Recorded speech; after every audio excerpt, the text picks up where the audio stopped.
smuggling in the Bazine. I think he needed to flip there. And so it's sort of here we are just going to see, like, I think Lucas is going for that takedown line to get some damage onto Sabine. It's just, yeah, this is a bit rough. He's going to be taking a lot of damage this turn. Is he going to be able to stabilize is the question. Well, we see the attack going in there from the Sabine leader, first and foremost. Potentially Michael just indicating in the back of his own mind that he knows what's coming with that attack from the Bazine, setting up for a potential takedown. Now Lucas looks like just counting exactly how much power that Michael is representing on board at the moment. It's halfway to losing game 1 with 16 damage on base currently. And you see there, he's just trying to figure out, is that takedown the right answer? Lucas says yes. Down the Sabine. I mean, this is interesting because you could take down the K2, right, if you wanted to save damage, because you're currently staring down like 9 damage on board, right, which is pushing you to, what, 25? So, I mean, if I'm Lucas, I'm definitely scared in the situation. I'm also staring down lethal from that K2 without really a great way to answer it. I feel like I don't really know how Lucas gets out of this situation outside of a really, really nice vigilance, I guess. Yeah. Probably can help him, but obviously Michael's sitting there having not played a single card. And with that double 4 of course as well. Yeah, that's going to be game, I think. We're going to see one of them. It looks like we are flipping 1, 2, 3. I think we might have missed on one there. Just slightly difficult to see out of our camera shot there. It looks like we did miss on one. But I mean, you're sort of staring at this and, like, I mean, you know, Lucas is dead to almost everything. Yeah, and with a second medal ceremony coming out as well there from Michael, Lucas will scoop it up. To game 2 now. I definitely think this is a winnable matchup for Palpatine, but I think you need to start a lot better than that. And we saw a really, really nice start from Michael there, applying so much pressure with the wing leader, sorry, not with the wing leader, with the fleet lieutenant, and then being able to go from that into the K2 that was ECL'd was so nice. Deal with the clone trooper token, deny Lucas' ability to flip, to heal, to buy him that extra time. I don't think there was any way for Lucas to kind of avoid that situation, just because of how many actions Sabine is able to burn. And so you're always sort of like, Palp can't burn that many actions. You can't like get there and then finally end on that. But I definitely think that there is, if you can open that Charlton, I think that's going to go a long way. Well, let's see if there's any opportunities in the sideboard, potentially. Obviously, Sabine will have had a massive target on its back walking into this event this weekend, with the Boba Fett being suspended from set 1. Let's have a look first into Michael's sideboard and see what he has brought. We've got double Heroic Sacrifice, a Heroic Resolve, 2 Sundari Peacekeeper, 3 Darksabers, and 2 U-Wing reinforcements. Yeah, and I think talking about Michael's list here, I was actually talking to Ben before. I think this is a perfect list for the format. This is exactly what I'd be doing as Sabine.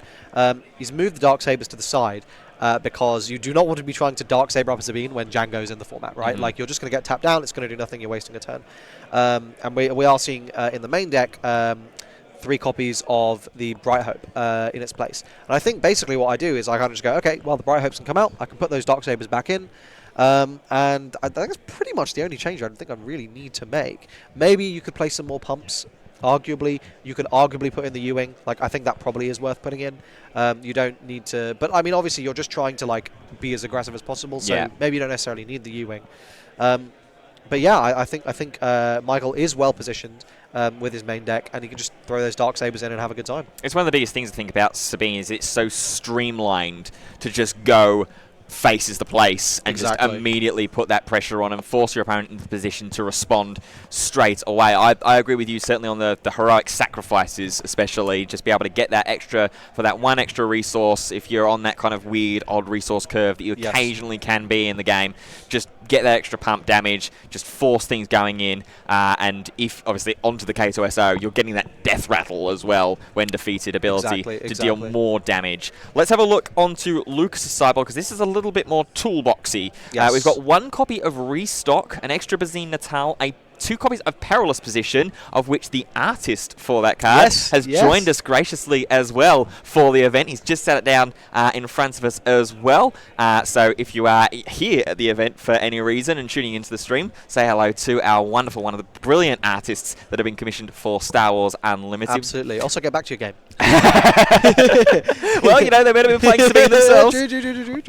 We've also got a 3rd copy of Vigilance, 2 Patrolling AATs, which could be good in this format, in this situation. Double change of hat, and then a third copy of the Avenger.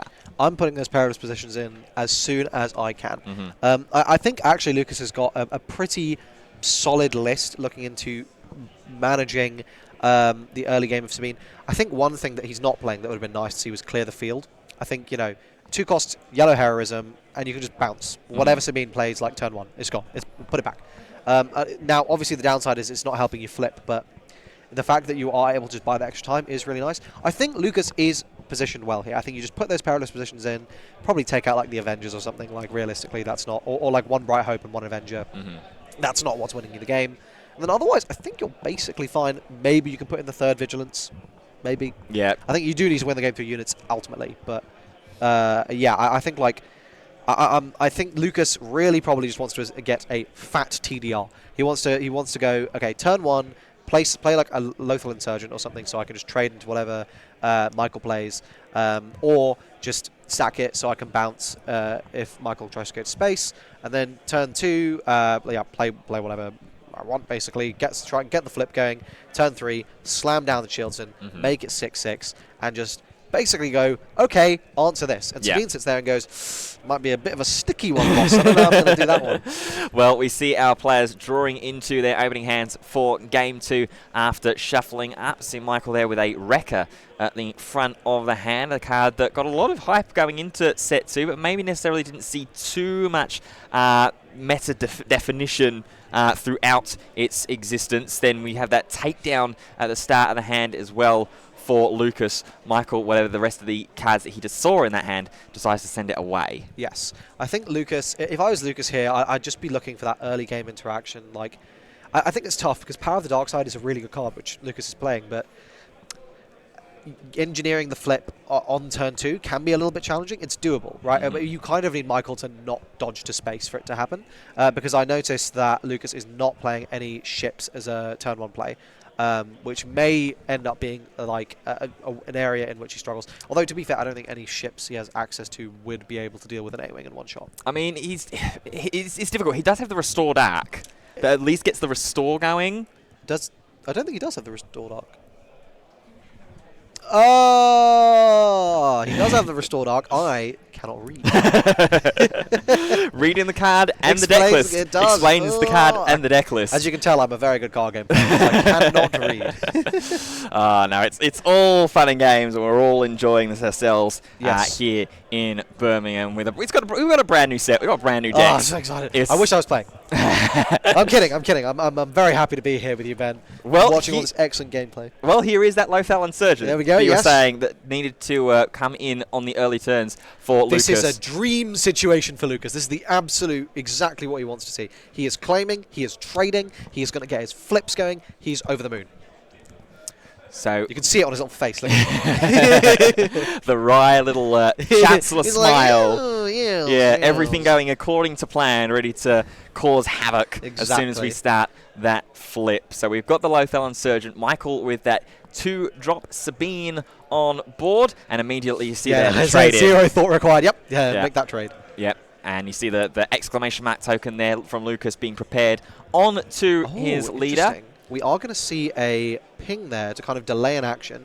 But I assume Lucas has a Power of the Dark Side. Which he's going to be able to just remove whatever Michael plays. Michael probably not too happy to see that flip. Yeah, go on, Lucas. Play that Power of the Dark Side down. Yeah, as we see the Cassian and there is the power of the dark side. Unlimited power. And we start to see the more controlling and the more mitigation element of the Sidious leader here, ready on these early stages. And this is what you've got to do, I think, against any Sabine deck, right? Is just try and ride out that early wave of the aggression, starve out of resources, and then overwhelm from there. You look at Michael's face, and he's sitting there going, this is not going according to plan. This is not going according to plan. I think Lucas is there like, okay, I've made it. I've made it to the flip turn. Yeah. Board is clear. And I think, like, once you hit this point, I think you have so many options as Palp, right? Ideally, you want to just slam a fat Chilton and go, okay, deal with this, right? Leading with a ping here. From Michael. Interesting, I did see in the card chosen to resource there from Lucas was a copy of the Perilous Position. Yeah, that was I brought don't in know from if the side. I don't actually. Well, I suppose I need to see what Lucas has in his hand. There is another copy? He passes. They pass claim! Wow! I mean, as Lucas, I'm very happy with that, right? I do not mind whatsoever. Yeah, especially when you're wanting to try and get yourself into that higher end of the curve. When you've got, I mean, we've already seen a card like Geonosis Patrol Fighter in round 1. Luke, First Light Redemption, Snoke, Avengers as well. That top end that Lucas is being able to afford sort of free time here at the moment to just reach to. This is interesting. Okay. Oh, are we going to see just a Bazine get smuggled out, or no? Okay. Well, we got 5 resources. I think I'm not really sure. I'm trying to figure out what is. I think there's another Perilous Position in there. That's yes, probably there is. Yeah. Yeah. I mean, I would want to do that on the Sabine leader, right? Like tap it down, make it basically completely useless. Because there's what it's just swinging for 1. It's a 1/3 essentially. I'm happy for you to have your 1/3. Yeah. Right. Obviously, what Michael's trying to set up here is like a Poe or a Wrecker that's going to deal with whatever Lucas plays. Yeah. Lucas is not going to make this easy. I did see as well there is a K2. Oh, it's a smuggling. Wow. Wow. Smuggles out Cassian Andor as the play on that action. I mean, yeah, I think you could. You probably want to save takedown, but we are just going to see. Oh, wow. Geonosian Patrol Fighter to bounce it back away. Here is the deployment of that Sabine leader. Lucas is going to be happy here to claim and take the 3 damage. And then here is a Medal Ceremony only for 1, but importantly, very important. Does get it out of that takedown range. Huge. I mean, that being said, I think as Lucas here, I am happy to just slap a Perilous Position on it. Oh, yeah. Or obviously, if I've drawn a Power of the Dark Side, I'm over the moon, right? So there's options here going into that 6 resource turn. And the closer we get to that 7, 8 resources, Lucas's ability to stabilize becomes remarkable. And the fact that also Lucas can kind of play into space, which is a much safer way to win against Sabine, because you do not get blown out by the Wreckers or the ECLs doing a huge amount of overwhelm damage, right? Well, I'll tell you what, there's some really cool late-game resources that I can see in Lucas's hand. I see a copy of Takedown, I see a Luke Skywalker, and a Vigilance, I believe, as well. There's that Perilous really that was coming in from the sideboard. Gonna shrink Sabine Wren down, so her leader side now, thanks to that Metal Sony, is only 1 power that's going to be firing in 2 damage essentially to base with the leader ability as well on attack.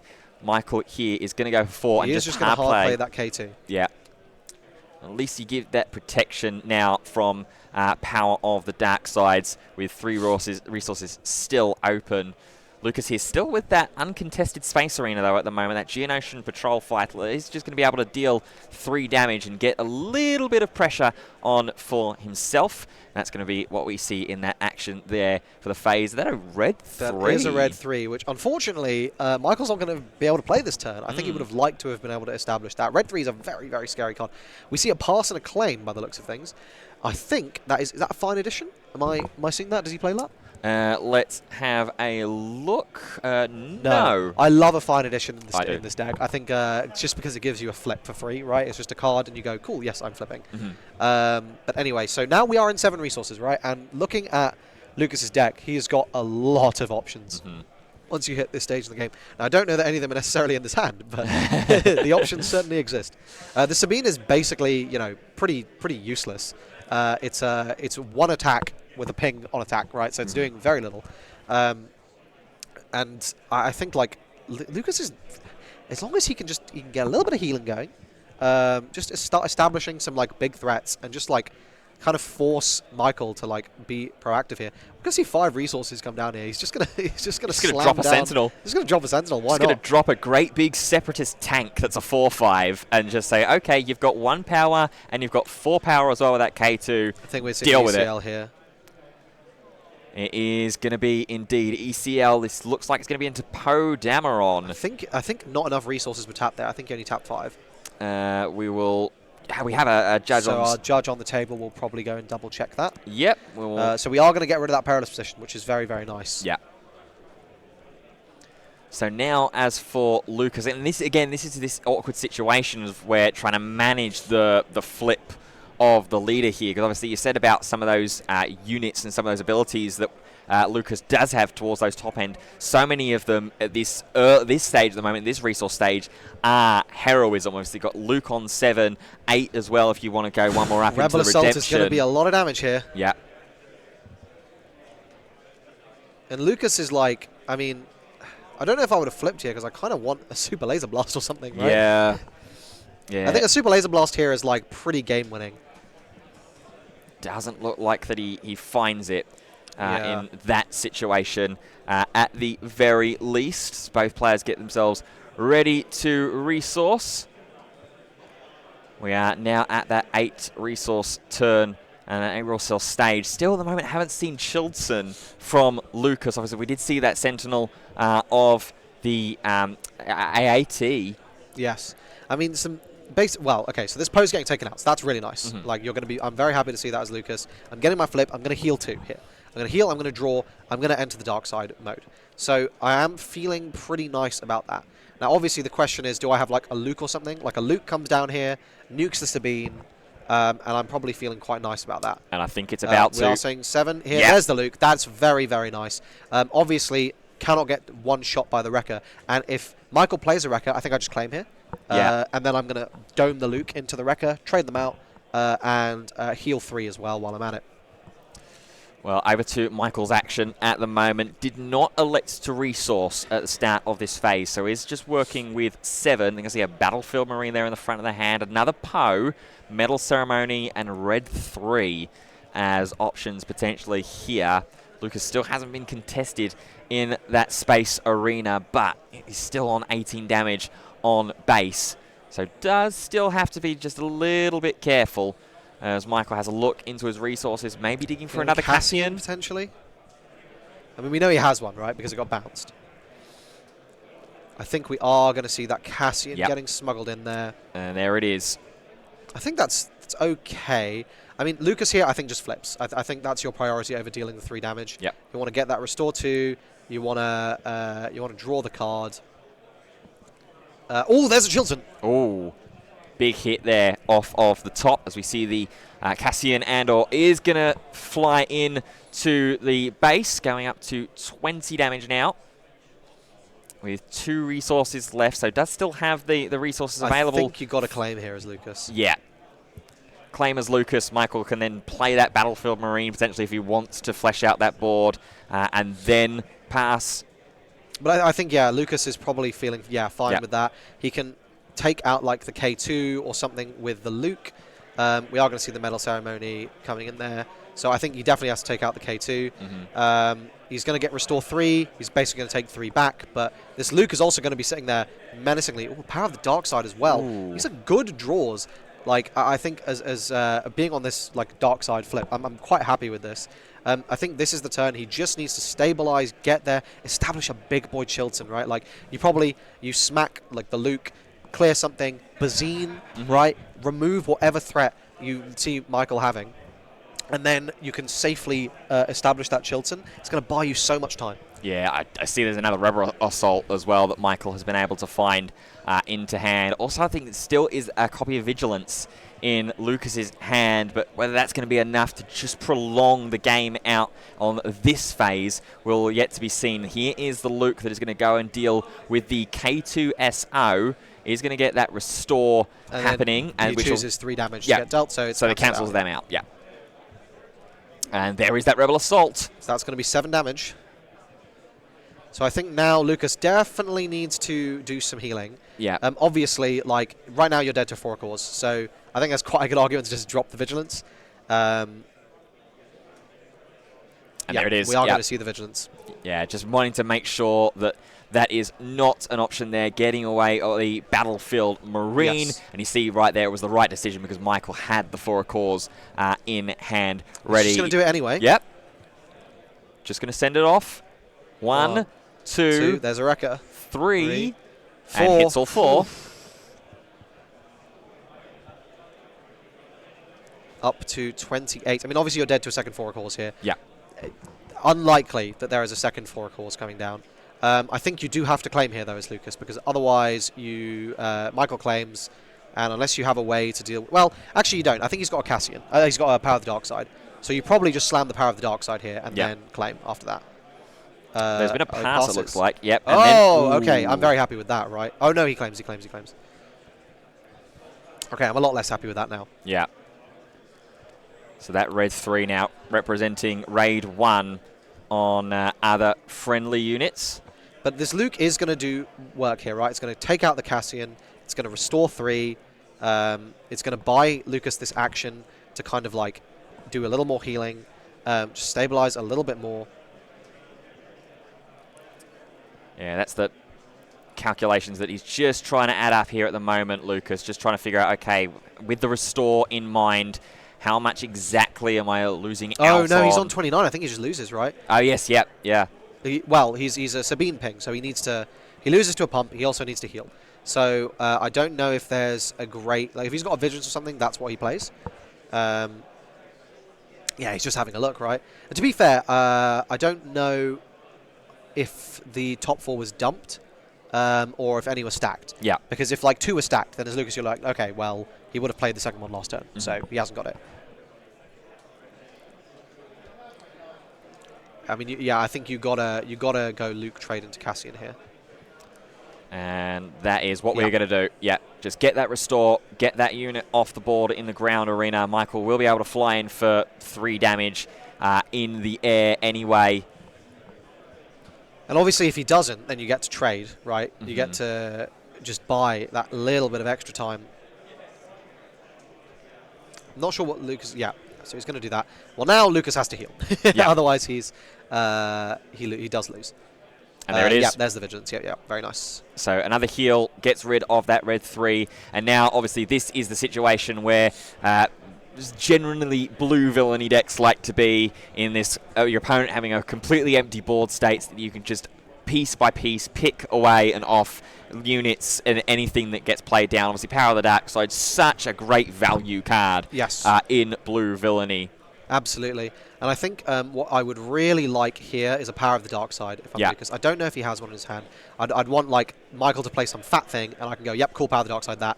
Well, here comes the fat thing. It's Wrecker coming down. Lucas looking for that Power of the Dark Side, probably. Does he have it in his hand? If he doesn't, I think he's got a claim here. I see another Luke.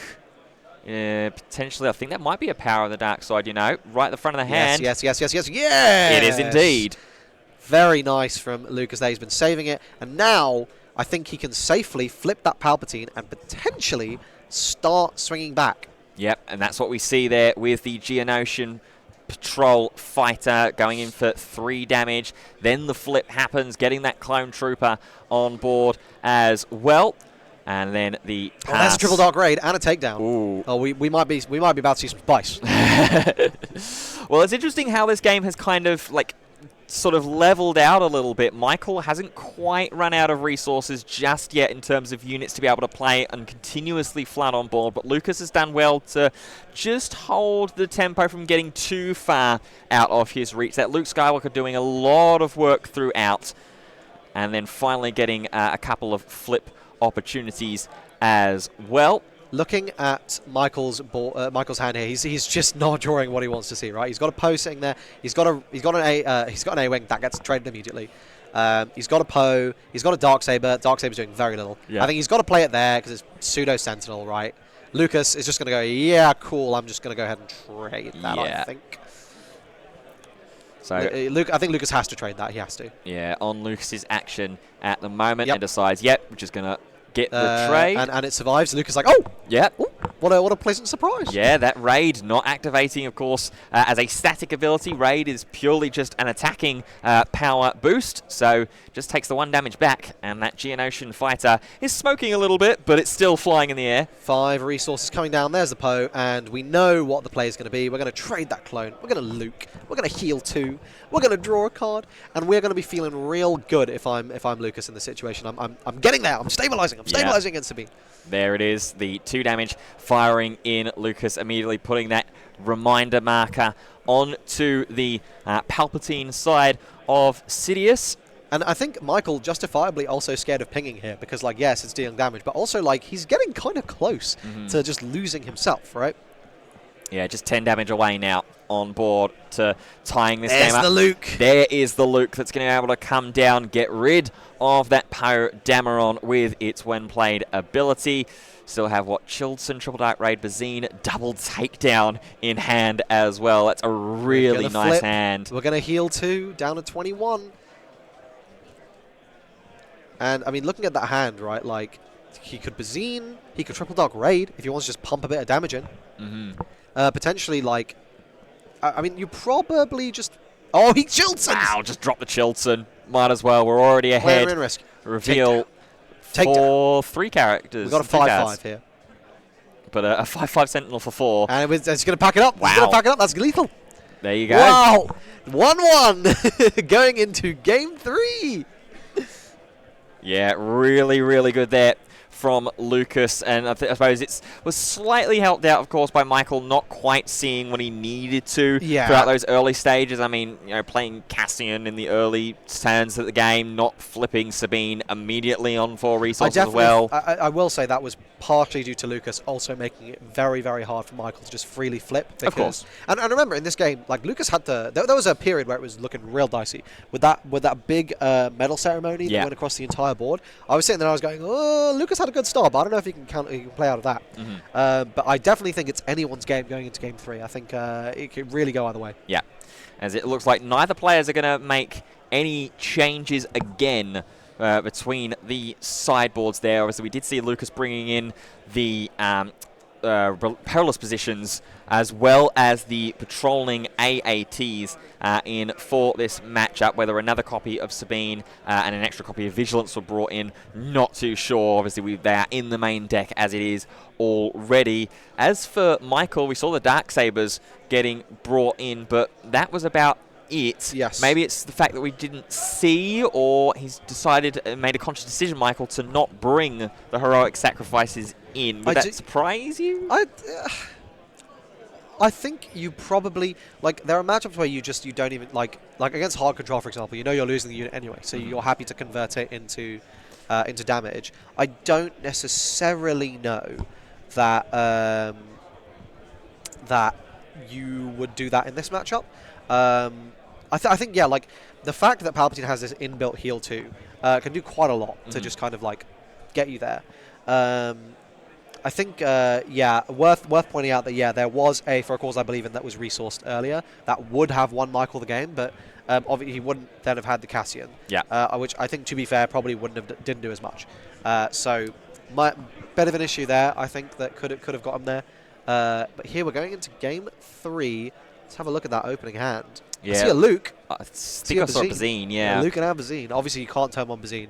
But you're happy to resource it, right? Because that's your 4-resource flip sorted. Yeah.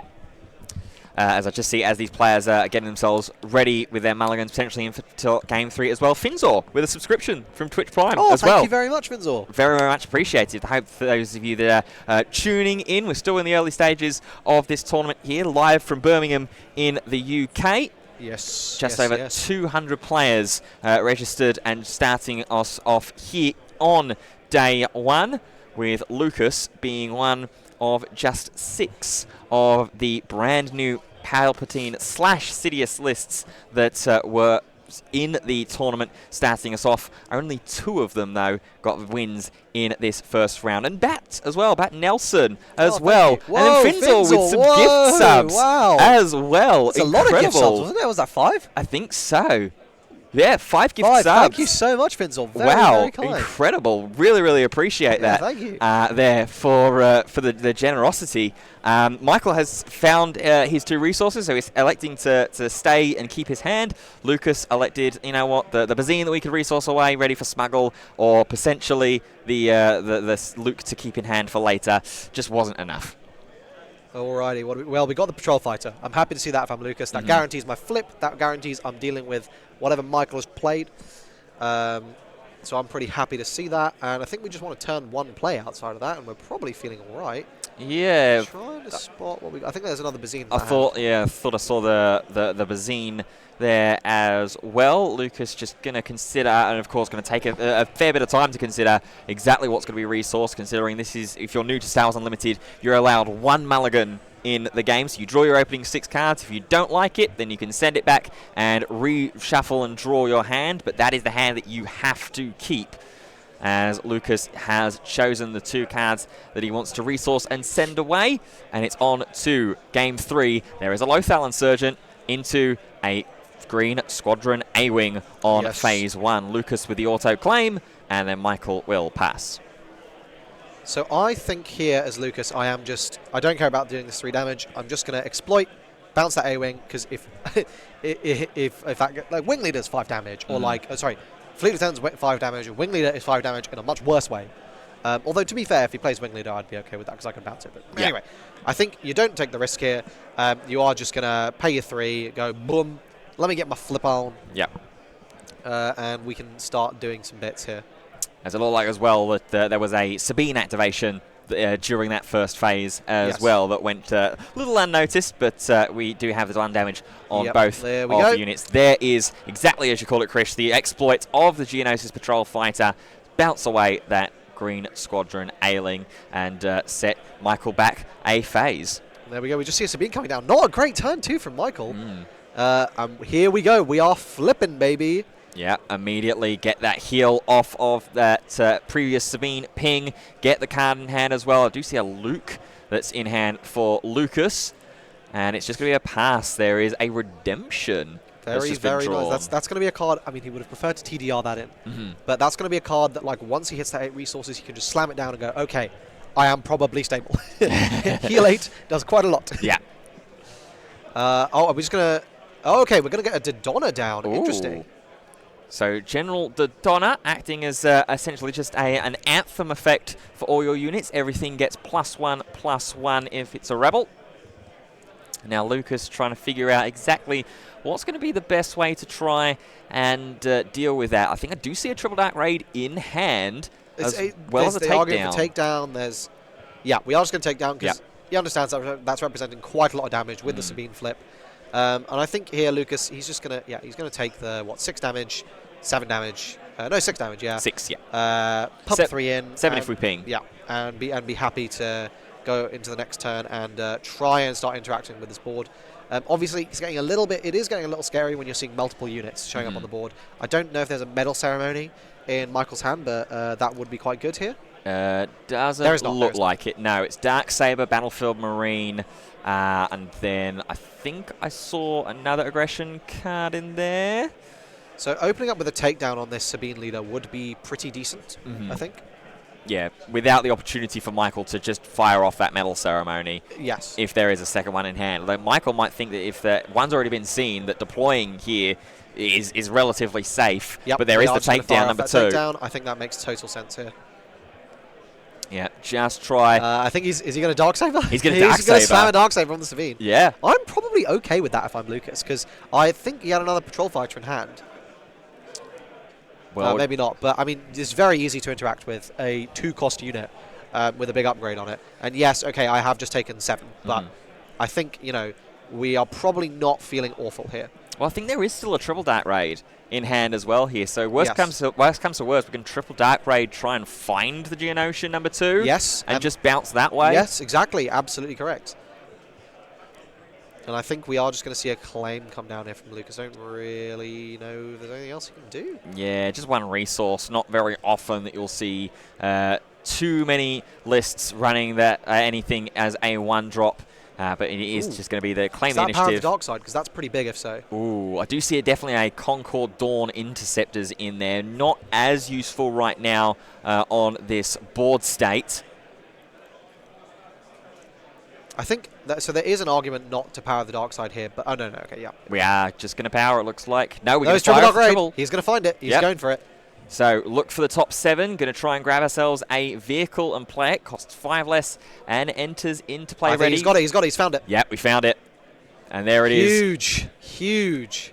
Yeah, especially because of the way that upgrades work. That upgrade peels off and goes into the discard pile as well. So that is a Darksaber down for the Sabine player here, bringing that Fighters for Freedom on board. And it does mean as well that because of that Triple Dark Raid getting played, that is ready to activate Sidious's flip. And that's what we're going to see here. There is the 2 damage, creates the Clone Trooper as well. And all of a sudden, this is what we're starting to see, that little bit of tempo swing happening, and Lucas wrestling this game back in his control. Is Lucas out-rushing Sabine right now? I mean, this is, no, seriously, this is 6 damage on the board. Yeah. Going to push him to 16. And then we got a 3-drop as well that Lucas gets to play this turn. Going into the 7, on the hero side as well, we're probably going to Luke whatever Michael plays next turn. I mean, this is a little bit scary. Yeah, and if the Bazine Natal is also still in hand as well, we can even just get a peek into what Michael is operating with and just take the scariest thing away as well. So Michael here with, 3 resources himself left.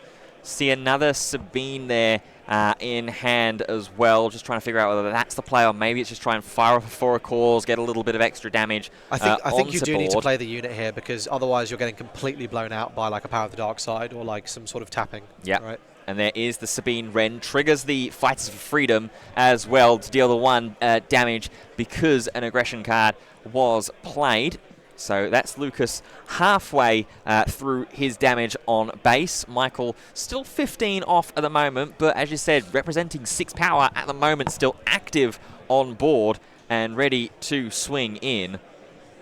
And 3 resources still up as well, whether it's going to be to try and play another unit out from hand or fire off maybe a Power of the Dark Side to set up for another one on the start of the next phase. Looks like we're just claims. Yeah. He just claims. Interesting. Chilton. Chilton, that's pretty nice. I think, I don't know. I don't know if I feel like it's okay to, I guess you're worried about Rebel Assault, right? I guess. I mean, you're kind of presenting a lot of threat for Michael at the moment. Because, yeah, you deal 6 damage and then you got 5 sitting on the board. So you can push Michael to 21. Obviously, I will say, you are in a prime position to get blown out by a really rough ECL right now. So you probably just want to remove that scenario. Also start enabling your flipping, right? So I get it. I think here, though, if you're happy not playing a Luke, you could double exploit to back out that Geonosian fighter. No, we're going to see 6 resources. We're just going to see a Vigilance here. Yeah. Vigilance just going to heal up. I think, honestly, that's fine. I think that makes sense. Yeah, it just buys you that extra little bit of time in this situation. Does get the Sabine off the board as well, just in case there's a second Darksaber that might want to come down and boost up. Here, though, is a Fleet Lieutenant that's going to be able to fire in along in combination with that Fighters for Freedom. I think, genuinely, there's a really good example here. It's just, I feel like you can just say, you know what, I don't need the damage. I just want to double exploit bounce, because if you lose this Clone Trooper, you lose the ability to flip this turn, you lose the ability to bounce, and I think you just double exploit here. Yeah, I think you do that, because then you remove the Fighter's Freedom. This is slightly greedy, right, because you are going, okay, you're inviting an ECL, though it looks like there isn't one. There is just going to be this red 3 coming down, so Lucas probably feeling okay right now. Yeah. Maybe not the worst scenario in the world, but does get that extra 1 ping of damage from the Fighters for Freedom. So that's now 16 damage onto Lucas's base. And now all of those Heroism units, which there are 2 of already on board, do granted the extra Raid 1 as well. Yeah, we're going to see 2 going to base. I think there is a good question here as to what you bounce between... I mean, I feel like it's probably red 3. Probably red 3, I feel like. Yeah, just to get the raid stacks off the board. Yes, yeah. And also, I mean, well, you can just play like a big fat child to kind of stabilize the ground a bit. But, I mean, they're both good options. I don't think there really is a bad one. I'm inclined to say red 3 just because it makes those ECLs so much worse. Yeah, and Lucas agrees. Yeah. And he's going to restore 2. He's going to draw a card. Triple Dark Raid. Triple Dark Raid is going to be... coming. I mean, those Triple Dark Raids are going to be really scary for Michael because, you know, you TDR in like an Avenger. Yeah. That's game. Well, we're going to initiative and pass over to Lucas, and now on that villainy side does have the options of that Avenger, even as it's the hard play. I think I saw a Supreme Leader Snoke. The Snoke here will Lucas's be hand very rough for Michael to deal with. He does have the ECR Wrecker saved. So he can answer it, but if you wait for some resources to get burned here, right? Like, you can potentially I mean, I don't know how many actions you can realistically waste is the issue. But all you need is like 2 resources to get spent. Probably not going to happen, though. Yeah. We see there is that Wrecker as a potential option. There's also a heroic sacrifice, so it was sideboarded in. Okay, we're going to see it heroic used sack. for It's the Fleet Lieutenant. So get that card draw from the ability, and then deal that 5 damage as well. It's going up to 19. Oh, 21. And now Lucas with his action here. Just the Fighters for Freedom to deal with at the moment, but there is still that 6 resources as well. It's tough. Like, what line do you take here? Yeah. I think, like, I feel like I would be expecting, like, the ECL has been saved this long. This Snoke is not living. It gets defeated by both Poe and a Wrecker. And the Wrecker is pretty backbreaking if that happens. But, okay, he's going to do it. Yeah, there is the Snoke. Has the damage for Fighters for Freedom been accommodated as well? I believe so. Okay, because, of course, it is just aggression card, not just aggression unit. Yep, so the heroic sacrifice. Yeah, we are going to see the ECL Wrecker coming in there. That's going to be really backbreaking. I think that might be the game, right? Because that's going to overwhelm for 6. So that's going to be... Yeah, that's game. That is literally game.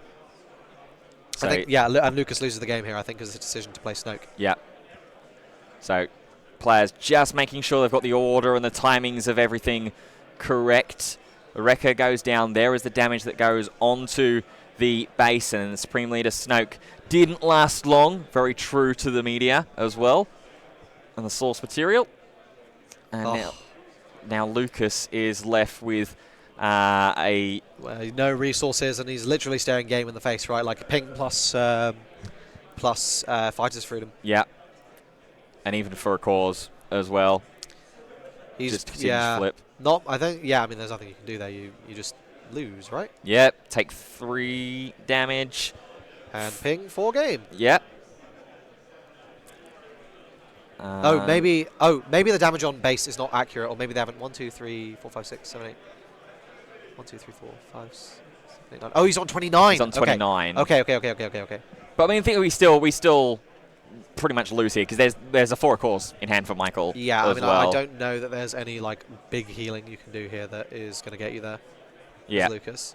I guess you got a TDR for redemption, right? Yeah. In this situation, just try and heal as much as you humanly possibly can. Lucas just trying to figure out exactly where the options actually are here. I think you have to TDR for redemption. That's the only way you can potentially get there. And that's what Lucas is going to do, is going to try and go for it. Triple Dark And to Raid. be fair, that might be game on board if he gets it, right? Do we find the redemption? Oh, he's got it. He saw it immediately. He's got it. There it is. Ooh. Wow. Really big. Really big there. So that is going to be, that's also 9, 11 damage, right? Because of the palp flip. Mm-hmm. That actually might just be the game. Wow. Well, how quickly things can turn in Star Wars Unlimited as the rest of the cards go to the bottom of the deck. That Triple Dark Raid is going to represent an option for Lucas to just swing in here, and now Michael all of a sudden starting to look a little bit sheepish here it looks as like well. So it looks like a trigger was missed by Michael for Fighters for Freedom. Right. And that has resulted in him not getting that extra damage and closing out the game here. Yeah, because it is a you may affect Fighters for Freedom. Oh, that is heartbreaking. So Michael looking into his hand at the moment, staring down a massive redemption. I actually don't think he can. Okay, is there any way if he can deal 6 with Fleet Lieutenant, sorry, 5 with Fleet Lieutenant. Yep. Plus 1 gets it to 27, and then with a ping gets you 28, and then Fighters of Freedom. But you need 3 actions to do that. Oh, I think he can get there. Ooh, it's going to be close. It's going to be very, very close, and both these players are obviously going to take their time here. We've just got over 5.5 minutes left in round 2. Oh, no, he can't. He's dead to 2 actions on Lucas' side. because you swing 6, that gets you to 22, and then you're dead to the swing 3. So we are just going to see the 4 course come down here. It's literally, I think, one action, because this is going to deal 5, potentially. So we deal the Oh, it deals 4. It deals 4. He missed one, I think. Unless he forgot the Fighters for Freedom pick, the Fighters for Freedom pick again. Potentially. Okay, no, he's remembered it. So that's 25. And I think you have to swing 6 here. Yeah. I mean, you lose to a pump, right? You lose to a pump, but it is what it is. Well, there is a wing leader in hand. That won't get you there because it's 2 actions. It's literally 2 actions. Oh, yeah, play the wing leader and then swing. Yeah. So there is the redemption crashing in. That is 22. Heartbreakingly close. Yeah. Heartbreakingly close. Michael having a look into hand. Is there and he can't ECL in. Yeah. Wow. What a close game. My God. Obviously, a missed ping there for Fighters for Freedom for Michael. Really, really heartbreaking. But obviously, like, I mean, look, man, watching a PAL win is absolutely sensational. Yeah, absolutely. We always love to see the brand new strategies winning in the games as soon as they get brought out. And I mean, showing off the showcase. A little show off his showcase. A little show off the showcase. A beautiful, beautiful result there. What a fantastic game. Yeah, and a great preview as well for how this format has evolved and how the Star Wars Unlimited card game has been able. And look, a format and a matchup that on paper looks dangerous as well for Palp/Sidious. Any aggression sort of deck is going to that can just kind of overrun and overwhelm quickly, but you see the versatility there of knowing how to flip and when to flip in that situation. Let me correct myself. Minion, you are absolutely correct. I did not factor in the Wrecker going down to a 5 attack unit due to the Snoke effect. So nothing was missed. Michael was just short. Wow. So no misplays. Lucas just got there. Wow. Which is great. Wow. Fantastic. Well, a great showing there for our round 2 as well. I mean, I thought that was good. There's still another 6 rounds left to go as well here at Birmingham. So we are going to be back after a very, very quick break. A fantastic game there in round number 2 against 2 evidently very, very skilled players. We will be back very, very shortly with round number 3. See you soon.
Hello, everybody, and welcome back ahead of round number 3 of our Star Wars Unlimited Twilight of the Republic premiere event live from the NCC in Birmingham. Ben Fitzpatrick, Krish Shiv as well alongside with me. And Krish, while set 1 Boba might be gone, we do have another Boba Fett that is in the format, released in set 2, Boba Fett Damio. This is getting out of hand. Now there are 2 of them. There are 2 of them. There are 2 of them. And the 2 that is here is 2-0 and is in the feature match, ready very for good. round 3 against a deck that I think is it fair to say is your most anticipated deck and leader? I think set 3? so. I think this is, so for me, this is the leader I saw as having the most wide range of applicability, and I was basically 100% sure, like, yeah, that's going to be good. And it is, of course, Quinlan Voss. Yes. And it's going to be Quinlan Voss Green. And I think, there's been a lot of hype around Quinlan Blue and Quinlan Red. So I think there's a lot to still see in the Quinlan verse. But we're going to be starting off with this Quinlan Green versus, as you said, that Boba Daimyo Yellow, I believe it is. It is, yes. Which is a cool deck. And I think so, sort of like mirrored colours. Yeah. But different leaders, different styles, and definitely different build focuses. Of course, Boba Daimyo going to be very focused on those red keywords. Ambush, I think, being the primary one there. Yeah. Whereas Quinlan, I think, is going to be focused a little bit more on some nice synergies. I suspect, I haven't got the list in front of me, I suspect there's going to be a now there are 2 of them in there or 2.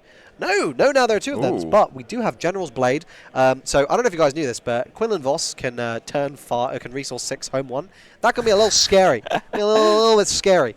That's with General's Blade. So there's some really, really cool stuff you can do here. I am very, very excited for this game. But can I get some sounding off in chat?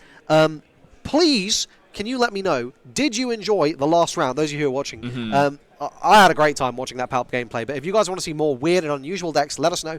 Equally, if there are some like meta decks you would like to see, also let us know. Obviously, we are here to entertain you. And thank you, Keshi. I appreciate the compliment.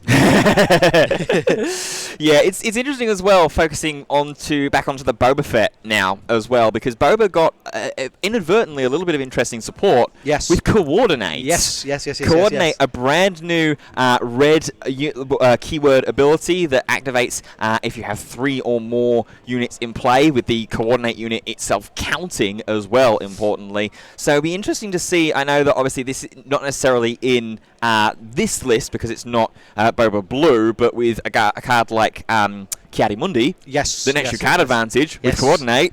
That's a really, really interesting interaction. Absolutely, and I think there's some really, really fun stuff to see with the buffs. Both these, well, obviously the buffs Boba got as a pre-existing deck, and I think it's always fun when we see these sort of older decks coming in and playing against new leaders, and they're all a little bit off meta, but we know that there's potential there, and we can just really see how they do into this wide open field. So here we go.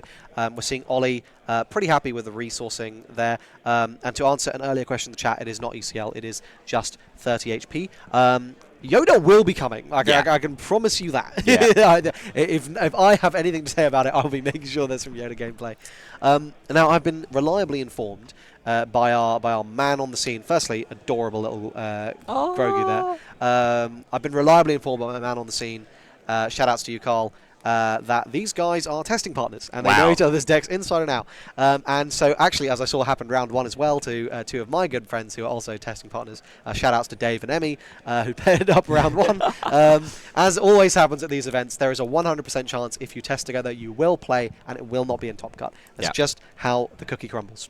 Well, we got a little glimpse into Ollie's opening hand, which I must say looked like it was gas as well to start off. Martin there saw Boba Fett's armor in hand. As we see, there is the fist bump. Undoubtedly, there'll be a little bit of friendly exchange between the 2 players, having undoubtedly tested and played tens, if not hundreds of games together in the lead up to this event, and even further beyond if we're talking that this has been a testing partner arrangement since the start of Star Wars Unlimited. Here is that Cloud Rider.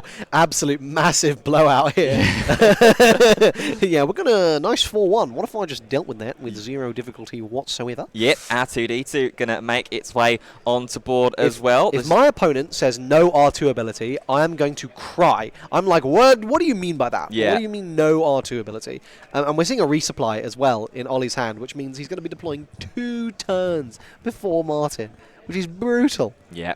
Absolutely. We obviously all know resupply is such an important ramp tool in the game. You see a look at Martin's hand there. See Crafty Smuggler shielded, of course. Remember, that is a red keyword. Yes, yes. As well as a modded cohort. But we are going to see that Smuggler come down in stealth, get that little bit of protection, and, of course, the boost from the Boba Fett Daniel. I think you have no qualms here whatsoever just resupplying. I mean, and I think if you were going to Huyang, you would have done it first. Yeah.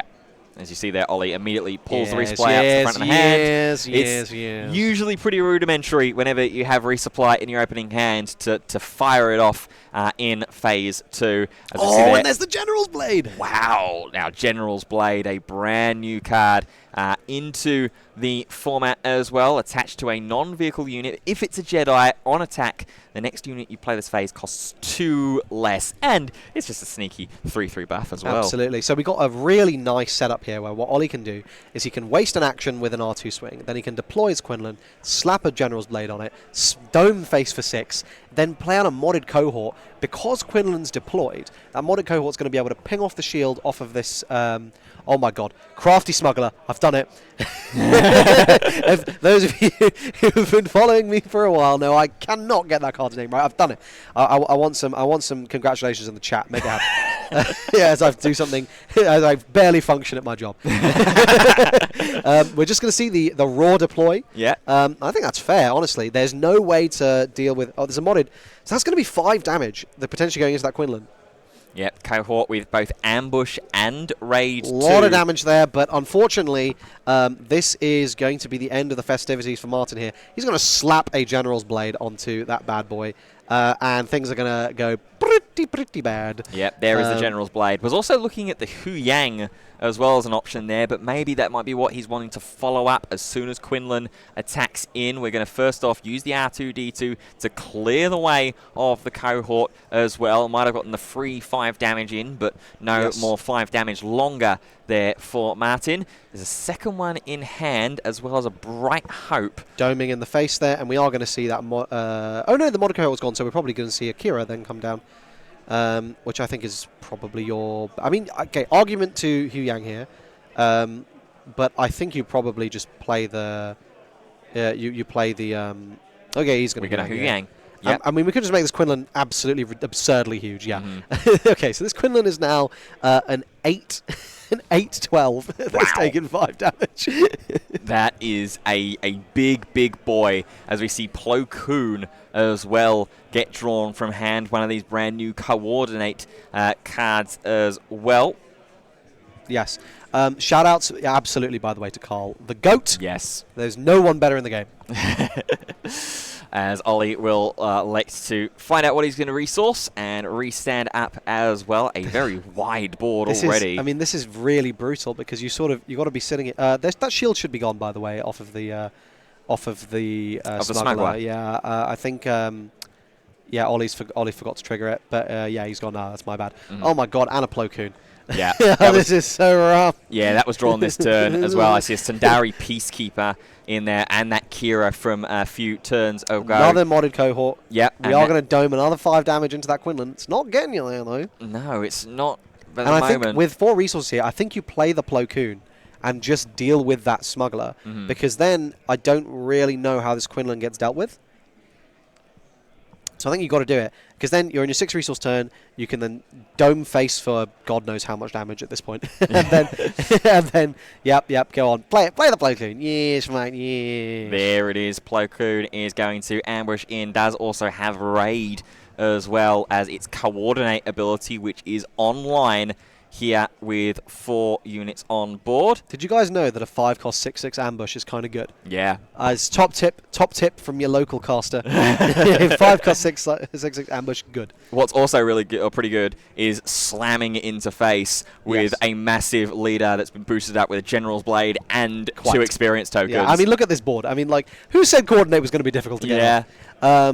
Lev, he's got a little Grogu on his base. Just a little guy. Yeah. Obviously, he should be playing the Mandalorian if he's planning on doing that, but we'll forgive him in this instance. Well, at the moment, that Grogu is looking very, very vulnerable at the moment with 20 damage already on base for Martin, and Ollie sitting pretty calmly on just the 2 at the moment.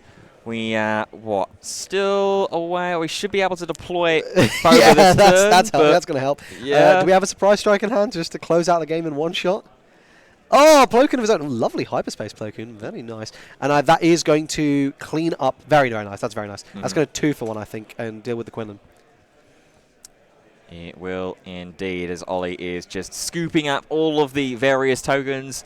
And there goes Quinlan. Unfortunately, this is still presenting lethal. Yeah. Because this Plo Koon is still going to be a 6-6. Now, obviously, argument, clear up the opponent's Plo Koon, but I think, yeah, I'd rather just win the game, TBH. Yeah. As Boba Fett deploys on the responding action from Martin. Ollie still has all 7 resources open, and that Sandari Peacekeeper ready to attack in for 3. Importantly as well, will restore the 2 damage that is currently just on Ollie's base. There's a Han in hand. Oh. There's a 7-cost Han in hand. But it looks like we're going to see a smuggle hot shot. That's game. Hot shot blast that will smuggle onto the Sandari Peacekeeper, attack into base, and clear out the rest of the damage. Go. And there is a very, very quick and pretty convincing Game 1 victory for Ollie and Quinlan there. I think a pretty dominating performance of Quinlan. And you know, like, that was an absolute high roll. I don't think there's no illusions here, right? Like, turn 2 resupply into turn 3, like, deploy General's Blade, like, Hu Yang, smack you about. Against a 6 deploy leader, when like Martin's sitting there going, I think I'm about 6 years away from getting my deploy. I think the Fett's armor is just rusting in the corner a little bit at the moment. Ollie is flying away and has flown away with Game 1. Absolutely. I will say, I think what's been very, very nice to see is Coordinate is actually like super viable. I think obviously, like, I think it's in that sort of like capture tier mechanic, not because of how easy it is to get off, I think. I think that the problem is, actually, I'm looking at Coordinate cards and I'm going, how many of them are so good that I'm like, yeah, I want to do this. Now, they exist. Plo Koon, that's a darn good card. You got Kiadi, 5/7, draws 2. I'm happy to see this card. So these cards definitely exist, and I think that's really great, because I think there was definitely a vibe as we were getting stuff revealed, like, yeah, Coordinate's cool, but Exploit is where it's at. And actually, I think it may have ended up being kind of the opposite. Yeah. Exploit and Coordinate. Exploit is worse than we thought, but Coordinate's better than we thought, and they're both actually quite good, which is really, really cool. Let's have a look in the sideboards potentially here for Martin. First off, having an extra copy of Boba Fett's armor, 2 copies of Strike True, 2 Kira, 3 armored saber tanks, and 2 home ones. That's an interesting. A 6-cost 5/5 with Sentinel. With Sentinel. I mean, I guess it's technically a 6-cost 6/5. Yeah. So you will be sitting there with something pretty beefy, but like, I don't know. I feel like yellow is so good right now, like, as it always is, and I'm like, I don't know if I want to be investing my entire turn into something that just goes, okay, well, yeah, and then I'm very sad. Speaking of the opposite side of the board now, in Quinlan Voss, we've got 2 copies of Breaking In, 2 Spark of the Rebellion, 3 Waylay, as you were mentioning. Don't want to lose to Waylay. 2 Millennium Falcons, the 6-cost Falcon, not the 3-drop. The 3-drop is in the main deck. The 3-drop is in the main deck at 3 copies, and then 1 extra Ewing Reinforcement. Yes, I think, honestly, I don't know there's much these players need to really side in this matchup. I think Game 1 was kind of just a blowout, right? I don't think Martin really got to have his game plan. So as a viewer, I'm sort of looking at this going, I think Martin is not necessarily poorly positioned for this matchup. It's just like, well, what do you do here? And I think, as accurately pointed out in the chat, Martin turn 1 should have just gone past. Yeah. Like, instead of just getting blown out by a free Quinlan ping and losing his 3-1. So Ollie deciding to mulligan his hand after seeing resupply, but a lot of top end in that opening hand. The only other option there being the 3-drop Millennium Falcon, but when that top end is so good and is so easily reachable as well in this deck, the last thing you want to do is start resourcing a load of it away. Absolutely. So Ollie wants to try and emulate exactly as he did in Game 1. I see Hu Yang, Ahsoka. Commission. Oh, there's an Enfys. Enfys Nest. a Ewing reinforcement, and a Plo Koon. A Plo Koon. It's not a great start, I'm not going to lie. Yeah, no. Kind of missing a turn 1 play there. Missing a resupply as well, yes. which is always a bit of a not hindrance but issue slightly when you're playing a deck that runs command and has the ability to run a card that just says, hey, you know, your leader, just get him out one more turn earlier. Yes. I think as Ollie, I'm resourcing that commission and just commissioning from Smuggle. Ooh, why did you keep it? Wow, Spark of Rebellion, turn 1 play. Bro, Martin's probably staring at this like, that's pretty good for me. Yeah, look at the opponent's hand and discard it. So we've got that commission as the potential turn 1 play if we really want to yeah, go he's just that route. like, no, Yeah. you will claim, sir. Yep. Yeah, I mean, Martin's probably not too unhappy to see that. There is the claim, and there is the immediate pass. Oh, he draws the resupply. Skill. There we go. Yep. Lack of skill from Martin here, not drawing ramp. It's the Kira as well as the second card. So Hu Yang still got that Ewing reinforcement and the Ahsoka Tano. I feel like I would be keeping the Ahsoka because you are... I mean, you've got reasonable odds of converting that Ahsoka into something with ambush, but yeah, he's just going to resupply. Yeah, just Martin just there like, yeah, you sacky chap. Well, there is the Sundari Peacekeeper that's going to come in and get that boost thanks to Damio. Well, we found the resource. Yep. The Me when I draw Hotshot Blaster. As well as the Bright Hope as well, which maybe is a relatively easy resource option as well later down the line. We've not seen Martin plan to space too much in game 1. So, I mean, obviously both these players, like we said at the start of the game, they're testing partners. They'll know each other's decks inside and out. They'll know exactly what ratio of space to ground that they'll be playing. So there'll be that education there of Ollie, obviously. Priority number 1, if there's a second Spark of Rebellion that's coming, I want to make sure that that hotshot is in the resources as opposed to being in the hand, as we see Kira now get a look at Martin's hand. This has got to be the right call. You probably go for modded cohort here because you just, like... Kira definitely survives if you go for modded cohort, otherwise it's getting one-tapped. And you get to like actually have your turn. It's a bit of an awkward turn, I think, for both players. Like, this is not great either way. Second Peacekeeper, Cloud Rider, and the Marauder as well as the final card. One from Shadows of the Galaxy. Yes. So over with Martin's action now. Ollie is on the flip turn here as well for Quinlan.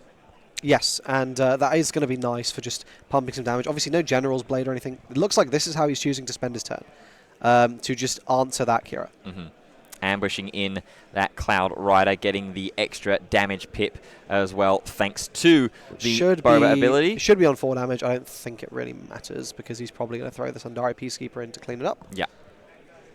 Yeah, the 3 on the natural stat, and then the +1 boost from the Boba Fett Damio as well. Yeah, and I think here, like, again, like, Ollie's probably fine with this. He's like, okay, yeah, trade it. I'll whack you with my Quinlan, maybe. Because, again, yeah, you are like 2 turns ahead on this deploy. You know you're not having to deal with the Daimyo next turn. You probably don't want to lose the Quinlan, is the only thing. Where it's like, okay, well, maybe there's an argument for me to take initiative here and just be able to play something powerful next turn, but it's not that big a deal. I mean, I don't know. I think, like, here... Also, I think I probably would take initiative if Martin doesn't trade, because I believe he has a Plo Koon, doesn't he? Or am I making that up? Did he resource the Plo Koon? I think he might have resourced it. I definitely remember seeing it. We are going to see the swing from Peacekeeper into the Quinlan Voss. So just place 4 damage onto it. I think I would be claiming here, probably. With only 1 resource, Quinlan still ready to attack. So it is just going to be hit about how much Ollie values the extra damage, or the damage immediately on Martin's base. No, we're going to trade. He's just going to go for the trade. Yeah. I mean, I guess the Kira survives, which is, you know, nice. Oh, sorry, it survives. Yeah. Yes, it survives. My bad. I can't do maths. Physics degree, by the way. Well, there is the claim and the pass between the 2 players as well. And a resupply. The resupply is going right into the resources. as Ollie there with that Han in hand. There is the Hu Yang as well, potentially, if Quinlan does manage to stick around in some way. Martin can't potentially find another ambush unit to just immediately clean the unit out. Exactly. Ollie's going to be able to just Hu Yang, boost it up a little bit, give it some survivability. Yeah. And just like the fact every single turn that Quinlan's going to be hanging around is just going to be a threat. Also, like, kind of saw Martin's hand. It wasn't looking necessarily spectacular. Yeah, it's another Peacekeeper, modded cohort that got modded cohort's not coming out earlier on in the game. Marauder, I think it's a Ewing reinforcement, and then there's a Cunning event in there as well. I think it might be Surprise Strike. Yes. I think here you need to just ambush and deal with the Quinlan. Because, like, Martin will... I mean, they're testing partners, so Martin will know what happens when a Quinlan gets out of control. I mean, he'll know from game 1 what happens when a Quinlan gets out of control. So Martin there was just taking your time to figure out what was actually to resource in that scenario there. It's a Waylay that's the Cunning event in hand, not a Surprise Strike. That's pretty nice, actually. That's pretty good. But, I mean, yeah, I mean, look at... What's the... Yeah, I mean... The plays here are not... I guess you Bright Hope to draw. Or you can Hu Yang. I don't know. I don't know what I'd want to be doing in this situation. I mean, I'd want to be turning my card sideways to deal damage, I guess, to start, and then seeing and go from there. Because I know, like, this Han is going to do a lot of work next turn. Yeah. He is... If Quinlan lives, it's going to one-tap Boba. Well, we're going to go in with the Kira first, just to get that first 3 damage onto Martin's base as well. Now, Martin himself has got a couple of options to try and think about. Is he going to want to try and play around that potential Hu Yang or even a General's Blade to come down and try and ambush something in to deal with that Quinlan? Looking at the resources, don't see anything right now on the list that Martin plays with Smuggle, so this seems like it's more just a taking stock, just trying to remember exactly, okay, what units, what resources have already gone away. It's a pass. All right, he's just going to go ahead and slam down the Hu Yang. Yeah. And this is fine, actually, because Martin's probably quite annoyed about this, because like, oh, if I waylay the Hu Yang is just going to play it again. And that's this is just a bit of a dead exchange for everyone involved, really. Yeah, this 5 resource turn is so awkward when you don't get a deploy. It's just, it feels really, really slow. And actually, he does have a blaster he can just soup up. Yeah. He's going to waylay the Kira. Yep. I think you can probably just slap a blaster on Quinlan. Yeah. And smack face for quite a considerable amount of damage there. Well, we're going to go back into the hand yeah, first. There'll be 7 damage in the dome, push him to 10. As there is the hotshot blaster that's going to come down as well. Losing a Han. Yeah, that's might be impactful as we get towards the mid to late game stages. But as you say, this is just going to be, let's start to turn up the heat a little bit. Let's get the aggression going.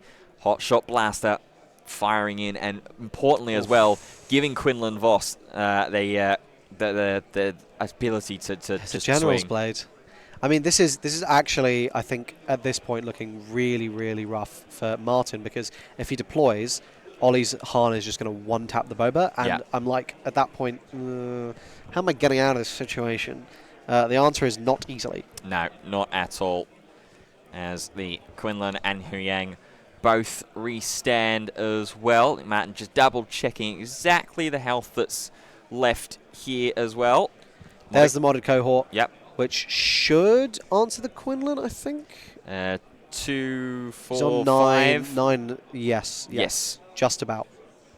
Yeah, he's going to lose the modded cohort, but at least it deals with the leader, which generally is one of needed to happen. Yeah, generally one of the golden rules in Star Wars Unlimited is as soon as you see that leader get deployed on the other side of the board, you get rid of it quickly, as best as you can. If you can get rid of it the same turn that it deploys, then absolute win. You're laughing to yourself. Now, here's a fun thing he can do. He can General's Blade up the Hu Yang. Hu Yang with a lightsaber. I mean, he's a Jedi. Let's do it. Let's absolutely do it. And Ollie agrees.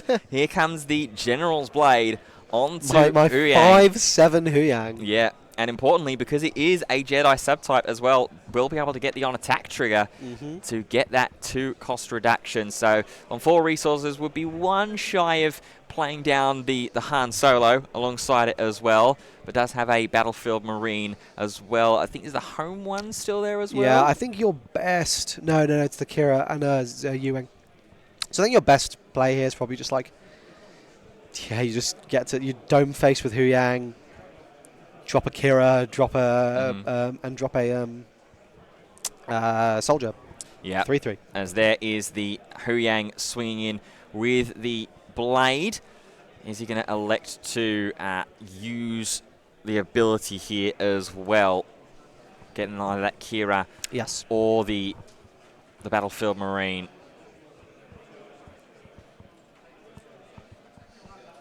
We didn't use the ability. Oh no, we haven't used the ability yet. Yeah, because it's the next unit. Yes.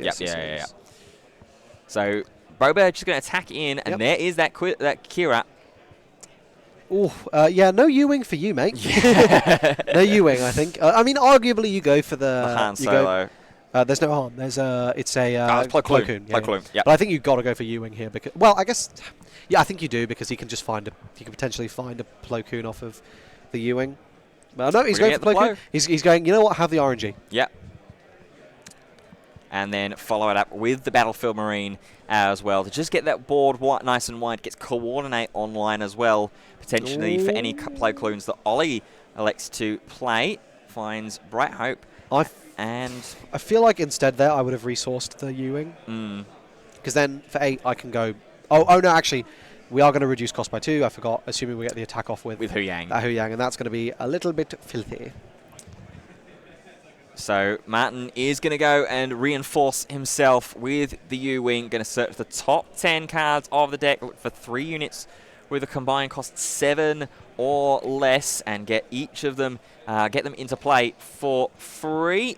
And in just a moment, we will see exactly what we found. We've got double smuggler, a cloud rider. Okay. We've got some options. There's the. Is that the big one? Oh no, it's not. It's not. No, it was the big one. No, that is the clone trooper boy. Wherever. Well, I mean, this is pretty nice. You can modded cohort plus the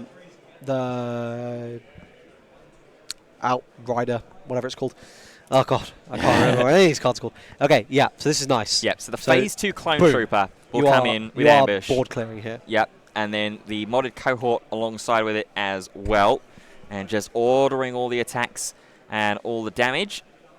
So there goes the Clone Trooper, ambushing in, and then the cohort survives. You're still feeling okay, I think, here as Ollie, because you just go, okay, yeah, well, Han, nuke your daimyo, trade, and now I'm just sitting here with a big Han. Yep.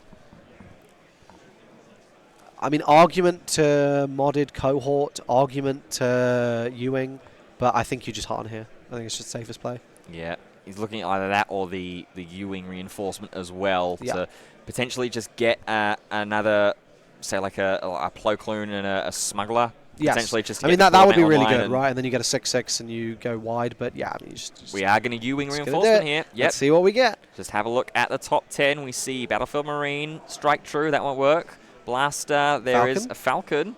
Resupply. Modded cohort. Home 1. Can't play it. Oh, Ahsoka. I don't think Ahsoka will work, sadly. R2 as well. So I think it's got to be modded plus Falcon.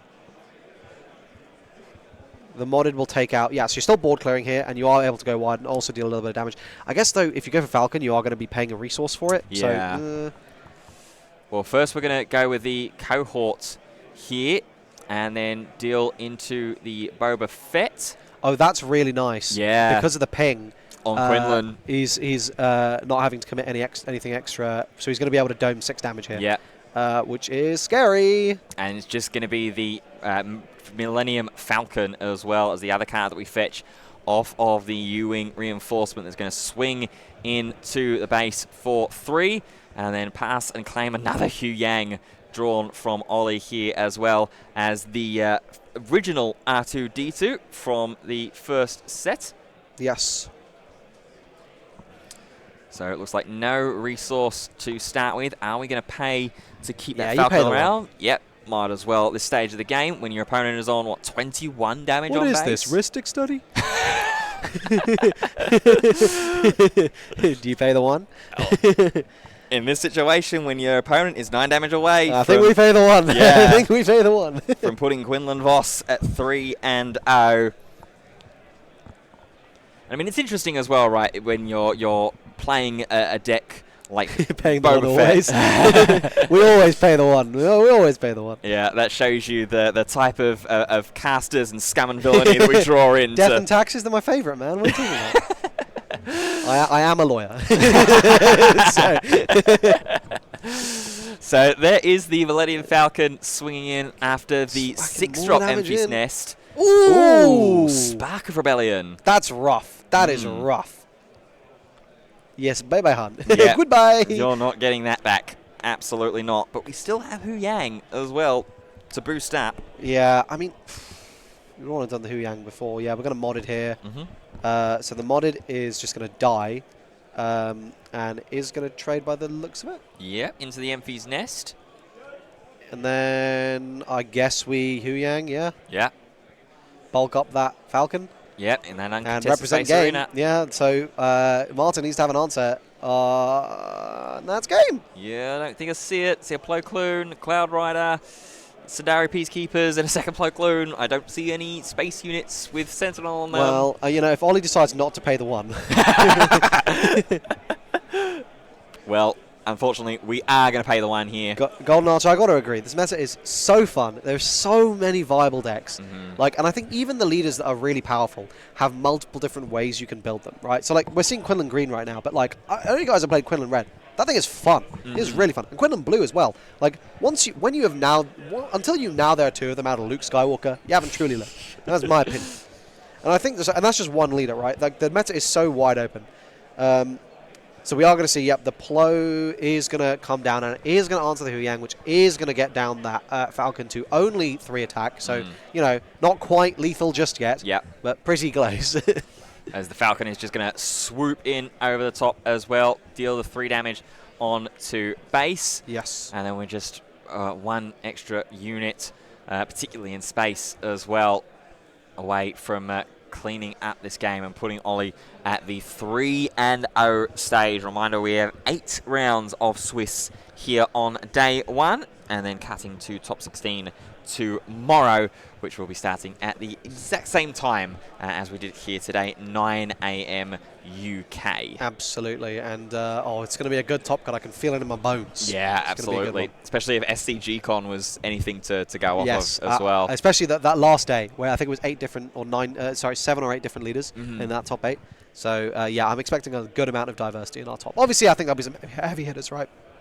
CAD, Django, Sabine. Yeah. Yoda, what have you. But like, Anakin. I think Anakin, there will be Anakin. If there isn't Anakin, that's going to be crazy. That's going to be Talk about the worst conversion rate in history. So Martin here just trying to figure out, I think he's claimed the initiative. Let's have a little scry. Yeah, Matu. I think we put that one on the bottom. Yep, not wanting to see a crafty smuggler right now. And now we get to Plo Koon to kill his Plo Koon. Yeah, 3 units now on board. Is going to be able to activate that coordinate and the ambush as well. And it looks like there is a revealed hand. Scoop. Yeah. And there is the fist bump as well. Ollie on great play from Ollie. Quinlan Yellow and Quinlan Green without taking a damage in game 2 there as well. Moves on to 3-0. Yes, absolutely. And I think a really, really good showing there from the power of Quinlan. Obviously, game 1, bit of a blowout. What can you do, right? Sometimes you just see everything, you get that big high roll. But game 2, I think, a bit more back and forth. I think there was a chance of Martin stabilizing there, and I think a big misplay from Ollie and just letting himself get sparked, losing that Han. But obviously wasn't punished in the end. A really, really good match there. But obviously, let us know what you guys think in the chat. Would you like to see some more Quinlan? Would you like to see some more Boba?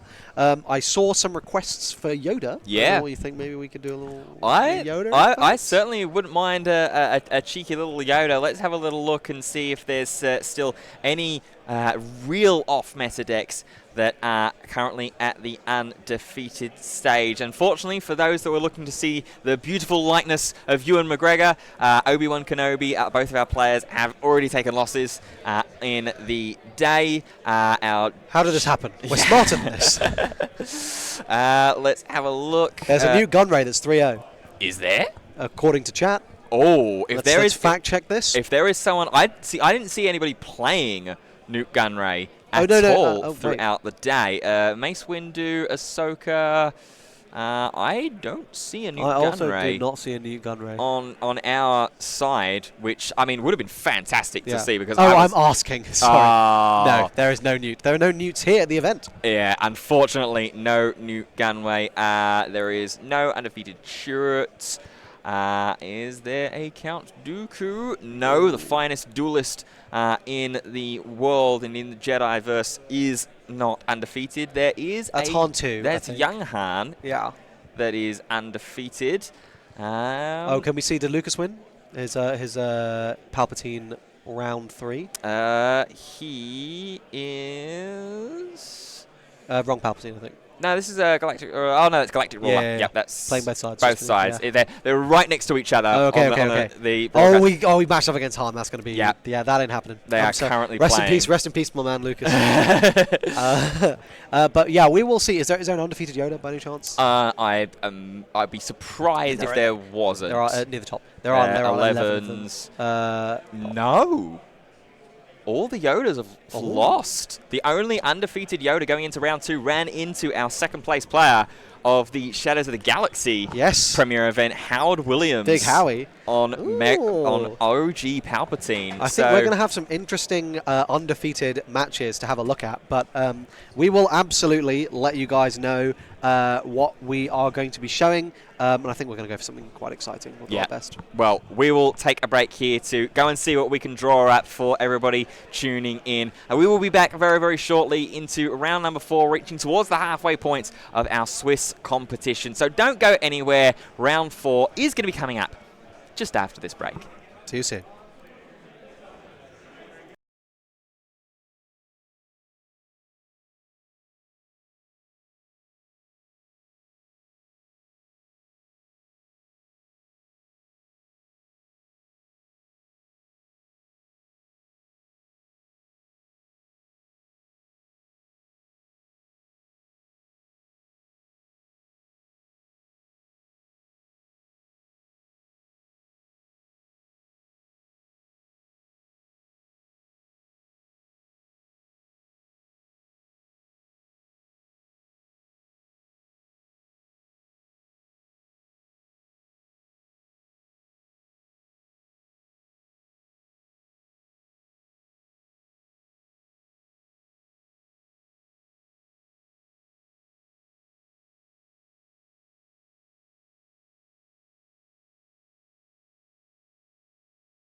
Hello, everybody, and welcome back to Birmingham for our Star Wars Unlimited Twilight of the Republic premiere event. We are getting ourselves to round number 4, the halfway stage. There's still a couple of surprises that are hanging around in there. One of them we are seeing on our feature match table here. We have Bosk with ECL. A classic. A classic against Darth Maul ECL. We have the artist for Darth Maul here today. Wow. I feel like he should probably get up there and do a live signing. Yeah. This is super exciting, I think. And these are both undefeated players. So, you know, we're not scouring down at table 500 for this. This is, I think it's like table 12. So, you know, we've got some high-tier stuff here for you. And I'm really excited. I'm looking at both of these deck lists. And obviously, I mean, the big standout, both of them playing 3 copies of the brand new Darth Maul. I cannot wait to see that guy get ECL'd in. That's going to be delicious, tasty, 2-for-1s, sensational. Yeah. We will not see Newt, by the way, in chat. There is no one playing Newt today. I'm sorry. Yeah. And yeah, I'm super excited for this match. I believe the players are just setting up. But I don't know, Ben, what's your read on this match? It's interesting, actually. I mean, Bosk was really, really cool in set 2, was primarily built as the blue variant, but here with ECL, I think there's certainly a couple of cards in here, and it's been sort of framed in a way to try and combat Anakin Skywalker, which has definitely been one of the decks that has been sort of heralded as going to be meta-defining as we go in through the rest. Last weekend, absolutely. Yeah, and going through the rest of set 3 potentially, but I don't know. I'm really interested to see what is going to see and what we're going to see throughout the rest of this matchup and in this tournament. You were mentioning about the Maul that's being played by Alan, who is our Maul player, playing that new 5-cost Darth Maul. There's a really cool card. Oh, he's got a showcase. Go over to the table. Oh, look at that. There it is. Oh, yes. Got to give the people what they want. But back into the deck choice of the deck list here, there's another brand new card, or a different brand new card that Bosk is playing, Joe. He's playing 2 copies of Clone. Yes. And now, this card I love. So I've been... as a card, like, when I first read it, I was like, okay, that's interesting. Being able to double up on some of these unique attributes, or unique, names, can be really strong, right? Your first thought might be, well, if I can have 1 Snoke out, that's good. 2 Snokes is kind of crazy. And especially sometimes you can kind of give them a discount, right, if you're paying 7. But I think what we've started seeing is Clone has been this really interesting card in just like, if your opponent plays a big bomb, you go, no thanks, mine, I'll take that. So like, I heard anecdotally about there was a match where one player had a Clone, the other player played out a Cad Bane, sucked in the entire board. So the player with the Clone goes, yeah, cool, I'm going to Clone, I'm going to take your Cad Bane, I'm going to take your other unit, I'm going to get back my whole board. And the Cad Bane player was just there like, I think I'm cooked. Yeah. I think I'm cooked. So, yeah, I mean, I think like it's a card with a lot of potential. In particular, I think it's very well positioned when you've got a lot of like sort of top end in the format, right? So if you are going in expecting like there to be loads of like, you know, Avengers and, you know, that sort of thing where you can go, actually this is just a 1-card answer to just stealing that additional copies, it can be quite versatile. I really like the card. Yep, and especially when I notice there's crate dragons flying and running around as well, as the players both getting themselves ready to resource and play out the opening of this game. We're going to start off with a Gamorrean Retainer over on Alan's side of the board. Joe will follow it up and respond with a TIE Silencer. Yes. So I think there's going to be something quite interesting here, which is going to be... Okay, well, firstly, what I'm very interested to see is where these players use their ECLs. Because I think that's going to be a really interesting like point in the match where we can... Like, I think that's going to be a big skill point. And I'm also just like... I'm so interested because looking at the lists, I think there's more ramp in the Bosk deck. Well, not much more, because he's actually not playing 3 copies of both of the ramps. But I guess because he's playing the ramp upgrade. Ooh, a Huyang here. Yeah. That's going to make that Retainer big and beefy. We are just going to open fire, get rid of it. Yeah. Might as well make sure that we're not getting that immediate value, because of course there was an extra command unit on the board that Gamorrean Retainer would have and could have been a 4/4 Sentinel, but the open fire, the perfect response as Joe fires in with that Silencer. Yes. See Bounty Hunter's Quarry there in hand, as well as a Force Choke, price on your head, the that is ramp a upgrade. lot of upgrades. I mean, Joe could spend his turn here just going, you know what, I'm just going to soup up 4 upgrades onto that Huyang, and then when I deal with it next turn, it's going to be pretty back-breaking for you, which could be very interesting. Also, something I just love the idea of is just slapping a fallen lightsaber on Huyang. It just seems very funny. I definitely think that this is an interesting situation for the Bosk player. I mean, what you often see when you play Bosk is that you can end up with one half of the deck very heavily in your hand. You obviously kind of want to see a mix, but if this goes well for Joe, I think he's going to get very, very far ahead in card advantage. Well, he's going to... Okay, so he's choosing to put him on space. Yeah, put a price on the Imperial Interceptor's head, which came in and with its on-play effect immediately answered the Kylo's TIE Silencer. Then we see just a little swing in there for the base. Here comes the Dengar. Yep, and there's the claim, and now he's going to get a lot of value here. So he's going to get able to ramp. He's going to search the top 5, I think, because that wasn't unique.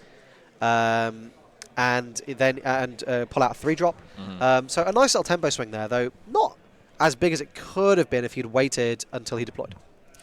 Do see that there is another TIE Silencer in the 5 stack. There's also Phase 3 Dark Trooper as well, and that's what Joe is going to go for. Just shore that ground arena up a little bit. Obviously, Dengar as well being on board combos so well with Bosk itself, as we see the leader itself flip and deploy. Yes. And I think, so one of the interesting things here, so Maul is like, I'm not a massive fan of the leader because I think, like, yes, a 6/6 is scary, but it is ultimately like kind of a vanilla. It's just a big boy. However, when your big boy can just smack down and just delete almost anything, I am slightly more partial to like the big boy. So here we see, it's an interesting turn. I mean, I don't really know what I would want to do as Alan here. You could Ruthless Raider, take out Dengar, or damage the Sentinel, so then maybe your Maul's going to do a little bit more. You can slap a Fallen Lightsaber on it, which is definitely going to be a little scary. Assuming Joe can't one-bang this Huyang, you can then use Maul's leader ability to swing, give it Overwhelm, and you're going to be dealing some nice damage there.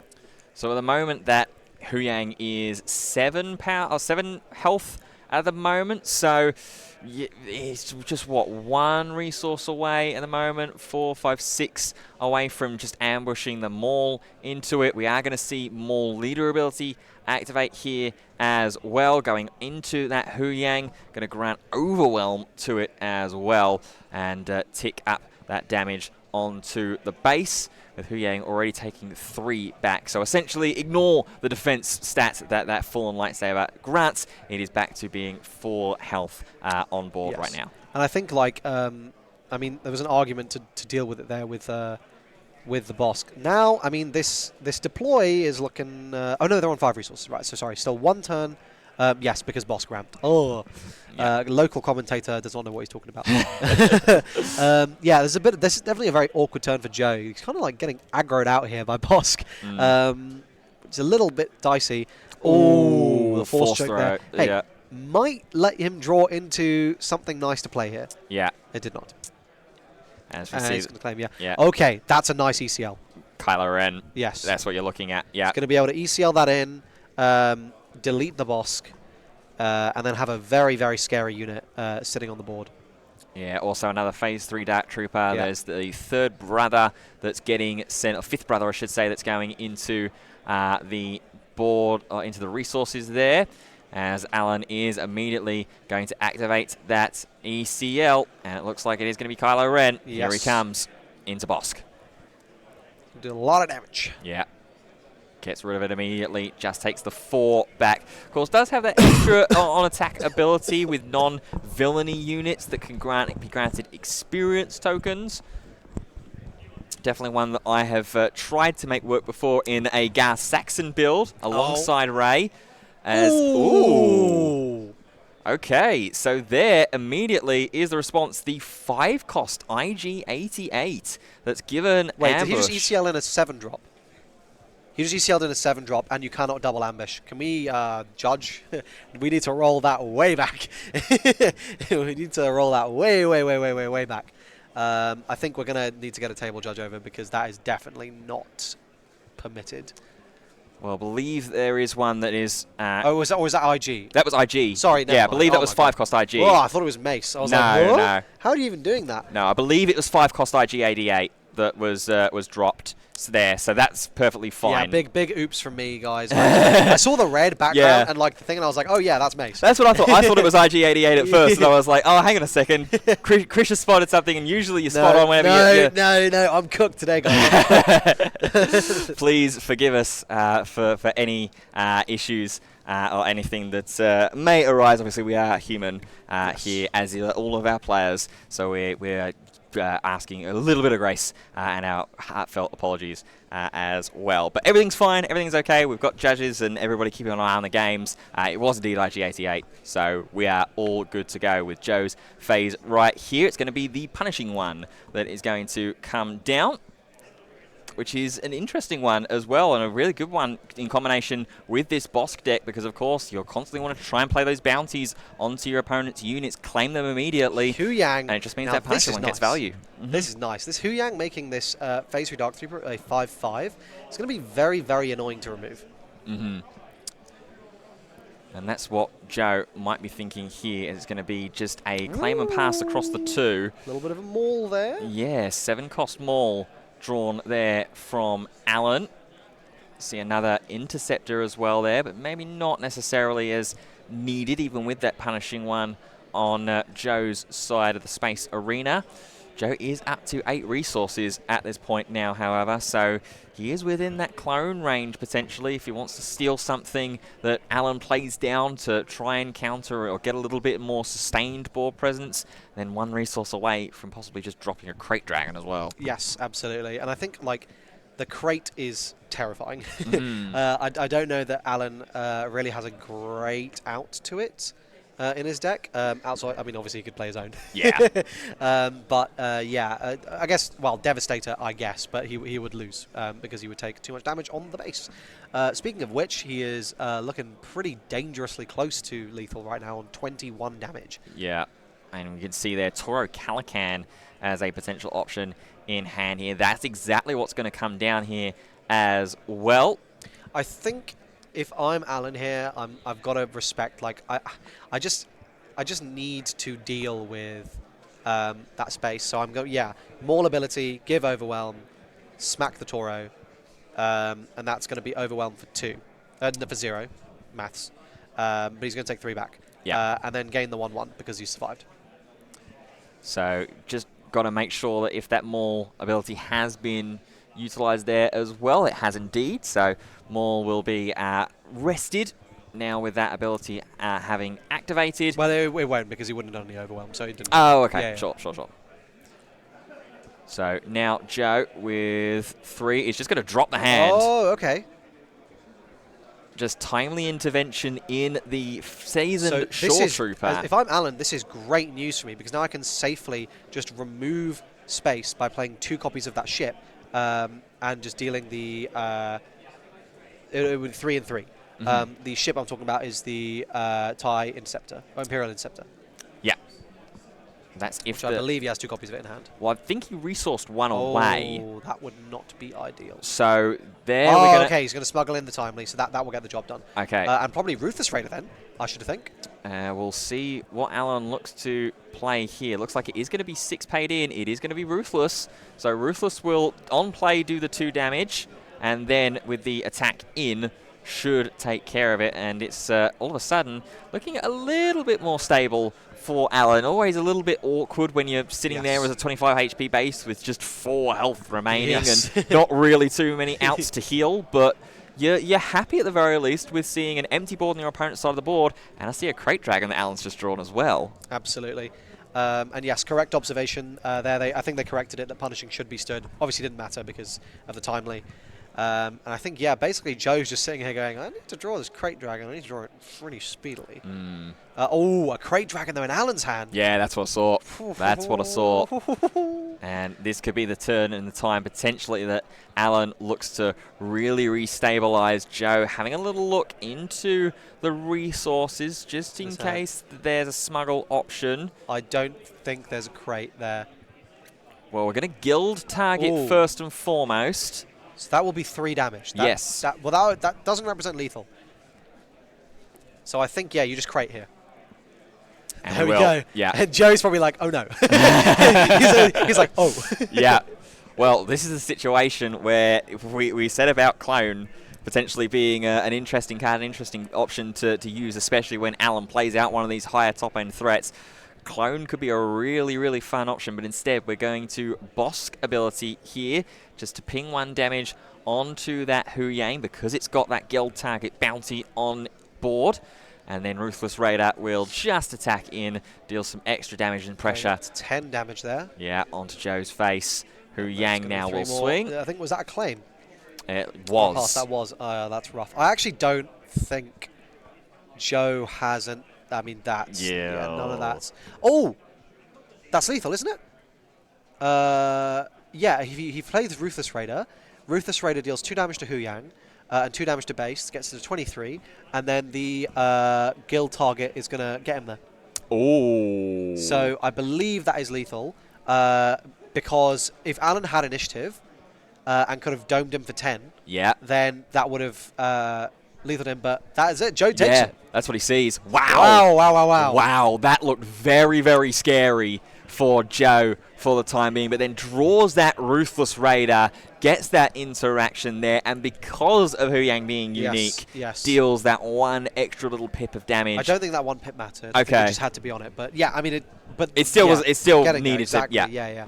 So yeah, really interesting there. I think, honestly, I mean, Alan had a couple of rough turns there, but I don't think this feels unwinnable for Alan. No, this feels pretty close. Yeah, it feels like it's essentially get towards those sort of higher stages pretty quickly. I mean, what have we got in terms of ramp for? We don't have any ramp. He's not playing any ramp, but what's he got on his sideboard? Let's have a look as our players do the exact same thing. We'll go with Alan first on Maul. We've got triple Force Choke, double Confederate Tri-Fighter, 3 Palpatine's Return, a Choose Sides, and a Relentless. Interesting. I honestly have no... I mean, maybe... Because the thing is, right, like... arguably against these boss decks, you kind of don't want to commit early cheap units because they're just going to remove them and then like use them to like build their own board. And if you can kind of brick the bounty side of the deck and force them to play into the late game and not get all the ramps, that can be better. And obviously in that situation, what you would want is like a Choose Sides or a Palps Return, though obviously the Choose Sides landing is maybe a little bit dicey. So I don't know, maybe I'll be looking to like Force Chokes potentially. I like chokes. To win back the... that I didn't need to know that, Ben.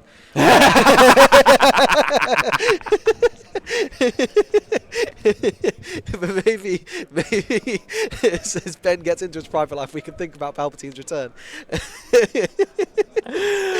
Oh dear. Oh dear. Force Choke the card.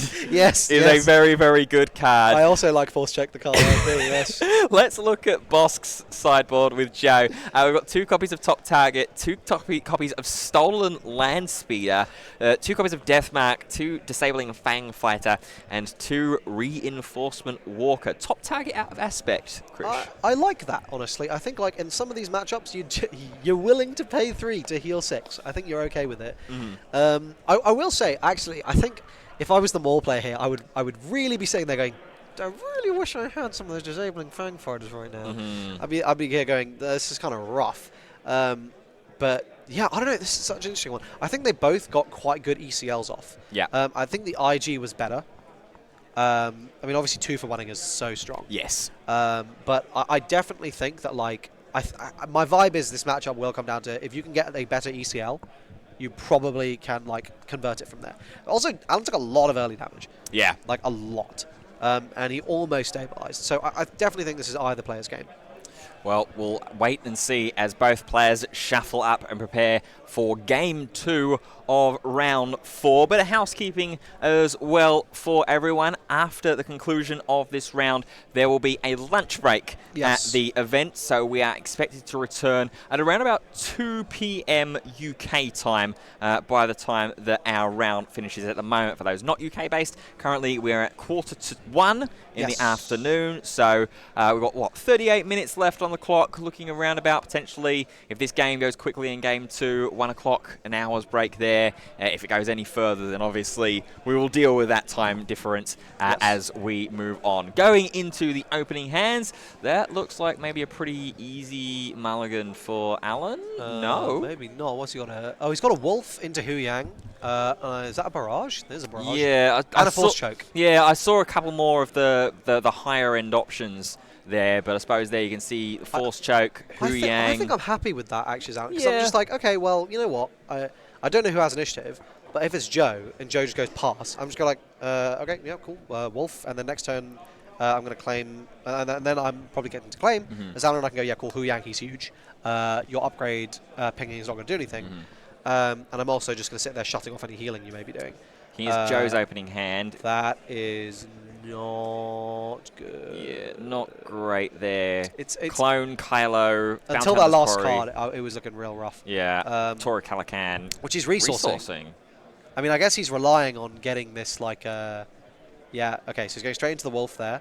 He must be relying on just dealing with this wolf and just plussing, but this Hu Yang's really going to throw a spanner in that plan. Yep, instead we're just going to Bounty Hunter's Quarry onto wolf. Alan will claim initiative, be the 1 damage onto the wolf thanks to the Bosk ability, because of the bounty, and then just pass as we draw TIE Silencer and Interceptor for Alan. Barrage. Ooh, barrage. And a guild target. Top target. Guild target. Guild target.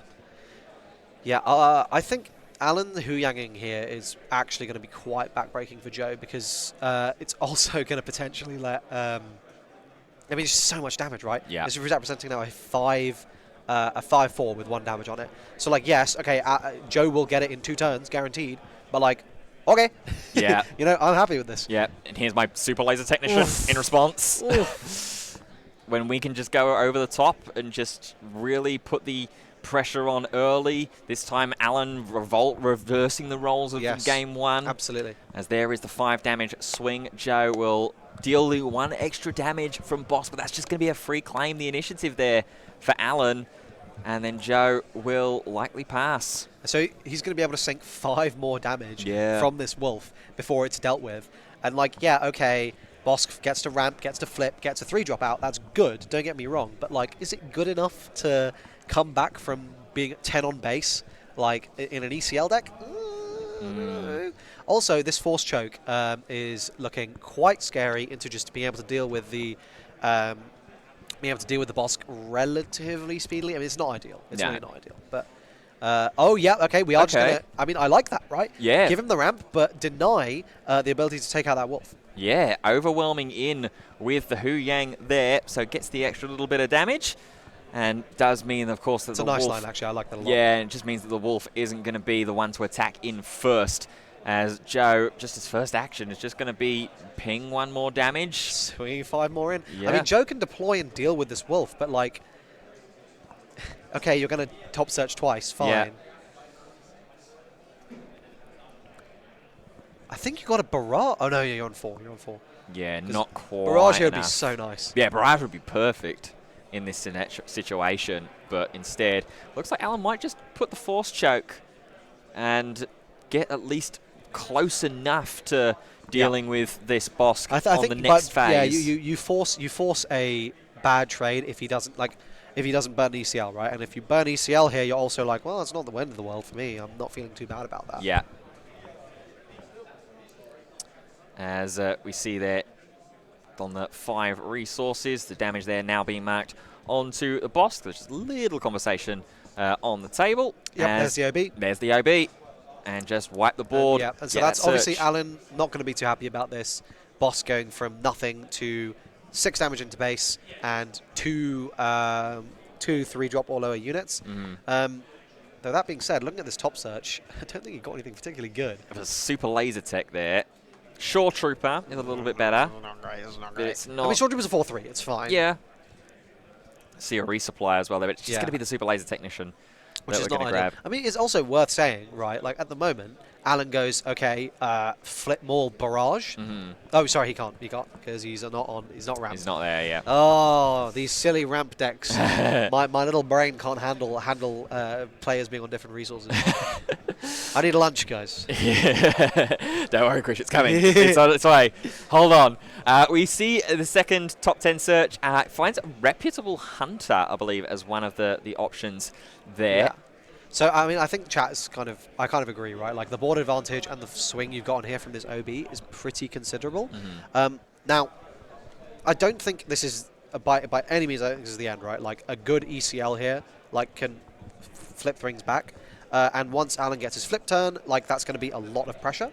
But definitely a little dicey. Yeah. I don't think he wants to be drawing crate after crate after crate. Like this. No. I think this is also rough for Alan because he's just not drawing good cards.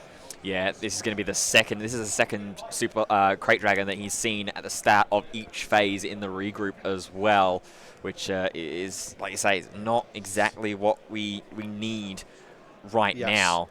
I mean, that Bosk is on 5 damage at the very least because of the Force Choke prior, so if there is an ambush option, we can ECL here to get an easy ambush on board. I think it's going to be Ambush Wolf. He has to, which is, I think that tells you everything you need to know about how this matchup is going. So Joe will lose the usage of the Bosk leader, but as everyone has pointed out, and we've said that quick tempo swing and how wide we've been able to amass the board, Toro Calican is going to be able to swing in for 3 more damage, get up to 9 on base. Yeah, this is just a rough situation. I mean, he's got this, I don't know if Joe has any, he's got a Kylo or something, doesn't he? He yeah, does. he's hard play a Kylo. Like, it's not bad, is it? No. He's sitting there with a big boy. Yeah, and against a completely vacant board, and when Alan draws Huyang and Gamorrean Retainer for turn, I mean, Retainer at least gets your potential Sentinel body, but you need another action to get the second one to stitch the Sentinel online, and by that point, Joe's just gone, oh, okay, 6. Yeah, I will crash my Super Laser Tech into that. Yeah.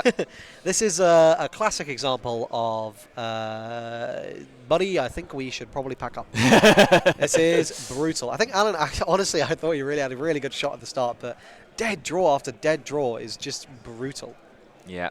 As we see, there is that Kylo Ren immediately attacking in as the first action for Joe on this phase. Okay. There is the Huyang. I will say, as we thought, or as we said, I think that was a bit of a misplay from Joe, but I don't know what his hand is, right? Maybe he has an out, right? If he's got a second barrage, then like a lol, you know. Well, we're tapping, what, 5 resources here? Is this a second barrage? Ah! It is. It's a second barrage. We've had 1 barrage, yes, but what about second barrage? Now there are 2 of them. Oh, this is getting out of hand. So the overwhelming barrage will indeed, it will take care of the Huyang as well. Well, potentially depending on how this is stacked and ordered. Yeah, well, I mean, if you put this on the Kylo, you just deal with both. But he's putting it onto... He's taking the 4 and immediately just taking care of the Sentinel, then putting the 1 excess on Huyang. Here comes Maul, at the very least, to just try and give Alan a little bit of anything left in this game. 6-6 overwhelm. I think that's a misplay. What you should do is you should hit base with Super Laser Tech, and I believe Alan has no way to answer the Toro, and then you can just click this Swift game. Because now he deals with that, which is like fine. I mean, obviously, again, you just claim as well. Like, I don't think it really matters. Like, Alan is so far behind here, it's irrelevant. But you had lethal this turn if you swung with Super Laser Tech first. Yeah, when you've got that Kylo Ren that's just left untouched, and your opponent is 1 damage away from losing the game, and you're about to head into the lunch break halfway through the day at the EXO stage, you feel pretty good. We're gonna. This is BM. This is actual BM. We're gonna chuck the guild target onto the Huyang there as well. Going to timely intervention in the Bosk as well, and there is the hand extension. Alan, our lone undefeated Maul player going into this round 4, runs into a very, very big and scary Bosk that's very, very apt at capturing his bounties. He is 2-0 victor of this round 4 feature match, and importantly, Krish, 4-0 yes in this halfway stage of the Swiss round. I tell you what, that's a good place to be as you head into lunch break. You know, being 4-0 is a great feeling. It happens to me very rarely. I share your pain, Yes. unfortunately. Winning games is not why we're up here. But yeah, I think a fantastic game there. Really cool to see Bosk ECL doing some work. I think like my vibe on it last set was very much like it felt like Sabine at home. But I think now, with there being so few decks in the format that can really take advantage of a strong OB, like now Bosk has a really good USP. Like, yeah, but I get to Barrage, and I get to Barrage, and I get to like 2-for-1, and I get to do all this cool stuff. And I think it's a really, really good deck, and I'm excited to see how Joe does over the rest of the day. Yeah, it's definitely a nice evolution from where we were. Kind of the pinnacle of Bosk was that Bosk blue, Yes. get all the bounties on, value town, and then just win from there. But seeing the green now, obviously, OG Conversion Lab's been such a great base from the day one, from the set release, being able to just ambush things in. The old days of Steadfast Battalion, ECL combo, just swarming in with a Sabine on board and getting rid of the board state and winning from there. But yes, an undefeated Bosk going into round 4. That means that it's time for us to take a lunch break, an extended break. So we will be back at around about 2 p.m. UK time. So check your locals. 1 hour and 5 minutes. Yes, so check your locals. I can see there that there's one brave soldier that's tuning in from Australia, my old neck of the woods, my old hometown. A wholehearty good day to you, good sir. Hope that you've enjoyed the coverage throughout the day. And for those that are sticking with us as well, we're going to be back. It's going to be a little while, so why don't you take this opportunity as well to take a lunch break, refuel, resupply, and we'll get in to the second half of Swiss Action live from Birmingham after this break. See you all very soon.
Hello everybody and welcome back after our lunch break to the second half of our Swiss action here on day one of the Star Wars Unlimited Twilight of the Republic premiere event. And well, we've got a little surprise, we've got something special, perhaps the best kept secret of the Swiss matchups so far today.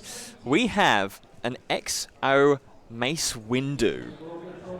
This is some cajoling had to occur to convince Silk to get on stream and show us his Mace Windu. 4-0 is crazy. I mean, as we sort of look through the standings, what I can do is I can tell you all the decks that are currently undefeated, and we are obviously starting to see a little bit of that consolidation towards the top end of the meta. On table 1, we have Ollie Simmons on Cad Bane and Thomas Juliard on Han from set 1. Table 2, we've got Han on set. Thomas is on Han 2. Yeah. James Daring on Han 1 against Howard Williams, we may remember, Emperor on Palpatine. Dave on table 3 on Django against Thork on Boss Blue. On table 4, we got Michael Henson on Anakin versus David Hoyland on Cad Bane. On table 5, we've got Bosk versus Sabine. And on table 6, which is the table you are going to be watching, we have got Silk on Mace against Django. And then on table 7, we've also got Josh Freeman-Birch, who's got the pair down, who is going to be playing a Palp Mirror. So a very, very interesting selection in these undefeated brackets, and some really interesting RPS matchups. You can see Silk here doing a little bit of flexing with the 3 showcase Mace Windus. Yeah, wow. I mean, Mace Windu was imposing enough when he's standing there in showcase art with a lightsaber just immediately pointing at you. How about 3 times over? Just, okay, I'm winning this game. I'm winning this game. And I mean, he's had to win a serious amount of games to get to this point with Mace Windu. I mean, I saw nobody talking about this leader. Yes, and obviously, shout-outs to Sam on the Showcase Django 2. We've got nothing but the best for you all. And I'm just having a look at Silk's... I'm trying to have a look at Silk's history, because I'm quite curious what he's played against so far. I'll try and draw it up. But while I look at that, give us a little bit of an insight into what this Mace Windu is trying to do. Well, okay, we're looking at control, right? We're looking at this red, blue, white control shell, which is kind of well established. We know that this red, blue, white package works well together. We've seen it in Rey before. We see it seeing success in Anakin now. So I don't think the cards we're going to be seeing are necessarily going to be a surprise by and large, but obviously we're going to be trying to take advantage of Mace's ability to sort of deal a little bit of extra damage, a little bit of extra chip damage, and just get there. And just have that little bit of extra reach for removal. So for those of you who don't know what his ability is, you pay 1 and tap, deal 1 damage to a damaged enemy unit. And if that enemy unit has 5 or more damage on it, you deal 1 extra damage to it. So you deal 2. So this is quite efficient when you are dealing damage to damaged enemy units.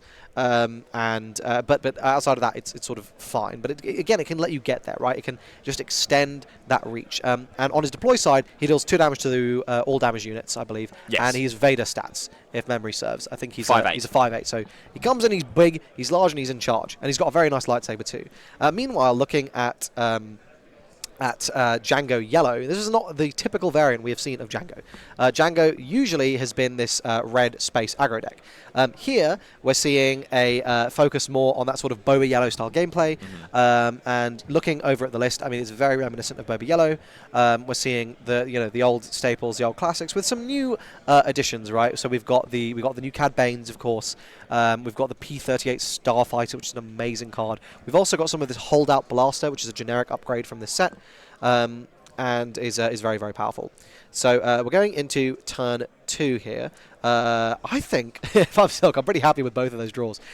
Wow. We got top target, we got open fire, we got village protectors. These are all really, really nice cards to be seeing. Yeah, really nice. And then over on the other side, Sam, there is that Starfighter as well there, that Elite P-38. We're going to immediately play it down as well. Deal 1 damage to that restored arc. There's the village protectors. There is the protectors as well. Gives itself a shield while also being a sentinel. Slow down that Bounty Guild Initiate for now as well. And immediate claim and pass from Sam and Silk, respectively. Yes. So one thing I really like that we've been seeing more, but I'm seeing still doing here and I really, really like, is using Razor Crest. Razor Crest is going to let you reuse these upgrades because you're able to add them back from your discard pile. So we can see he's playing, obviously we saw the top target, but I can tell you he's also on Entrenched and he's also on Perilous Position. And these are all really powerful cards, in particular Perilous Position. I think into Django, Perilous Position is insane. Into Django Red it's better because it hits like half the deck. But even into Django Yellow, I suspect it's going to be quite powerful. And, you know, just looking through the list, there's so much powerful stuff here. And the top end in this Mace deck is pretty scary. I see 3 Crate Dragons, 2 Redemptions, 3 Lukes, and a Zillow Beast. Sounds like a stew. Yeah, the Zillow Beast is one that really stands out to me, as here we see the Cunning come out from Sam, resting down both the Village Protectors and the Restored Arc. Open fire immediately, going to deal with it, as we see the Restored Arc getting an extra pip of damage as well on the when defeated of the Elite P38. Yes. So now Sam is just going to grab the initiative back again. Yeah. I mean, a really, really slow start from an aggro deck here, right? Yeah, and obviously the issue that you've got here is that you've only got that 1 unit on board in the ground arena, and it's that Bounty Guild Initiate, which at 1 power is not a strong trade in at all to the Village Protectors. Does find a second copy of Cunning, though, Sam. There is also now there are 2 of them. Which, I'm looking at this turn, and it just doesn't look very good for Sam. I mean, he's really struggling. Like, okay, you can Cunning here, but any form of interaction can make your life very, very difficult. He's going to just deploy Django. And I think, like, Cunning bounce buff is, like, good, right? But just play down Village Protectors again. Yeah. It's not that big a deal, you know? We are just going to see an open fire come down here onto the Django. Now, this is potentially dicey, because this Cunning can now do quite a lot. We can bounce the Village Protectors, we can buff up that Django to make it 7 attack. This Mace is not going to clear the Django. It'll do 2 damage to it for that 1 resource. I don't actually know what else Silk has in his hand. Oh, we're just going to see the shield getting pinged off there. Yeah, just the attack in for now, and still, 2 resources left open. Just going to smack face for 2. Interesting. Just get the damage on board. That Django still ready to attack. Of course, still has that extra second copy of Cunning. Now there are 2 of them. I think there's a Toro Calican. There's a Toro, and there is... well, unfortunately, if he had 6 resources, he could Toro. Now there are 2 of them Zuckuss. But it looks like here, I mean, he's just going to invite the Mace effect here, right? Yeah. Well, surely you just do it. I mean, okay, and if he pays 5 to play out a Zuckuss. Okay. Yeah. Claim. Yeah. Right. Silk gets the damage off and gets rid of that Django Fett leader. And we'll be waiting to see what Sam is going to elect to try and do. Obviously, Silk does still have that Restored Arc over in the Space Arena as well, just to initially get rid of any of the starting damage that Sam wants to try and lay down. Yes, and sorry if there's any buffering, by the way, to all the viewers. There's a little bit of a Wi-Fi issue in the area, but hopefully things shouldn't be back to normal pretty speedily. And if it ever does happen, it shouldn't be very often at all. Yes, yeah. So looks like Sam's still deciding exactly what to do. He is just going to go ahead and play the Zuckuss. Yeah. I think you claim here as Silk. Yeah, that seems to be the most logical. Thinking about going for the 2 there's no restore, damage. Right? There's not really much benefit to that. Yeah. He's going to do it. He's going to do it. Just going to fly in and take the extra damage onto the base early. Sam will take the free claim of the initiative. Ooh, a redemption there. And a Zillow Beast. Oh. I mean, we are coming up to these cards being playable. Obviously, we see there that, like, Silk is just holding a Vigilance in his hand. So it's like, okay. Like, I guess taking 6 to the dome is not, like, the end of the world. Like, you are going to restore all of that on this turn with the Vigilance as well. Plus the restore 1 from the Restored Arc. So we'll see what he does here. Unfortunately, I wish Mace could just do the 1 damage to anything. Yeah. Because then, like, you could do that, take down, and then you get that nice little bit of flexibility to just deal with threats in that way. But it looks like we are just going to see... Oh, just going to Cunning. Yeah, it looks like we might do here. We will. He's going to Cunning and bounce and make this a 10. This feels inviting a Fell the Dragon. Yeah. I mean, there's no point... It's got Saboteurs. There's no point playing this down. I think you just heal and mill. And hope to hit something nice, right? Well, Silk with, what is that, 6 resources at the moment. Mace is one resource away from He is just going to play it. Yeah. But like you said, that's Zuckuss is he's going to dome you for 10. Yeah, is the one that has Saboteur. So I mean, it's not the fastest turn ever, right? And also, like, I'm probably feeling okay going into my flip where all I'm dealing with is Zuckuss. So Silk now just trying to figure out exactly where we go from here. This crafty Okay, so he is going to get initiative here. And there is the pass and the initiative. Okay, Daring Raid. And a Yoda. Daring Raid is quite nice here because it will... you Daring Raid, deal 2 damage to Zuckuss. 1 damage from Mace, which... Oh, no, it wouldn't work that way. Oh, that sucks. You can't quite deal with the Zuckuss off of that combo because you can only deal 1 damage with the Mace. But we are going to deal 2 damage to the Zuckuss there. It's fine because like you can chunk 2 extra off the Village Protectors, right, and get that damage in that way. So first order of business. If a Forlong comes down here, this is backbreaking, though. I don't think he has one. Oh, my God. Hot Shot Blaster will be pretty good, though, as that's going to immediately allow Zuckuss to attack in for, what, 8 damage there with the boost? I think what you... Maybe you just Vigilance here. You just Vigilance, heal 5, restore... I think honestly, it's okay. Like, in this situation, as Silk, I'm like, okay, well, I've got a Vigilance. I'm going to heal 5. I'm sitting here with my Village Protectors. I'm going to be able to... stall a bit here. I'm going to be able to deal 2 damage to the Zuckuss. Critically important. So then when I deploy my Mace, I am going to wipe that Zuckuss off the board. And I've got a 5/8. I'm probably feeling okay in that situation.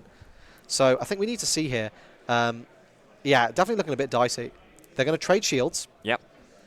And I think now you Vigi, right? Well, so he's going to take down. Yeah.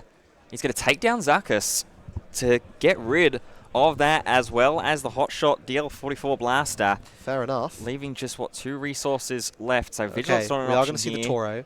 And now, in this situation, okay, this will let him deal with the Toro if he crashes the Village Protectors, Mace effects, and then deploys. But he's not going to base. He's not going to do that. Yeah, going to go into base here, and then there is going to deploy. Yep, there's a deployment. And just, yeah, get rid of it. Go for it. It works. This all works, right? And it does indeed. Silk, of course, will have had to break through very similar board states. There is the top target's really nice. Yeah, top target. Will be able to attach that on and heal 4 damage from unit or base, or 6 if it's attached to a unique unit. Yes. At the moment, no unique units on Sam's side of the board to attach onto to get the biggest value out of it, but still attaching onto Crafty Smuggler and crashing the Sentinel into it might not be a bad idea. Yes, I agree. I mean, this Fire Spray is also potentially looking quite annoying. But it's just this thing. That's what 7 resources. Oh, he's got his resource, so he's up to 8. So, like, you can do stuff here as Django, but I think, like, when you reach this stage of the game and you're not basically closing it out as, like, an aggro deck, it is always a little bit dicey. Well, Sam's going to take He is just going to smack for 5 there. Yeah, and Sam took the slight initiative out of Silk's hand as well by crashing the Smuggler into the Village Protectors themselves as well. You, Bazine Natal, will see Zillow Beast, the Vigilance, and that top target as well. I feel like I probably hit the Vigilance here. Likely, but then you're walking into Zillow Beast next. He's going to hit the Zillow Beast. Yeah. I mean, yeah, no, I completely agree. It's a bit dicey, but I don't know. What is he? Is that a Daring Raid? It looks like it was a Daring Raid. That's really nice because now we can Daring Raid, top target, crash. Maybe not. I was going to say I probably pass, right? Like, and then you can deal with the. I guess. Okay, to be fair, you don't know the Fire Spray's coming. Yeah. Well, now he does because there is Fet's Fire Spray on the board. You definitely. Oh yeah, you're doing top target the Bazine. Oh yeah, this is way better. Yeah, and you just Vigilance, heal 10, heal 11. Yeah, there is the I mean take. That's we call that stabilization, baby. Yeah, that is a big swing there for Silk, and he needed it in that situation as well. There was up to, what, 21 damage originally on the base, now down to 11. He's going to ping down 2 damage onto that Fire Spray, so now it's in takedown range. Yeah, just softens it up nice and neatly. But it does mean that Silk is operating with purely just what he draws off the top. Vigilance as one. You love to see it. And over and a perilous position, which is also very nice. Very nice. On Sam's side, I think I saw the 8AT potentially. Yeah, I mean, this is an impossible position for Sam to be in because I don't think there's anything here that's a particularly great play. He smacks 5, and Silk probably goes, okay, I will deal 2 damage to that, and now my Vigilance is going to be online. Yeah. He's also on 9 resources, which means he's going to be able to Vigilance plus... well, not Auxiliary Beast. Vigilance plus Perilous Position. So he gets to use both. Yes. Yeah, very true. And so he can remove this Fire Spray with the Perilous Position if he wants to, or he can just, Vigilance it away, heal 5. Yeah. Which I think is very fun. Being on 9 damage against an aggro deck this late in the game is not a bad thing. Oh, we'll see a Forlorn come down here, though. Not going to elect to ambush it. We're going to get the but there is that Vigilance play. Get rid of that Fet's Fire Spray. Heal up. Down to 9. And Silk, after having played out his hand in the end of the last phase, draws the first 2 and draws some fantastic answers. Here's Mercenary Gunship.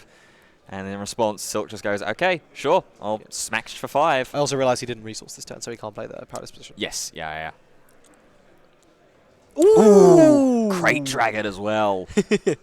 Also, he could just steal the ships. Yeah. Yeah, just use that action. But I think here you can safely just go, yeah, cool, play Crate, dome you for 5. Yeah. GG next turn. Well, Sam will have to see what he's working with in his hand. If there's any potential way that he can bring this game back towards him. But there is that first attack for 5 with the A new Mace adventure leader. is not awful. If Silk did steal a ship, you can get it back. But yeah, I don't know. This is Silk has just healed too much, I think, for Sam to deal with here. Going up to 12. I guess you just crate here, right? Yeah. Like. And this is one of the biggest advantages and the biggest things that Vigilance has in and of itself is that healing ability we've seen so many times. As there is the Crate Dragon with a big, nice thud hitting onto the ground arena. But we've seen it since set 1 that restoring and healing has just become such a staple, whether it was with Luke, then with Ray, and now here with Mace Windu of all lists as well. It's been combined with, as the players scoop it up, Silk showing off the 3-peat, but he's gone a game up here. That's 1 victory down. I mean, this is so. So I just remember seeing on Facebook, Silk posted like I think he picked up, he traded or something for a Mace showcase, and then he pulled another one. And then I have that third one there. That's mine. I've traded for one. Had to get it in. Well, I had to get it in. I've got a list of the showcases I really want from the set, and it's honestly half the set. Eventually I'll get Samuel L. Jackson to sign it. But yeah. I mean, just a super good, just a super good looking showcase. Yeah. And here we can see a little bit of sideboarding taking place. Let's have a look at what the sideboard's looking like for both of these players. Yeah, we'll go with Sam first. We've got 2 Lux Bonteri, 2 No Good To Me Dead, 2 Breaking In, 2 Lurking TIE Phantom, and 2 Bodhi Rook. Now there are 3 of them. Very well. So looking at this, I think I'm putting in those Bodhis, and I'm wishing I had 3. Yeah. That's my chief thought. And I'm probably putting in the Lurking Ties, though.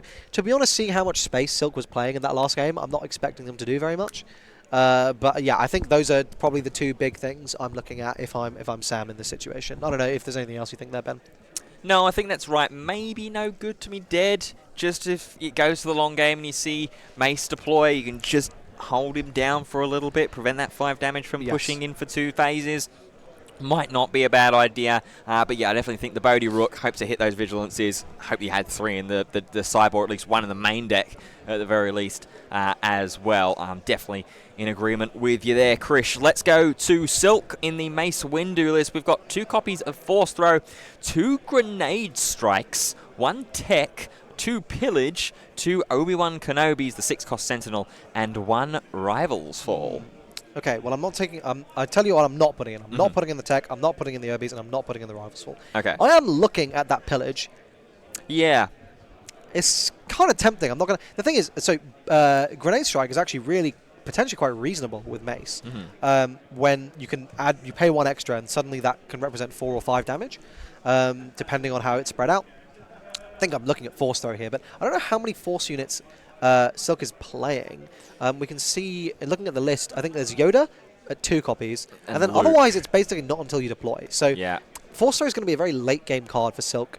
But that being said, I think like there's probably some dead cards that he'd be happy to get rid of. Can I just give a call out though? By the way, that card there, Caught in the Crossfire. This is a card that is so cool, and I'm seeing zero discussion. So this is a 6-cost event. Disaster traded. It says choose 2 enemy units in the same arena. Each of those units deals damage equal to its power to the other. So if your opponent builds up these like 2 big boards, you can just go, yeah, okay, no, deal with each other. Yeah. Like board wipe. And that can be really, really strong. Well, we'll see if that is going to play out here in this game 2. Silk has kept his opening hand for game 2. Sam's going to continue to shuffle up and get ourselves ready. Will we be able to have a Mace Windu as 5-0 going in towards the closing stages to our top 8 cut? I want to see some weird and wacky decks in this top 8. Yeah, absolutely. I mean, if there's any time to see it, it's going to be brand new set, brand new format straight after a suspension. Let's see the hand for Sam there. Now there are 2 of them. That is not good. Yeah, now there are 2 of them. CAD, Fire Spray, and not too much else, it seems like. There's a lot of top end. I mean, I see that now there are 2 of them, but the issue is Silk is going to be able to very easily just deal with that. Yeah. So, okay, he's got the Underworld, and I'm going to Daring Raid it. Yeah. And suddenly Sam's whole game plan just fell apart. Yeah. Pretty much. That's pretty rough. Yeah. We see a Yoda there, which is quite nice, and a Village Protectors again, the second one. Yeah, I mean, I think Sam's passing this turn. Yeah, it doesn't look great. We've got, what, Bosk, Cab Bane, Surprise Strike. And now there are 2 of them. And now there are 2 of them. He really needed Silk to not have any removal. Because then this would have been quite threatening. But yeah. I think the fact that Silk just went, okay, yeah, Daring Raid, that's pretty rough. Yeah, and I think immediately you saw there the wry smile up from Sam going, okay, yeah, sure. Initiative? Yeah. And Silk goes, sure. Sure, play my Yoda. Well, finally now at the 4 resource turn, we have a couple of options from the top deck. We've got the 2nd copy of Mercenary Gunship and a Bazine Natal. I think you got to resource the Surprise Strike here. Yeah, just get yourself some it's not doing units. Anything. Yeah, you need to just start playing wide, play the Bazine, try and hit something. Yeah, this is suddenly looking suddenly starting to look really, really rough for Sam. Yeah. Who I didn't think necessarily it would be that bad a matchup, but I think with a pretty honestly like a pretty terrible opening hand. I mean, like just so vulnerable to anything Silk did. So what we got here? We got Daring Raid, an Open Fire, an Entrenched, and a Village Protectors. Yeah. I'm not gonna lie. I ain't happy to see any of those. No, absolutely not, because it's, what, two instant removals, 1 quasi-removal on the Entrenched, and then the Village Protectors to just be able to stay down onto the board there. We're going to get rid of the Open Fire as the target there from Bazine. And what do we draw into? Perilous Position. Oh. I was going to say, I feel like maybe there's an argument to just entrench the Yoda here. Yeah. And you just sit there with this ridiculously beefy guy. But yeah, I mean, looking at this, Silk's like, okay, I guess I'll clear your board. Yeah. We're going to pay the 3. Here comes that Village Protectors to come down with a shield token and as the Sentinel. There is the Daring Raid as well for the 2nd time in this game to deal with a Mercenary Gunship. And as you said there, Sam is looking very, very sheepish. Ooh. Vigilance and Zillow Beast as the top 2. Nice draws. And then he's got a lovely little curve this turn. He can entrench up like anything. And then after that he can Perilous Position as well. Yeah. I mean, the upgrades that Blue has are so strong. Yeah, as you see there, Sam's hand. 2nd copy of Bazine Natal is going to get resourced. Might as well. You've got one on board at the moment. And if you get to the point where you can think about smuggling it in later down the line to get another card out from Silk's hand, the Crafty Smuggler Bosk is now playable here at this resource level, but it's 5 resources. Yes. Also, just to quickly respond to chat, I'm not sure whether Silk sided out Razor Crest, but it is in Silk's main deck. So if it was involved in the siding, it would have gone out. Not in. Yes. As we see there, it looks like the Bazine crashing into the Village Protectors, then Mace Effect immediately dealing with it. Here comes the Bosk. Now that shield is out of the way to deal with the Sentinel, but yeah, still not the greatest looking board here. I think Silk could have passed there instead of just burning. I guess, well, he got rid of the Bazine, so like, yeah, it's fine, I guess. I think I probably would have used the Village Protectors to get rid of it instead. But because I know I want all 5 of my resources for interacting with my opponent. Yeah.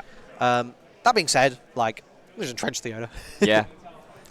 As entrenched as well on the side of Silk to potentially just entrenched into the Bosk here.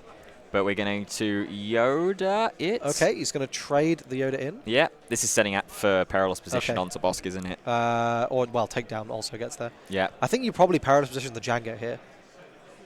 Well, Django has been deployed. Looks like it is going to be perilous position for the play for this next action. And it is indeed going to be into the Django. Because next turn you can just deal with Bosk with like one resource, right? You just use Mace ability. Sure. Or you Vigilance. Yeah. Both good. Yeah. As Django will look to swing in. I understand the thought behind potentially entrenching it, though, because you're probably not playing to ground for a little while. Yeah. But then when you do, dealing with the entrenched is actually very, very annoying. But yeah, again, in this situation, Silk is sitting on 0 damage. We are going into resource 6. And again, that's not where the aggro deck wants to be. No. Because that perilous position exhausting down the Django leader as soon as it gets played on. There is the hand there, entrenched, perilous position. The Vigilance restored arc as well. So I think here, I mean, he has to swing for 4 with Bosk. Yeah. Play around that possibility of the Vigilance coming down this phase, but that's not going to be it. We are going to take down the Django. Yeah. It's beautiful. It's a beautiful thing to see. Really, really nice there from Silk. And there is that sequencing, that execution that is one of the most important things and one of the most punishing things on occasion in Star Wars Unlimited because of the way that the game interacts, the you go, I go style of mechanics. One wrong little lapse in the sequencing train and all of a sudden the whole game plan falls apart and it could be, 3 or 4 phases past, but that's when you start to see everything just slowly sort of fade away. Absolutely, and I think it's so cool to see a card like Perilous Position. I think is a card that the people who didn't really play Blue, I think it's a kind of, it's not necessarily immediately obvious how insanely strong that card is, but the more you play with it, the more like ridiculous it sort of comes. Playing a Cad Bane out for nothing is kind of depressing. Yeah. Now there are 2 of them purely just bringing the Cad Bane out for cheaper. Surely you have to Mace Ping here, like just deal with the Bosk. Oh, I think he claimed. Yes. Okay, I mean, a Perilous Position, that's pretty nice. Yeah, and a Daring Raid. Okay, to be fair, now your Mace deploy is going to deal with the whole board. I think this is actually a very nice turn, because now what you can do is you can Perilous Position the Cad Bane. That's going to make it a 5/5. It's going to exhaust it as well, which means that you're not going to be domed in the face for 7. Yeah. You can then Daring Raid it, which is going to get it down to 3 health. You Mace effect on it, you get it down to 2 health. You deploy Mace, you just board wiped. Yeah. And you're wasting so many actions to do that Sam's probably not going to have any great interaction for that Mace. Well, there is the Perilous Position first onto the Cad Bane. Bosk is going to swing in for 4 more damage. Here comes the Daring Raid to deal 2 more onto the Cad Bane. Sam has the Fire Spray. Does have a Cunning in hand as well. I don't know that a Cunning's really doing anything. I think you probably just got a Fire Spray, right? Sam's going to count up his resources first. I think that's a TIE Fighter as well as the last card. I think here, seeing Silk, I'm like, yeah, that's fine. I'm okay with that. Yes, by all means, hit me for 5. I'm going to board wipe you and smack you for 5 as well. Yeah. And yeah, definitely like Silk, I think is now presenting a huge amount of threat. Boom. Yeah. And there is the Bosk and So the Cad Bane nice. dealt with. So nice. Immediately, Fett's Fire Spray remained untouched, but there is that Vigilance in hand that's just going to immediately say, okay, cool, you deal 5, I heal it straight back away. Exactly, yeah. Now, what the nicest thing would have been if he could have stacked on like a top target or something. Yeah. And then that would have been cherry on the cake, but this is all still pretty nice. We do see an Aether Sprite coming in now. Ooh. Good card, very much needed. I don't think, I think what probably Silk's going to want to do is try and set up a nice Vigilance and just kind of start stabilizing. He can also just blind Vigi and like give Mace a shield. It's also quite nice. Makes it insulated to like the tap down pings. And I think like in the race, right, he's kind of buying himself that time, and he's probably doing more from that perspective. Yeah, as Silk, I think he's just realistically just deciding what to try and resource here, thinking about maybe just sending away that Obi-Wan's Aether Sprite, but instead he's going to go with the event. I think that might have actually been the pillage there. That no, I think it was in the Daring Raid. sideboard. Was it Daring Raid? Yeah. I think it may have been pillage. It may have been pillage. So Sam with the initiative here, and Okay, there he's is going to be the cunning. cunning. Tap downs Mace Windu. So risky. And get a boost up the Fett's Fire Spray. I think here you can just play the Aether Sprite and claim. Yeah. And we now we're going to have Vigilance. Oh, okay. Heal 5. And what are we going to do with the second mode? Probably mill, yeah. We are going to mill. Can't quite see. We do hit it now. There are 2 of them. I think we're hitting good cards from that. Yeah. That's the vibe I get. And Yeah, then and then he's taking the damage preemptively. And you got to claim here, right? Yeah. Looks like it. As we see Crafty Smuggler get played down. Grab yourself a shield. And there is the pass. There is that top target. That's nice. Okay, this is pretty big for getting some of that extra effect damage. If he's going up to 9 or 8, 1, 2, 3, 4, 5, 6, 7, 8. He's going up to 9, so he can Vigi plus open fire. And I think once this fire spray's gone, that's a lot of the threat out the way. But Silk has taken a lot of damage. He's gonna stay on 17 because he'll deal with the fire spray and then he'll take 2 more. But yeah, it's pretty close. Sam might get there. He's applying a lot of pressure, and Silk's not seeing as Fell the Dragon. Did he play Fell the Dragon? He does play Fell the 2. Dragon. Yeah. He does play Fell the Dragon. He's just not drawing them. Yeah. So Silk first half is going to open fire onto the Fett's Fire Spray and deal just a little bit of damage onto that spaceship, immediately getting itself down to just 2 health remaining.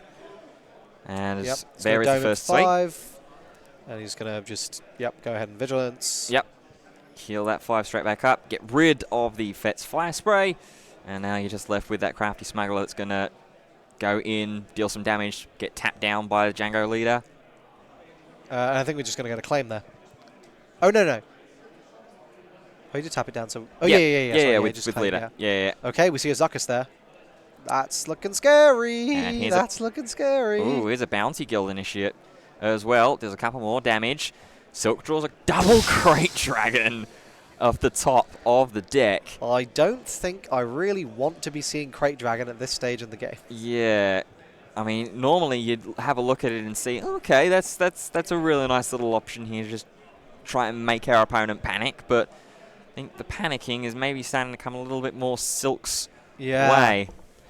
The problem is he hasn't got a great way to kind of deal with this Zuckuss. This is a tough situation. I mean, you're facing down 9 damage on board, so you're going to 26. It's 3 actions. So you can safely top target, crate, and swing. Your question is okay, am I going to... with Mace, you can just remove something. You can top target. He's just going to go crate. We're going to crate first. He's not going to go crate. Or not. It is difficult, and this is one of those situations where the sequence of it really potentially matters. It does. Okay, he's just going to chuck it into Zuckuss. Yep. I understand the logic here, because what you... Oh, this is very nice, actually. So you can then top target the Zuckuss, crate, claim, and then next turn, first action, Mace ability, kill the Zuckuss, heal up 6. Ooh. And then you've got a crate sitting there. Okay. So that's really nice. Now, obviously, depending on what Sam has, Silk might just be dead this turn. Yeah. So it kind of depends on that. Yeah. Well, I believe that there is a TIE fighter in hand. The lurking TIE. So there is that Crate Dragon from Silk. It's lurking TIE Bosk and a cunning. That's... I guess if... I guess the question is Sam gonna call the... I mean, yeah, I think you're just cunning here, right? That gets you there. You just win. Yeah. You got what, +6? I think it's exact lethal. Yeah, it's +6 from the cunning, or 6 with the cunning onto the Crafty Smuggler, and then the 1 final damage from the Bounty Guild Initiate. Yeah. Yeah. That gets you there. That should do it. Does Sam see that, though? That's going to be the real question here, as he's just going to really take some time. Got plenty of time still left on the clock as well. Can't cunning. Oh, you are absolutely correct. Can't cunning because Crate will just kill whatever he plays. Oh, and sure. You know what? Yeah, guys, remembering what the cards do is as you say, absolutely correct. So this Crate is doing a lot of work here. Yeah. And also, once he top targets, anything Sam plays is just gonna immediately get redirected to just deal with the Zuckus and heal 6. Yeah. So maybe it's Hotshot Blaster instead. It's one short, or it's still too short, but Hotshot Blaster at least gets the attack off and gets some extra damage. Yeah, but I think the problem is that you're going to Silk is going to get to the next turn and be able to... I mean, obviously, as Sam, you don't know this. But Silk will be able to get to the next turn with that top target sitting there on that Zuckus and heal 6. And I think like once he's healed 6, any card he plays is just going to go ahead and remove... Like, yeah, there's a top target on that. Did he claim? Or did he pass? Might have been a claim. Claimed. Yeah. I mean, yeah, I guess that makes sense. I guess but you can't get there with the Zuckus because... Oh, no, you can, because if you surprise strike... Does that work? I think that works. I think he... When does the Crate Dragon damage go off, I guess is my question. Crate Dragon is when an opponent played a card. Okay, because I think if Sam hotshots on the Zuckus, he gets to resolve the attack before Crate deals the damage. So he would kill first. Well, let's see if we can see. I mean, obviously, if he doesn't have that, then it doesn't matter. But yeah. It's relying on the blaster being in there. Yeah, the card resolves first. Yeah. So okay. So a very intelligent claim there that maybe wins him the game. Yeah. I mean, I don't. I suspect he would have done it if he had it. Yeah. It's certainly not in hand. The draw for turn. One of them was the new adventure. Yes. Which isn't really doing a great deal in this situation if Sam is looking to try and immediately win game here. Is he gonna? He's tapped 4. Yeah, I think thought he was gonna cunning there. Yeah. But okay, he's just gonna dome for. Okay, he is gonna cunning. Yeah, there is going to be the cunning. Zuckus. Okay. Rest down the Crate Dragon. Yeah. That's going to take out the Zuckus. And Sam has just realised, oh, right, that is how that works, yeah. And then the top target goes off there as well. Really, really big there. And now I think Silk is stable. I think... What's in his hands? Another top target.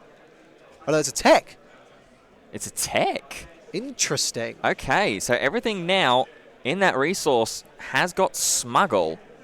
And it's gained Smuggle... to the cards cost +2, as well as keeping an eye on its aspects and stuff like that as well. And that's exactly what Silk is having a little look into now, into the resources. They are essentially a secondary hand, as we're going to smuggle out Pillage, it looks like here.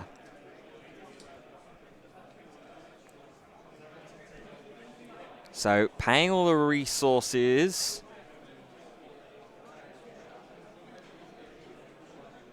We'll see how this all plays out. So Pillage is going to get that resource right back, discard both the cards. It's the Bosk and the new adventure I think here as well. I think there's a check if Silk drew 3 for turn.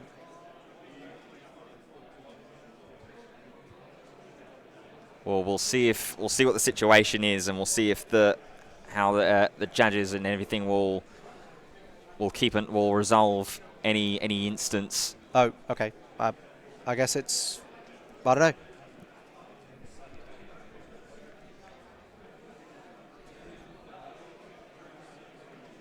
He didn't pay 8 for Crate last turn. He had 10. Didn't he? 1, 2, 3, 4, 5, 6, 10, 11. Yeah, he had 10 last turn. Yeah. He must... if he didn't resource this turn, he should have had 2 in hand. And he played 2 cards, right? Yeah. It was the Crate and the top target? Yeah, but he smuggled in stuff. I'm actually not sure. Okay, I think the judges are going to be reviewing to see exactly what happened. So bear with us while we see the players are going to wait here.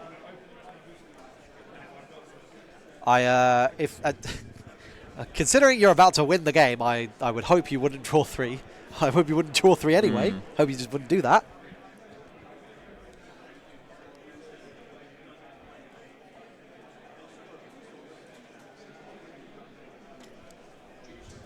So while that is all going on, we'll see if we can try and give you any updates on some of the matches around the rest of the table.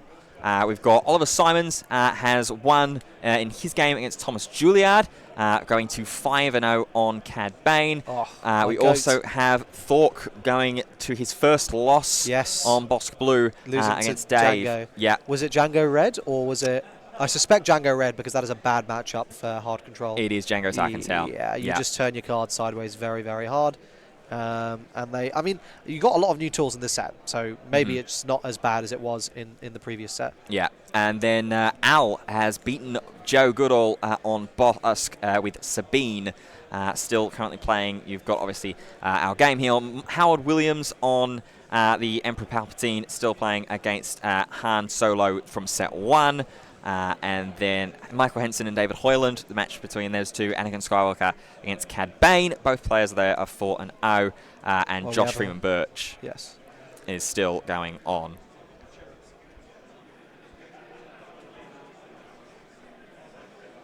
Okay, so it looks like we are going to be getting a judge intervention. Yep.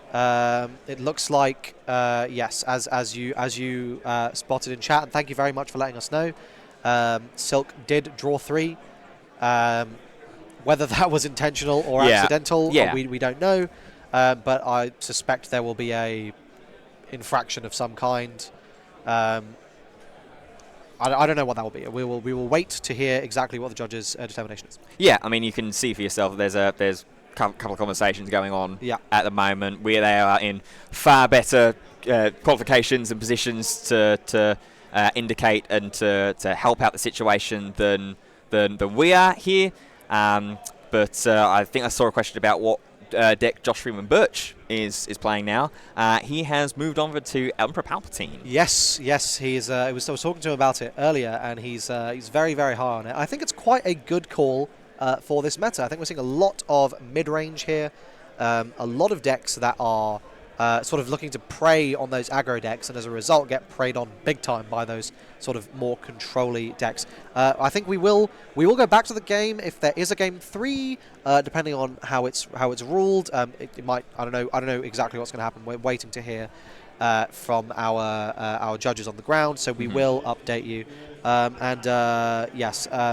So just to update people, it looks like so Silk won game 1, and then looks like near the end of this game 2, Silk drew 3 cards for turn. Obviously, we don't know. We're not saying intentionally or unintentionally. We're not commenting on that. But he definitely drew 3 for turn. We have that recorded. So the judges are now going to do whatever they need to do to resolve the game. Yeah, absolutely. And we will let you know. And if there is another game, we will go back to it. If there isn't, we will let you know what the determination is. Yeah, absolutely.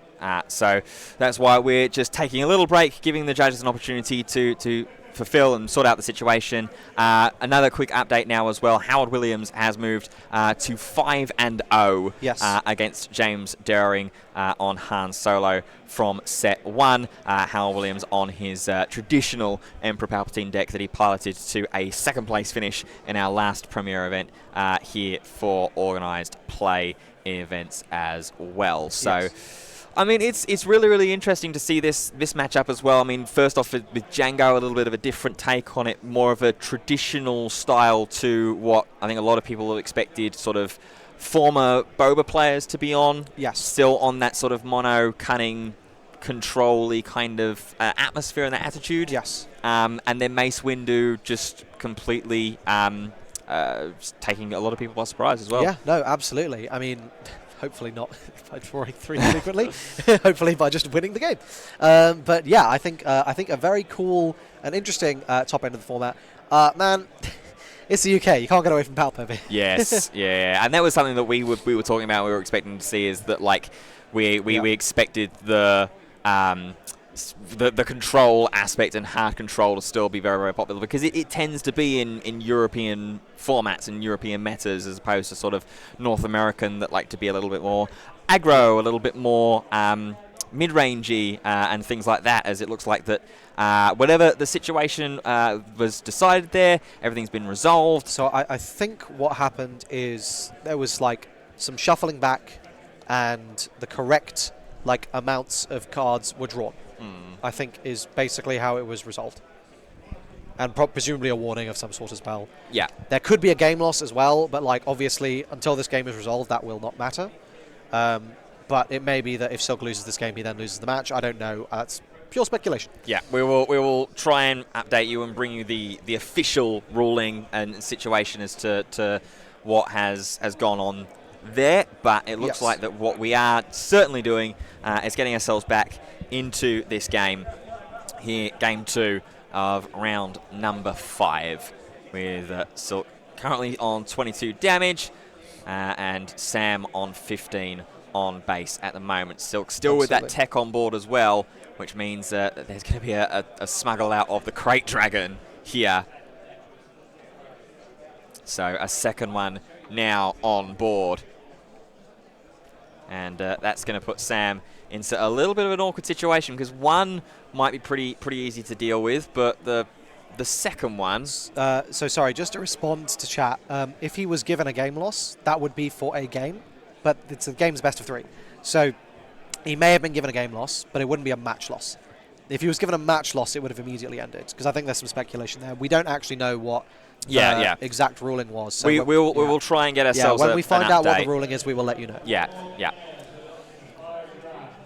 So we're going to see the TIE Fighter come down here from Sam, going to trigger that Crate Dragon and deal with the Bounty Guild Initiate.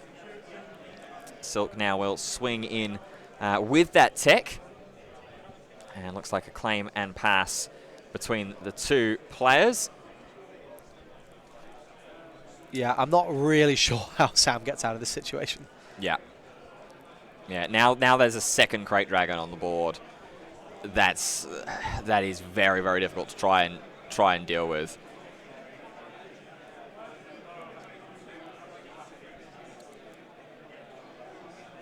So it looks like Sam going to draw his 2 now. Finds the Starfighter.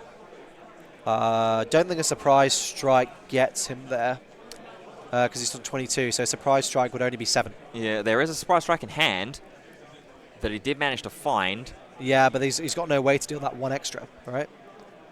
Surprise Strike. Deal 2 damage to base. I mean, to be fair, if he's got a way to do 1 more ping to base. Yeah, there is the Crate Dragon as well there. Off of that ability, and then Crate Dragon will swing, and that will be the game. So, Silk looks like taking the victory there, 5-0 with Mace Windu. Yes, there. Absolutely. I mean, we'll need to see what happened there with that second game. Obviously, I think game 1 looked totally clean. So, until then, we'll see, and we will update you. But obviously, assuming it's all fine, a Mace going 5-0 is pretty cool. Yeah, absolutely. Certainly not something that I would have expected to see at the end or the start of this event.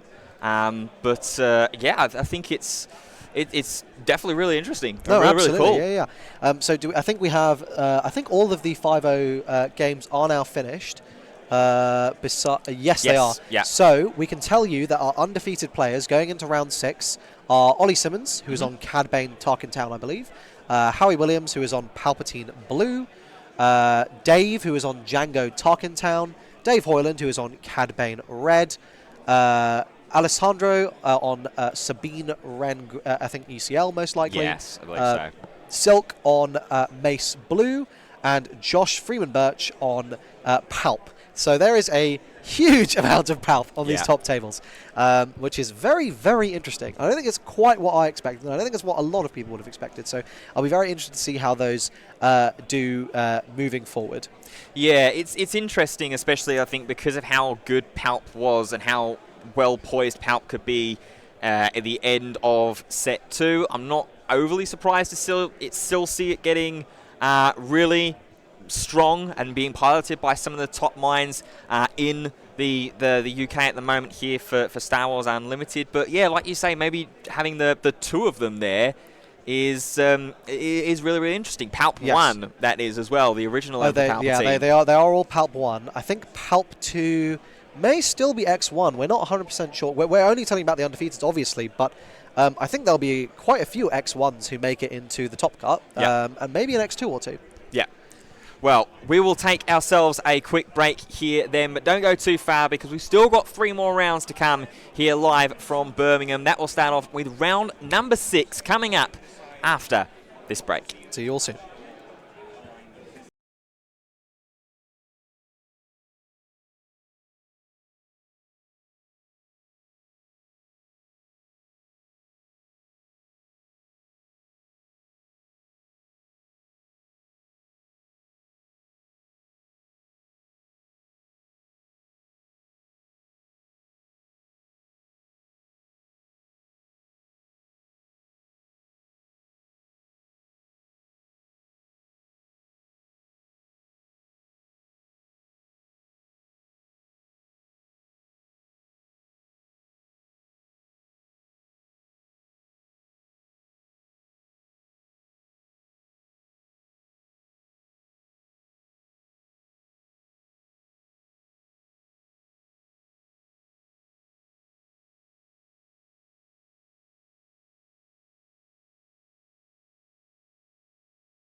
Hello, everybody, and welcome back to Birmingham ahead of round number 6 of the Star Wars Unlimited Twilight of the Republic premiere event. We just wanted to quickly provide an update and clarity on the situation that happened in the end of our feature match in round 5. For those that are just joining in or just checking in, one of the players drew 3 cards during a turn.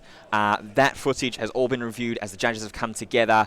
That ruling was confirmed, that instance was confirmed. There was also the query of another potential infraction regarding the turn with Crate Dragon and Top Target.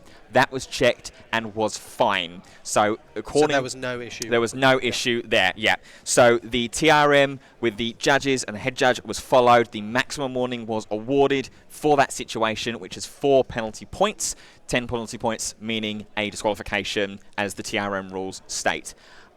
Ultimately, irrespective of any past situations, past history with any players involved, any situations involved, or whatever the case may be, we simply ask and request to please be civil and to respect that whether there is the belief or there is the assumption that this was done on purpose or done accidentally, whatever the case may be, we want to assume the best of anybody that plays in the event, give those players a fair opportunity, give them the same treatment according to the TRM as anybody else would do. Round 5, undefeated with an extremely off-meta deck and on stream, that's going to be a lot of pressure for anybody brand new or seasoned, whatever the case may be. So we request, please be able to just be nice. Obviously, we want to have the chat function. We want to have the opportunity to interact with everybody. It's been fantastic to chat with the wider community here as well. We want to keep that as an opportunity throughout the rest of the weekend. If that can't be, we obviously do have the opportunity to turn the chat off completely. We don't want to have to do that. We want to interact with you guys. It's been a fantastic event so far. So yeah, that will be the last thing that we say on that matter, and we will look to continue on with the rest of today's event on the Swiss tournament and then the Top Cut, which features in our feature match the runner-up of our last premier event, Howard Williams on Green Palpatine. Yeah, absolutely. And sorry, again, just to very quickly drop in there, the full official penalty that could be applied was applied. Yes. I know some people have been asking about that. The maximum penalty was applied. I don't actually know 100% about the 10-point thing, but basically, like, whatever the maximum thing that could be done, Mm-hmm. and obviously, like, care will be taken to ensure that no further, should we say, gameplay mishaps. Yes. Okay. Let's look forward into a far more exciting situation here. Yes. With our Palp Blue versus Anakin Blue. Sabine. You know, I'm just C-Mark and I assume Sabine. You know, actually, in my notes, I just wrote down Sabine. I didn't even check. It's Mark, and also it's heroism aggression leader as well. You just immediately, but it's really interesting as well, because this is obviously one of the brand new leaders, Anakin Skywalker. One of my biggest hopes for this brand new set was I hope we get a really good Anakin leader. We've got a really good Anakin leader, but there's not one that's 5-0. Well, Mark is 4-1. That is correct. And I think, like, no, am I? Oh, yes, they did. Wow. You know what? You're absolutely correct. I think. I don't know why I doubted you. I think I'm just doing my best to make myself look like a buffoon today. I think, yeah, this is a deck that is super cool and kind of made a splash at the SCG cons over the past weekend in the US. Mm-hmm. It didn't win any, but I don't think they ever played out a full event. It top-8'd all 3 of them. Same player, back to back to back to back. So we knew that this deck had legs. And I think, like, I just look at the Anakin leader, and if you don't come from a background of, like, other card games, you might be quite scared to use that frontside leader ability. Mm-hmm. So for those of you who don't know what it does, it's action, exhaust, the leader, deal 2 damage to your base. It's quite a hefty cost. Yeah. Attack with a unit. If it's attacking a unit, it gains +2/+0 for this attack.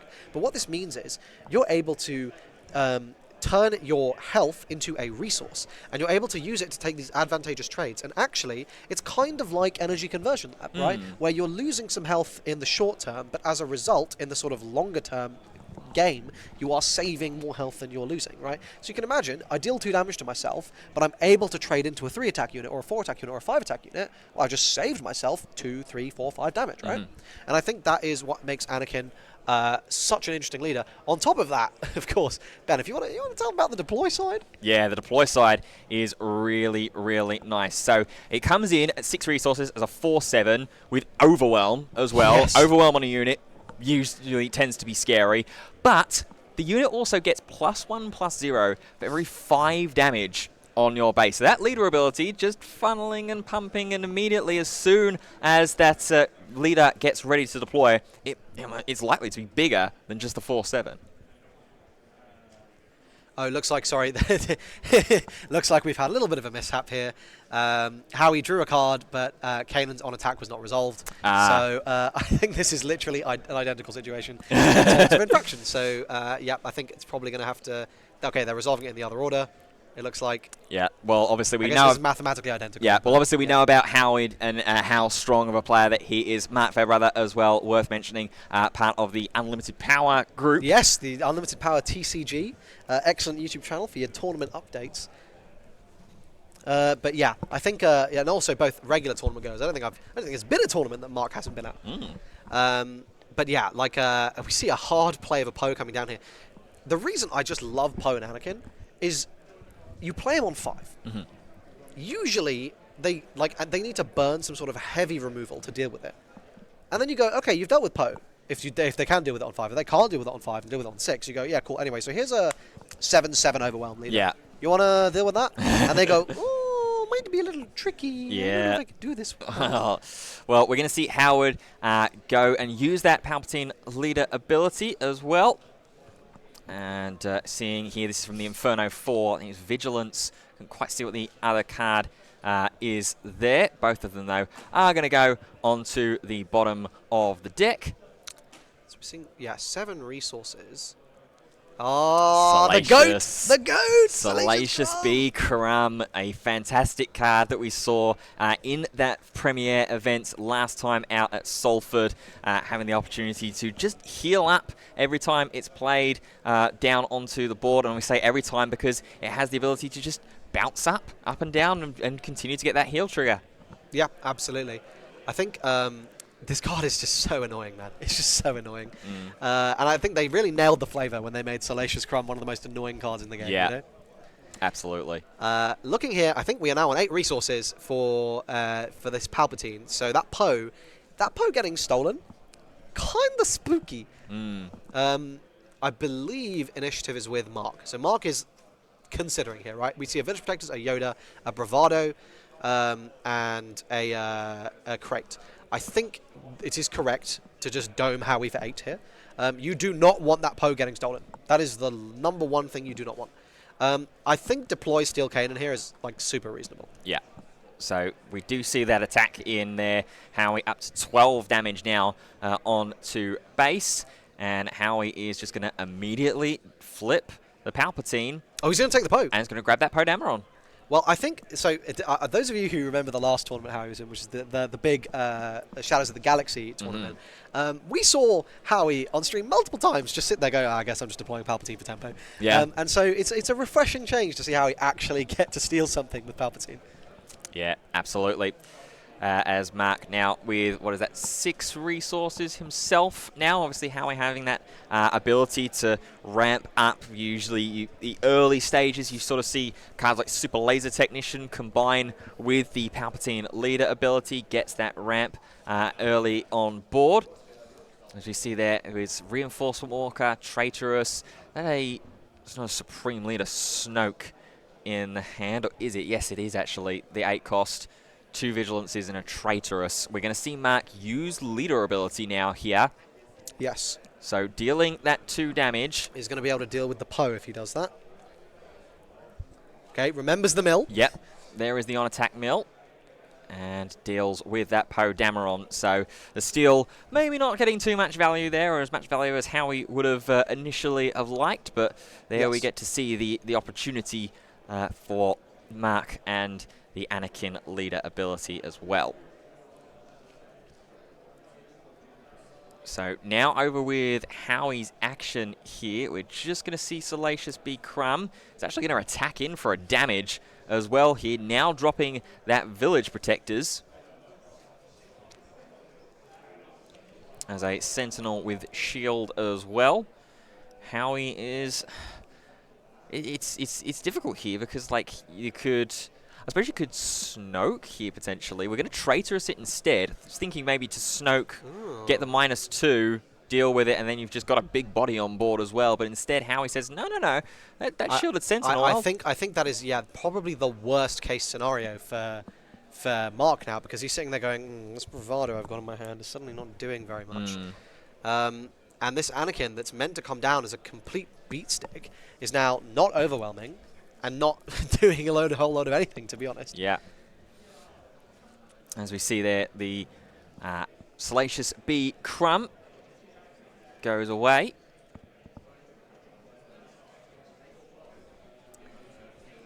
So now it looks like it's over with Mark's action once again. Perilous position, Snoke, double vigilance, and reinforcement walker in hand for Howie. And this is obviously where the situation with Palpatine gets really, really difficult and awkward. And that's going to remove it. Yeah, perilous position gets rid of the remaining health. And it's just going to be a claim and pass across both players. I mean, that to me... Look, maybe the Crate Dragon gets you there. Maybe these Lukes and Crates will get you there. But this is feeling really, really scary for Mark at the moment. Especially because that Luke wouldn't be able to deal with the Palpatine on his own. The Luke will just raw deal with the Village Protectors, of course.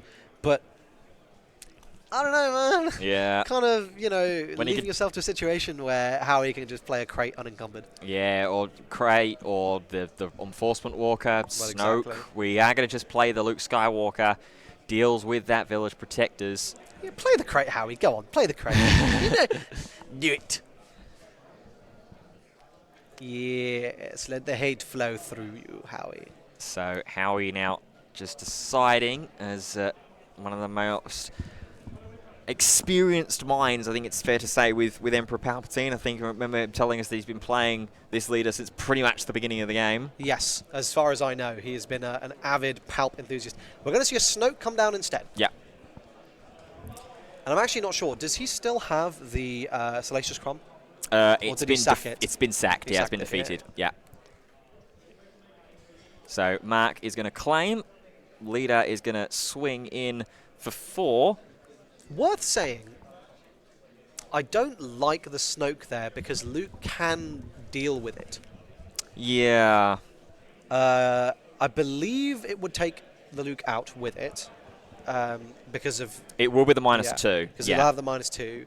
But Luke can 1-for-1 it, which is like, okay, I 1-for-1 your Snoke, and then I Crate Dragon. Or we could always Rivals Fall instead. Yeah. That's always an option. As the draw for turn. That is not bad whatsoever. Not too bad. Personally, I'm more of a Fell the Dragon kind of guy. Oh, but Howie's got power. Ooh. Power of the dark side. An immediate response. Unlimited power. Yeah, gets rid of that. Luke could kill Snoke with the Annie ability. True. Yes, that's very true. That's what I meant. Yeah. So Inferno 4 going to stack. Looks like 1 to top, 1 to bottom. And with not too many resources left after having paid 6 for that Rivals Fall, we've got 2 more left. There's not a lot we can do with that hand. Perilous position, and I think it's the Crate Dragon from earlier. I mean, the Crate will be scary. Like I feel like Howie needs to, if Mark gets to play this Crate, and Howie does not have a very good answer to it. Yeah. This is going to be very scary for Howie very, very quickly. I think we drew a second power though, from the scry off. I mean, that will do it. That will do it. That will get you there. Yeah. It will indeed. So we'll see. I think Mark has the initiative here. Yep. Yeah. There Mark, it is. Pack it up. Pack it up. Pack it in. It's just too good. Into the Crate Dragon. There it goes. Unfortunately, not 9 resources to slam the Crate this turn. But that would have been pretty nice. So now Howie with a little bit of a sort of free canvas here to play down this reinforcement walker. That is, I feel like if I'm Mark here, I'm just going, let's just go next. Like, yeah. What possibly brings me back from this situation? There is the heal. There is the attack in there as well from the Palpatine leader. And Howie, I mean, we usually see quite a measured and reserved play style out of Howie's Blue Palp, but here this has been a lot more tempo. In all honesty, it's been a really nice way that the game has been played out here, and obviously as Howie has done, just finding all the answers to the threats that Mark is trying to put forward. Absolutely. I think the roles have really flipped, though. Yeah. Now we're trying to see Mark find answers to the threats that Howie's establishing, and as this is lore accurate, right? Yeah. I think pretty sure Anakin never defeated Palpatine in the lore. I don't think that ever happened, right? I mean, yeah. No, never happened. Episode 6, Fever Dream. Yeah. Don't worry about it. So, with Mark at the moment, did see he threw, I believe it was a Razor Crest. That'll help. Into hand. Okay. Yeah, okay, now we Crate Dragon. Yeah. Let the hate flow through you, Howie. Well, it's guided him so far throughout his Star Wars Unlimited career.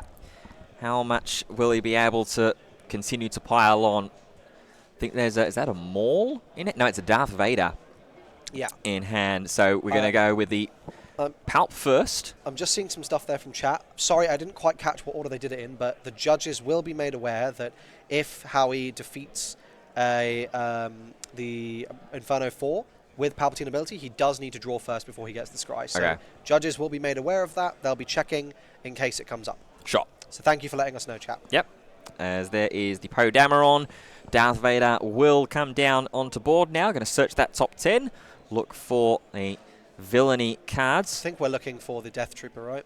Yeah, you'd have to imagine. Inferno 4's all right. Inferno 4's okay. Yep, that's not too bad at all. So we'll be able to get that scry once again. Look at the top 2. Try and see what we find there. Howie says, nah, don't really like that in this situation. Oh, and Howie did it right. What a goat. Yeah. We love Howie. Yeah, there we go. And there is the ambush as well in. And then the takedown. And the judge takedown. To finish off. A little off. bit of flexing here. Yeah. Flexing from the Houster. There is the draw for turn as well after the pass from both Mark and Howie. And I think, like we've been saying for the past couple of phases here, this just feels like that it's too sort of insurmountable at this point for Mark to be able to come back from, especially when Howie's holding on to double vigilance, rivals fall, another Vader and a Perilous. Yes, I think it's I applaud Mark for being willing to play it out, but I feel like I would have packed up about 4 turns ago. Yeah. Here comes that Razor Crest, though, to come down. Offers a little bit of restore at the very least, but is that going to be enough here as Howie immediately sends Darth Vader into the fray?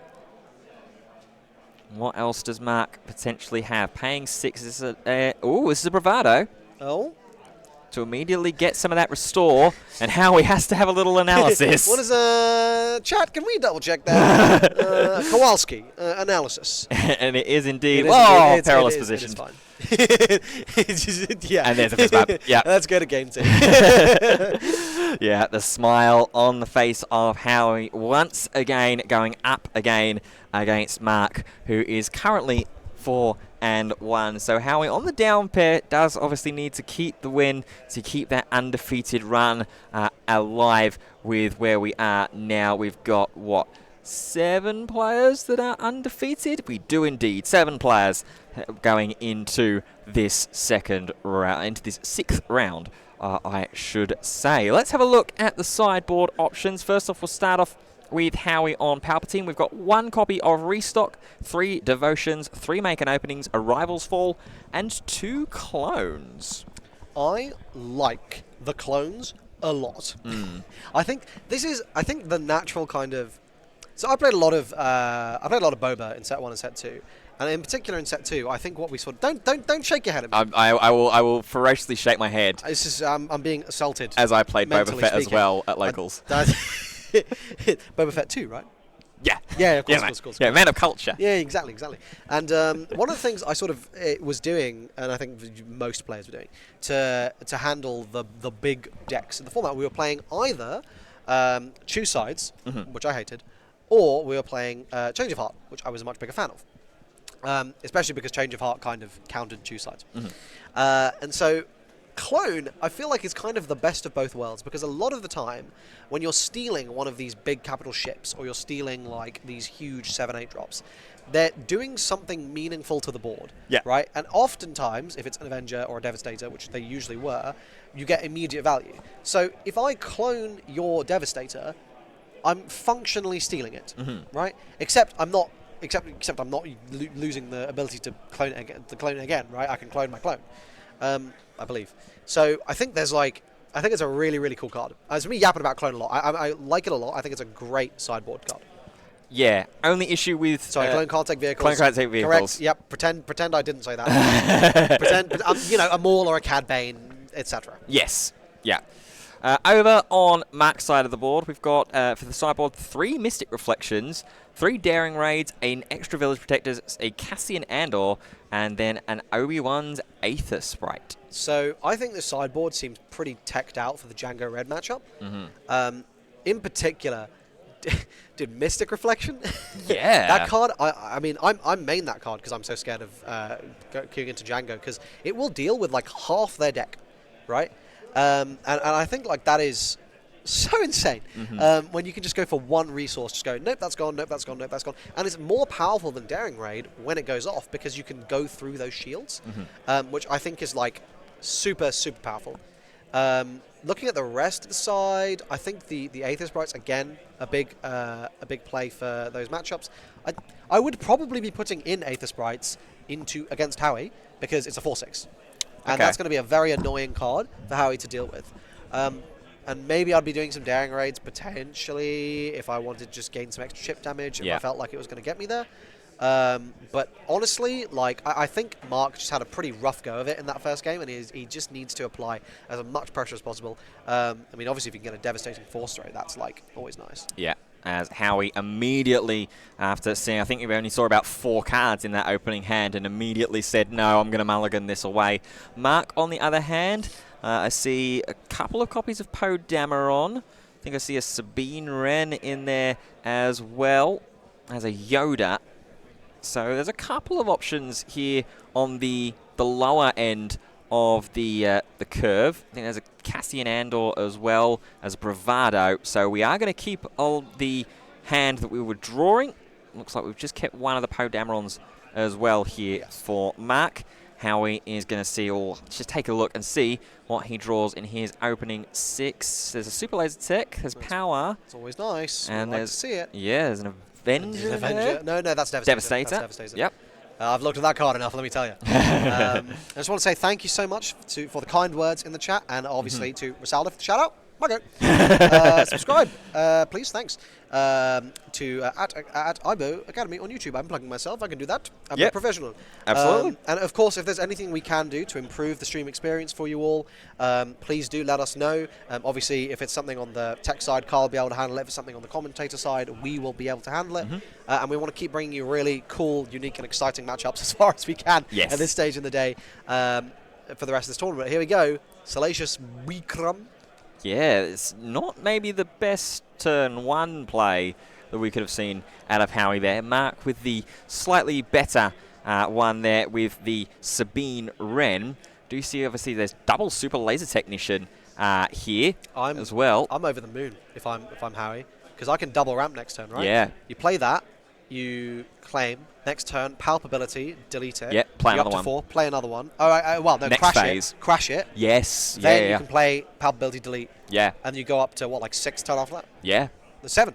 Really, really nice. Woo! That is big bingo stacks there. For a chance, we cooking. For Howie as we go into our next phase. Tier 3 subs to everyone in chat would be a great helps to the experience. If any Scrooge McDucks rolling around in chat and want to throw us some tier 3 subs, we wouldn't say no. Yeah. And of course, thank you again to it's been a little while, but thank you to Finzor who threw 5 subs at the start of the stream. Thank you very much, Finzor. We very much appreciate your support. Absolutely, as here is that Super Laser Technician as well, after crashing into the previous one from the Sabine, onto the Sabine Wren as well. Razor Crest on the Space Arena as well for Mark. It's going to send Cassian in just for the 3 damage. Might as well. Paying 1 more. Here is the ability being activated. Yes. Deal some damage to that Razor Crest. And still 2 resources available as well, just in case Howie wants to do anything else, wreak any more havoc, but he's just going to elect to go ahead for the pass. See, perilous position that's been drawn there for Howie as one of the cards per turn. And there is an Avenger this time in hand as well. And that is going to be very scary when it comes down in 1, 2, 3, 4, 5, 6, 7, 2 turns. Or knowing how this game has gone so far for Howie, next phase as well. about 3 breaths, I think. A lot of removal there. So, there's a Vader. Ooh. Oh, this Vader's sensational. And here it comes. Hyperfoil, by the way. Oh my God. 10 Finzor. Finzor, relax. Wow. 5 more. Thank you so much, Finzor. Wow. What a superstar. What a goat.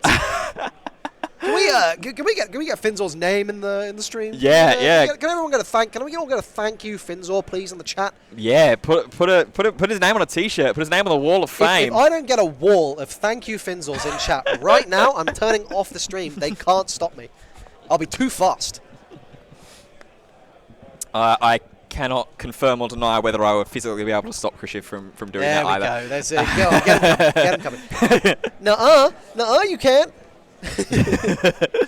And he pulls out an Emperor's Royal Guard, which is such a juicy pull. Yeah, which is also Hyperfoil, by the way. Is his deck fully blinged out Hyperfoil? I would not be surprised. I think it might be. I would not be surprised. If it's not fully blinged out Hyperfoil, it's Judge promos and everything in between as well. We've got the Showcase Palp. You know, if you're playing a deck and you've played it since the start of the game, you've got to flesh it out as much as possible. There is not a Hyperspace Rivals Fall. There's not a Hyperfoil Rivals Fall there. No, I think it might be. It's Hyperfoil Avenger.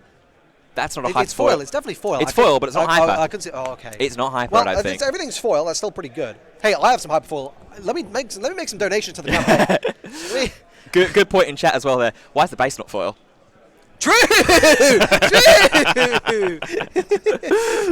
Well, listen, the IBO Super Pack will be funding the Howie campaign in the foreseeable future. We'll get some of those Hyperfoil Rivals Fall on deck for you all. And to be able to sustain that Hyperfoil IBO donation trade as well. Scarron, continue subscribing, continue gifting the subs as well. There's IBO's card pool account. It's going to need it. The Super Pack needs funding. Back to the action. Yes. Anyway, at the very least, we've got that Darth Vader on board alongside the Emperor's Royal Guard. Here comes the Perilous position onto Vader as well. Quite deal with the Vader. Guys, Perilous position is kind of a good card. Yeah. And I'm yes. Oh, steal the Razor Crest. I was about to say, I'm pretty sure that the artist for Perilous Position as well, who's just standing maybe perhaps out of earshot from us, will be very, very happy to hear. That's absolutely correct. He'll be very, very happy to hear that it's a card that's seeing a lot of play. Absolutely. And I mean, it's a fantastic piece of artwork. And it feels exactly... I think it's such a great encapsulation of exactly how it feels to have the card played against you. Yeah. Like, you're just like, ah, man. Yeah, I'm cat without anything. Perhaps I'm cooked. I didn't know where that phrase was going, I'll be perfectly honest with you. University degree in broadcasting, by the way. Okay, Mr. Went to university. All right, okay. Yeah. What was your job, sorry? What was you? I'm a lawyer. I'm a trainee. Relax. I believe they say I rest my case. Oh, good. There's a little legal humour for you. Pretty funny. Here is the deployment, and straight into the Rivals Fall, which was not a Hyperfoil as well. It was foil. I was correct. It was foil. It was foil. But yeah, this is... I mean, this has been Howie just continuing to do his best, pretty much, while we've been laughing and joking and making light of everything, as we should do, enjoying the game, enjoying the atmosphere.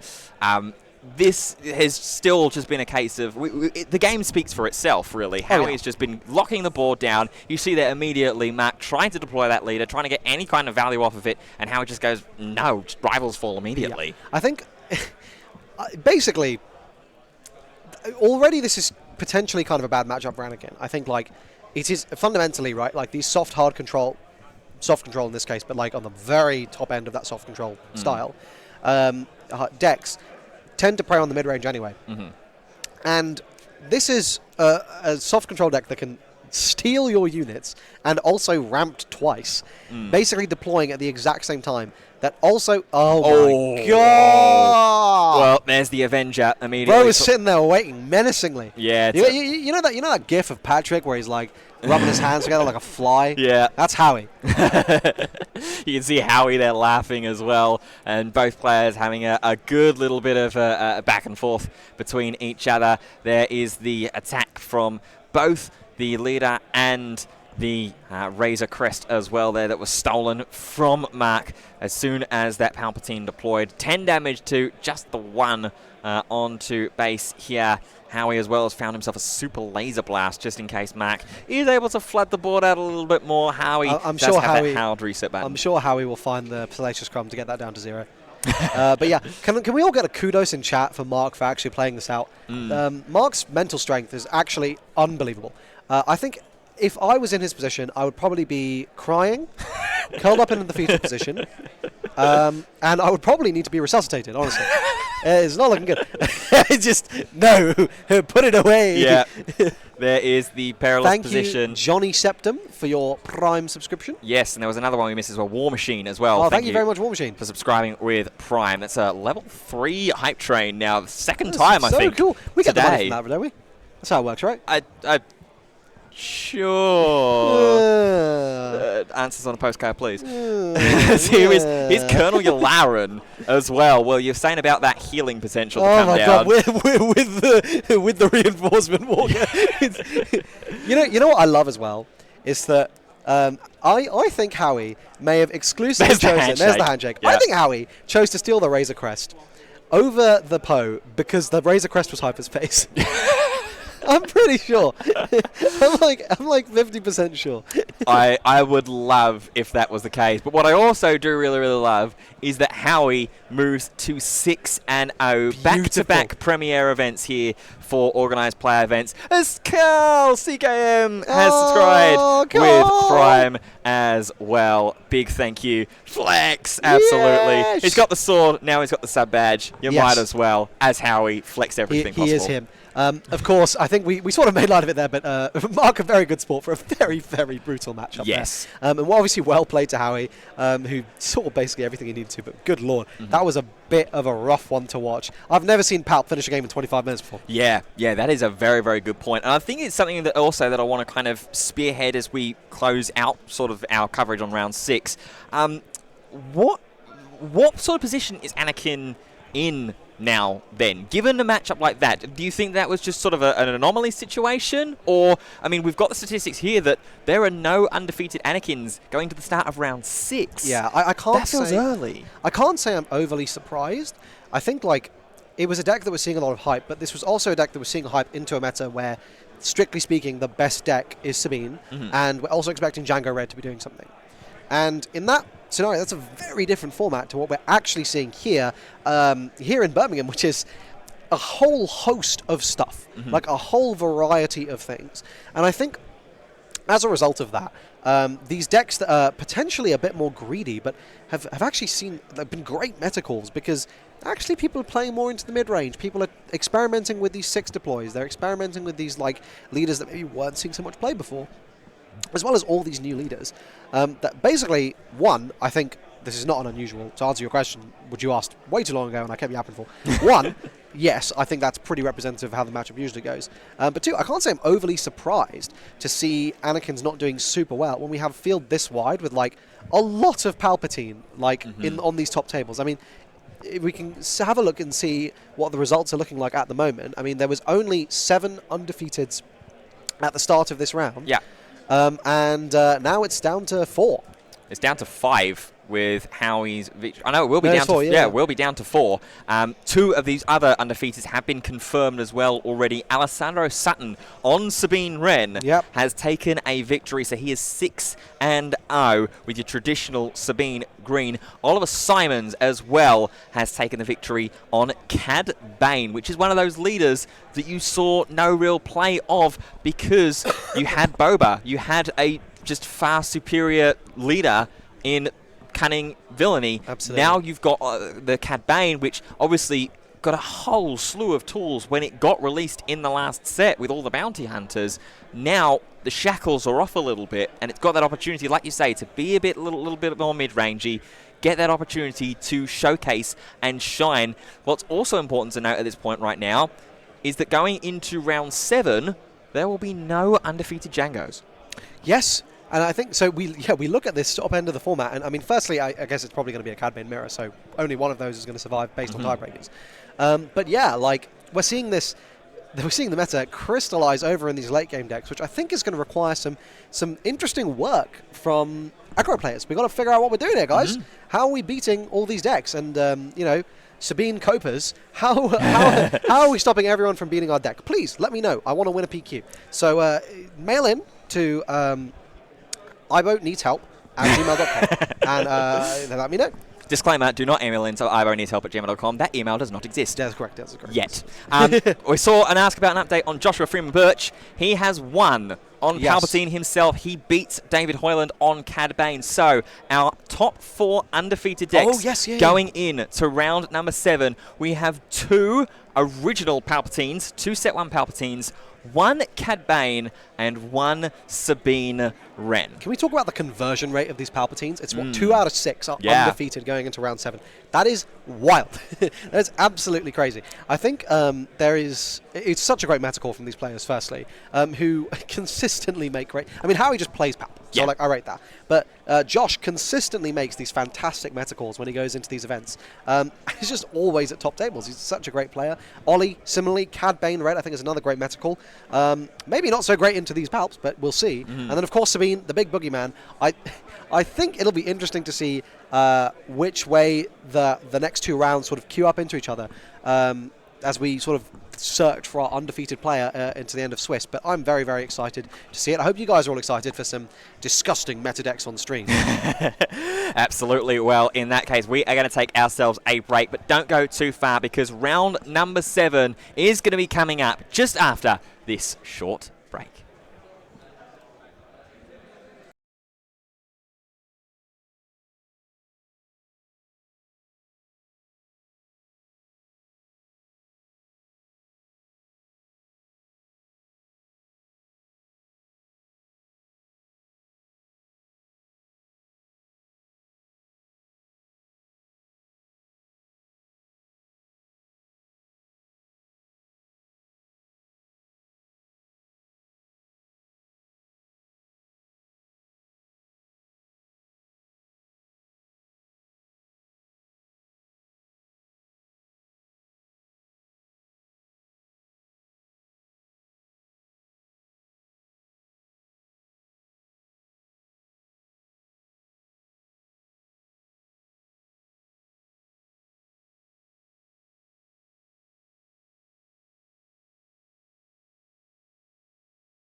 Hello everybody and welcome back to our Star Wars Unlimited Twilight of the Republic premiere event. We've got just 2 more rounds here to play for our Swiss rounds until we find out who is going to be joining us tomorrow morning in our top 8. We've got 4 players that are currently undefeated. You just saw Howard take the victory in his matchup, the feature match of last round playing Palpatine. We have him up against Alessandro on Sabine Wren, and then we've got Josh Freeman Birch on Palpatine as well against Ollie Simons on Cad Bane. However, we're not going to be showing you that matchup. We figured that Palpatine blew out and defeated Anakin maybe a little bit too quickly, a little bit too easily for our liking. We haven't been able to see too many Jango Fetts throughout the day as well. One of the decks that a lot of people were looking to try and watch out for. So we thought we'll bring them on stream. Both these players are 5-1 here as well. Michael versus Cormac. So still very much playing for an opportunity to get themselves into the top cut tomorrow. Absolutely, and I think great to have both these decks playing off against each other because, one, they can both, as you say, both very much make top cut. But 2, these are sort of the new meta threats that we sort of expected, right? Like when we were coming into this event, we were like, okay, well, we know Django's Red's going to be good, and it seems like Anakin Blue might be cooking a little bit. So I think it's a really cool and exciting situation to see how these 2 different decks match up. I understand from some glazing in chat that we should be expecting great things from Michael. So, chat, if you've led me astray here, I'll be thoroughly annoyed. Well, Michael is an interesting one actually. He's a player that I've met before in the Manchester-based scene. Very good player, and has obviously been able to go all the way up to a 5-1 stage. So yeah, really interested to see how both these players are going to match up and play. And asking about any Asajj decks. Unfortunately, there's only 2 of them left. And both doing too hot. Yeah, both of them are 2 and 4. Yes. So, and just to make people aware, going X1 guarantees you will be in the top 8. Obviously, going undefeated guarantees it too. Yes. There will be one X2 who makes it in. Okay. And so there's all to play for, really. In particular, next round, whoever loses, who is like X1 in that round, is potentially in a pretty decent position to still make that top 8. Absolutely. And in terms of why we're not showing you the undefeated leaders, none of your business, mate. Do what we want. No, we wanted to bring you a matchup that was not going to be repetitive because, like, looking at that top 4, like, we were very likely going to see, like, we were going to have Palp again. If we didn't have Palp again, it's either going to be Sabine, which we had relatively recently on stream, or Cad Bane. But both players on table 1, we're pretty confident are going to be in top 8. You'll see them tomorrow, so don't worry about that. Yeah. And we want to show you some interesting matchups before we are forced to show you meta only. Yeah. So we see the opening hands getting themselves ready. Cormac getting those 2 resources. Michael took a mulligan as well there in this opening hands. We have a little look and see. We've got Yoda, Concord Dawn, double Yoda. I think it's an Anakin's Interceptor there as well. I think so, yes. As well as that Bravado, of course, as well. So we are underway, and we are going to kick things off with that Anakin's Interceptor as well. Such a strong card as a turn 1 play. Deals with basically everything. But you know what it doesn't deal with? ISB Agent, Reveal Daring Raid. Yeah. Kill it. Get some damage onto the board. And then, of course, with 1 resource left over, if, like you say, Cormac wants to, we can immediately get rid of it. Got a Daring Raid there. And I think that's the correct call. I don't think you want to burn your Tarkin Town this early. So, going up into the next resource turn. The undefeated CAD is a Tarkin Town deck. Yes, I can confirm that. I believe there are 3 players in the room who are part of... I'm part of this testing group, not that I've done very much testing. Who are all part of the same group, who took that exact same list. The group is bigger. But they all took that exact same list, and I think they're all doing quite well between like X1 and XO, and maybe 1 X2. So, now over to Michael, who would have taken hold of the initiative going into the second phase, just deciding there what to resource, and looks like this is going to be an opportunity to bring down the Yoda here potentially. No, we're going to go for the Village Protectors. Get ourselves a Sentinel and Shield. This is a strong card here, I think.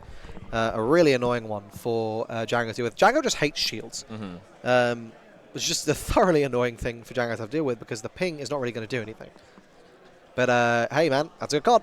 Yep. And there comes some shields of Cormac's own now, this time in the Space Arena, going ahead and playing that 7th Fleet Defender. ISB has no choice but to swing into that Village Protectors, gets rid of the shield at the very least, but does take the 2 damage back as well.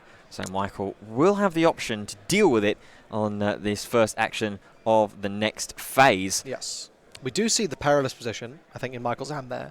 And it's, I think, irresistibly tempting to just throw it onto the 7th Fleet. Yeah. But of course, we do see that lurking tie lurking in Cormac's hand, which will make Michael feel very bad immediately.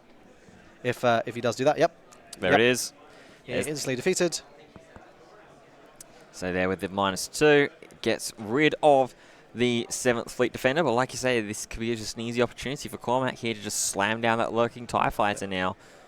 I like seeing that Vambrace Flamethrower in Cormac's hand. That's going to be a scary card when it's deployed. So those who don't know what Vambrace Flamethrower is, it's a 3-cost upgrade attached to a non-vehicle. Attached unit gains on attack. You may deal 3 damage divided as you choose amongst enemy ground units. And it's +1/+1. Now the reason this card, I feel like +1/+1 could have been a bit more. But anyway, I think the reason this card is so scary in the context of Django is because that basically reads, yeah, tap down the entire board. Yeah. Which is scary, to say the least. Yeah, especially when that leader is deployed as well, as there is the lurking TIE fighter onto the board. Yeah, Vambrace is a card that I really, really liked. I currently play it in the not Cad Bane, the Gar Saxon deck that I currently have as well. Just because it is a really nice, versatile upgrade. Obviously, it's an upgrade itself, so feeds into Gar Saxon's leader ability, and that 3 damage divided just allows you to make those value trades a little bit more easier. Combination with cards like Fallen Lightsaber as well. Just really, really nice to get that kind of wider control without being a control deck per se. Absolutely. For those of you asking, I know there's been a few of you, it's not just the most recent question, deck lists will be available, I believe, at the end of the event. I don't know if that's the end of today or if that's the end of tomorrow, but you won't have to wait too long. Yeah, believe it's typically the end of the event, but as always, keep an eye on the official Organised Play Events social channels. They will be able to give you the quickest up-to-date information. As we see Michael playing down that Concord Dawn Interceptors, which is such an interesting card as well, with it being a Sentinel in space and having that bonus while it's defending as well. Being a 3/4 Sentinel for 3 in space is so annoying for these decks like, in particular, Django Red to have to deal with. They can't just dodge it, right? I mean, well, okay, they can with stuff like breaking in, but you know what I mean. Like, it's a bit of an awkward one to have to deal with. Though, of course, there are ways. In particular, ISB plus Tarkin is a lovely answer. Looking at Cormac's hand here, he's going to throw down that deploy, and I think here, if he can get a Vambrace on, have it stick, and just deal with this board plus a Tarkin Town, he's going to be in a really, really nice situation. I think he's going to do it. Yeah, looks like there is the Vambrace. There's the Vambrace. We will have the Tarkin Town to be able to deal with Protectors. We're going to go on attack, trigger first, deal all the damage. I think it's just going to be a confirmation as to what order this is going to be happening in here as well. So it's on attack. So so it should be on attack. On attack. You may deal 3 damage divided as you choose. So the damage will be able to be dealt there, and the attack will just sort of essentially fizzle out. Yes. And of course, ground units, because it would make no sense for a flamethrower to be able to hit space. Yes. So obviously, you're not going to be able to Tarkin Town. I think there was an argument there, bad one. You could burn the Tarkin Town to just be able to dome face for 4, but I don't think that's very good. Having a 4/8 Django here is really, really nice. Yeah, absolutely. As we see the next draw for turn, Kanan Jarrus. There's another Village Protectors there for Michael. And for Cormac, see another 7th Fleet Defender, another ISB. Is that a Triple Dark Raid as well? It is a Triple Dark Raid. Triple Dark Raid looking real nice here. We are going to see this doming the 7th, not the 7th Fleet. Lurking Tie. Lurking Tie. That is, honestly, guys, names, they're hard. Well, it's interesting because they both are those kind of like X-shaped TIE fighters. You know what I mean? Like Interceptor style. Thank you for giving me cope. Yeah, It's very kind. That's what I'm here for. Thank you. I mean, this Django is just sitting here holding Anakin hostage, right? Oh, Ooh. that's really nice. That's Yeah. really, really nice. There is one of the brand new cards from Twilight of the Republic, the Elite P38 Starfighter. When played and when defeated, will be able to deal damage to a unit. And so immediately deals an extra damage onto that Concord Dawn, meaning that there is just one away from falling out of the sky. Oh, lovely. Oh, there's a second one. Just deal with that spaceship. I feel like I actually... Oh, yeah, I guess you have to. Because, okay, yeah, and now this Django is just like value city, right? You go, okay, 1 damage there, and 2 damage there, and now your Anakin is tapped down, and now you're not doing very much. Now, I think there may be a Bravado in the hand, I suspect, with 3 resources up. I think there was at the start of the game, but I think Michael's since resourced the Bravado away. Because there's just Jedi Saber, which is now getting attached to Anakin. This is the easiest claim in the West. Yep. Brother, you will not be attacking with this Anakin. Because, yeah, now you get to dome for 4, pump 3 damage to Anakin, tap it down again. This is a brutal situation for Michael to find himself in. I think going to show the potential power of Django. If you can just keep... he's just scooping. No, he's not. No, I was like, he's just scooping? That's crazy. I think because this is the difficulty. He's basically being held hostage by this Django ability, and what he needs to do is deal with the Django. Like basically take initiative going into the turn, one-shot the Django, so there's no way his Anakin can get exhausted, and then basically just deal like an absurd amount of damage. It's possible to deal like 24 damage through a Bravado in this deck. So like, don't sleep on the damage capability. We've got a lightsaber on him, so right now that Annie is what, 9 attack? 4, 5, 6, 7, 8, 9. Yes, correct. So yeah, he's a 9/10 with 5 damage on him, and there's a lot of potential to do some silliness. But I mean, you probably I think you play the OB, not the Overwhelming Barrage, but the OB one. Obi-Wan Kenobi. And you probably just take 6 here. This is the problem. This is the thing. You need to like next turn go. Okay, cool. Rivals for your Django. Yeah. And now I get to dome you for a lot of damage. But it's like, are you just dead on board at that point? Yeah. It's getting close to it. And plus, Cormac still has all his resources untapped as well. Exactly. So depends on what Cormac is going to be able to continue to respond here. As I think Michael's just immediately claimed with the 2 attacks in there from both of the elite fighters. Here comes there's a fire spray. I mean, it's just a lot of damage, guys. And this is the situation. This is why Django Red was so feared coming into this event, is when it can just do things like this and just get so much value, outrace you in the space, and then also still keep a good lockdown of the ground arena, particularly with this Van Brandt's flamethrower. Anytime that you're dealing damage to stuff, you're just saying, especially with this leader deployed, it's just like, okay, cool. Yeah, that's all you're doing, like, for your opponent. I mean, to be fair, I guess because you have initiative, you don't have to burn resources on the rivals for, but it's like you are currently staring down, you're 9 damage off of losing. This Django is not really doing a whole deal to you, but like that whole space arena is just absolutely brutal. This Anakin needs to put in a shift. Well, it looks like the Anakin is going to try and do just that. Is going to swing into Django here.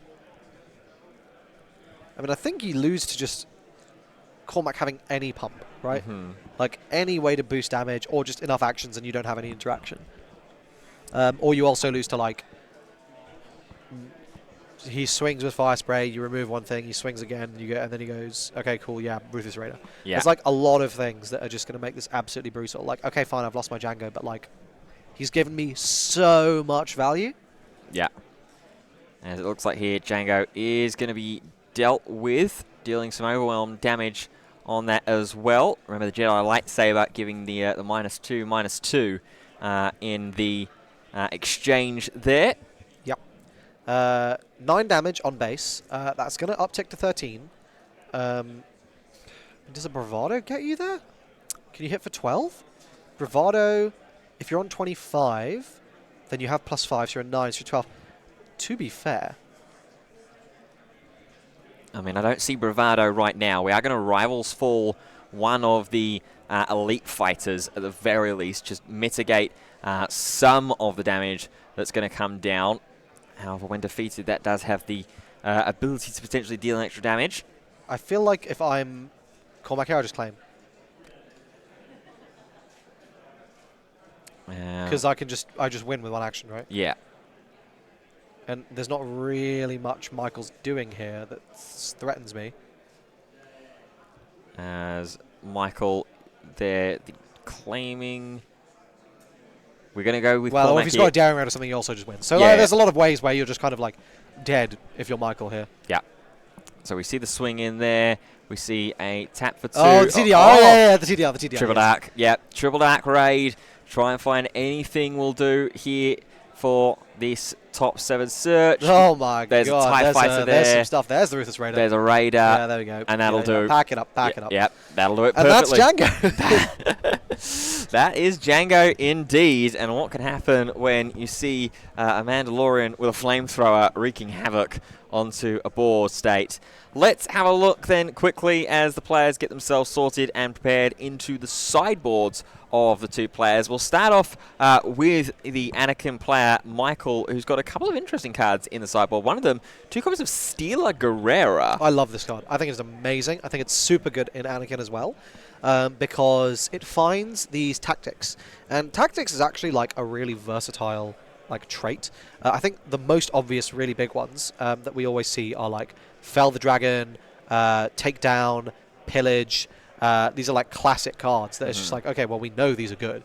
But there's a lot of like random like Rival's Fall, I think, is a tactic as well. Yep. So there's like a load of random ones that like a Daring Raid that you don't necessarily Fell the Dragon, right? Like, so you just don't like necessarily remember that they're tactics. Sadly, Force Throw is not one. No. That you can just do all sorts of nonsense with. For me, the card I'm eyeing up is Obi-Wan's 8th Sprite. Yeah. I think that is huge in this matchup. I also think, is he playing Mystic Reflection? No, there is no Mystic Reflection. That's going to hurt. I think, yeah, not having them... And also not having a great deal in space, it looks like. He's got the Razor Crest. But yeah, like not having those 5-drop space ships in the main deck is always a little bit of a dicey one. Yeah, it looks like 9 space units in total in the main deck at the very least. 3 Anakin's Interceptor, 2 Green Squadron A-Wing, the 2 of the Concord Dawn Interceptors, and 2 Razor Crests as well. Other cards in the sideboard possibilities for Michael as well. 2 Pillage, we've already mentioned the 8th Sprites, there's 2 of them in there. 1 more copy of Bravado, an extra Rival's Fall, and 2 Crate Dragons as well. Yes. Over to Cormac's sideboard, a little bit more, shall we say, by the books. 2 copies of Bazine Natal, 1 Wolf, 2 Disabling Fang Fighter, 2 TIE Advanced, a Imperial Interceptor, and 2 Cad Bane. Yes. This is a...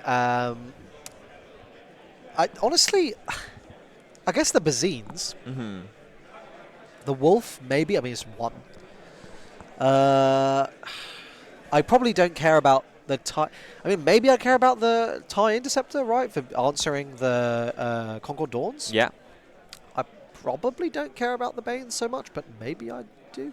I don't know. I think the thing is, looking at the removal he's already got on his deck, right? Like, so clearly, okay, so he's main decking like 1 Interceptor, 1 TIE Advance. So I think the logic is probably he'll side out the one that's worse in the matchup. Mm-hmm. I suspect that's probably Interceptor because I think TIE Advanced buffing up one of your Imperials is very, very strong. Yeah. There's a good chunk of them. I think otherwise, though, the list is just so clean. I like Waylay so much. I feel like I'd rather have a Waylay as my removal because if you're going to invest like 5 or 6 resources in just a big guy and I can go, yeah, cool, Waylay it, that's always a bit backbreaking for you. And Lord knows Michael's going to have outs to Cad Bane, so I would not be putting that in. Yeah.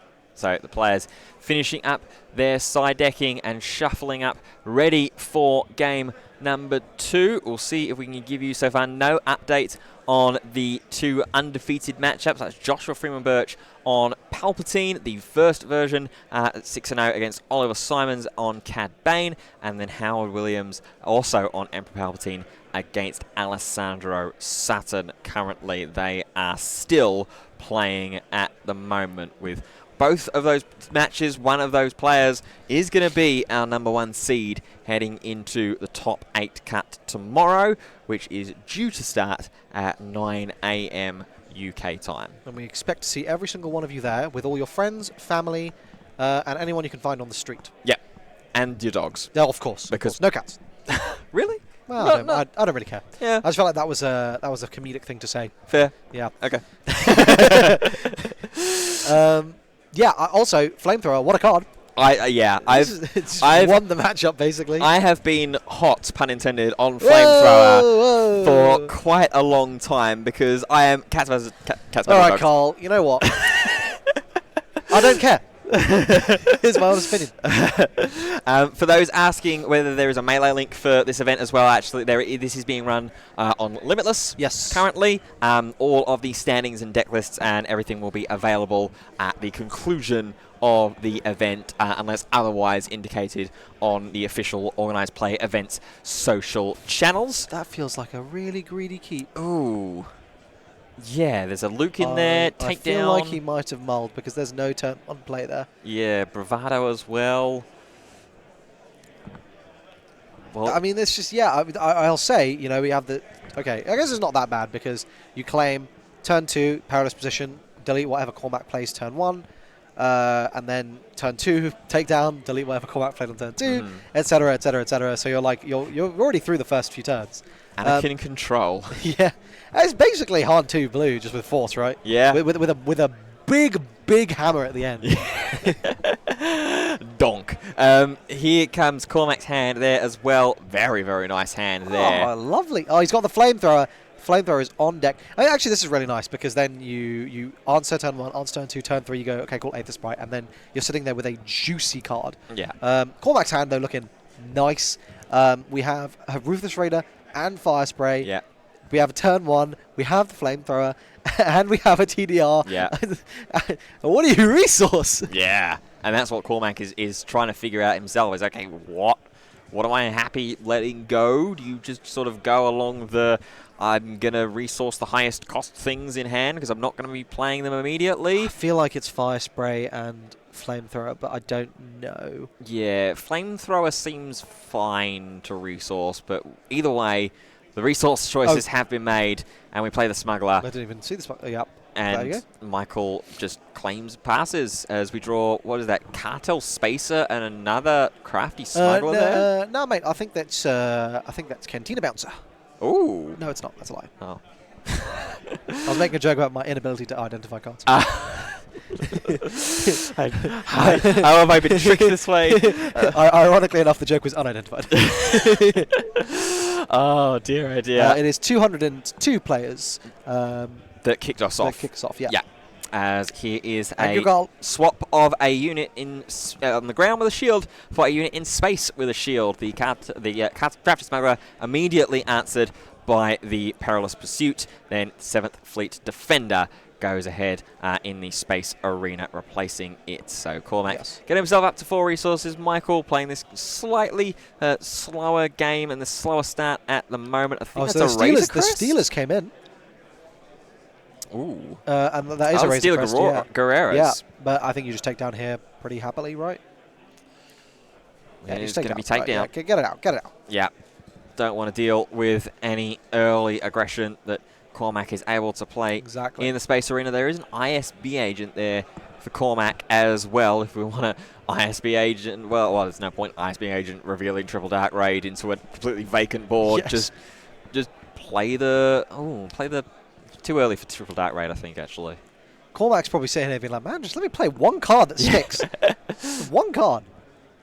Well, TDR. We are going to Triple Dark Raid. Oh, I don't even need to remove the card. No. Michael's thinking. Yeah. So look for the top 7. I thought maybe it might have been a little too early for the fire off of the Triple Dark Raid, but Cormac wants to get something on board at the very least. There's the Ruthless Raider. Sees Ruthless Raider. I was thinking, that's looking pretty bad, and then like, oh, Ruthless Raider. Okay, that's pretty good.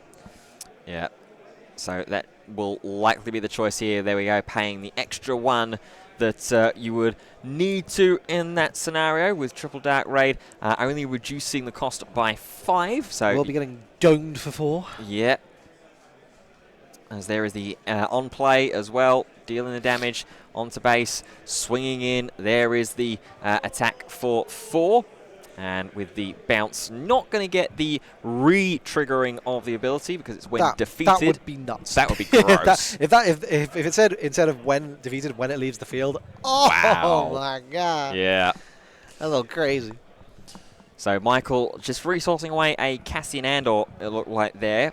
Able to get that back through the smuggle mechanic, but in this board state, I mean, it's It's difficult here. I feel like you just got to Aether Sprite. Like, once you stick that Aether Sprite, it's so annoying for Cormac to deal with, like, in this way, because Cormac needs to have ISB plus like a Daring Raid plus Tarkin Town to one-shot it.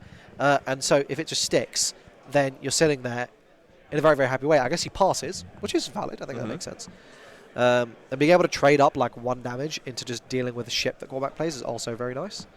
Although it'll become an easier card to answer if he does, but it's fine. Yeah.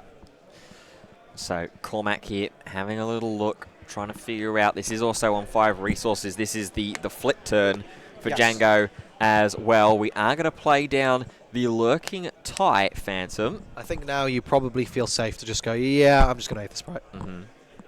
And that's exactly what Michael is going to do. Aether Sprite hits the board. And now we might be chefing. We have made it this far against an aggro deck. We have only taken 9 damage on the flip. We've only taken 12 damage on the flip. The commentator's curse, they call that, Krish. But now, I think we're going to have some absolute fun times.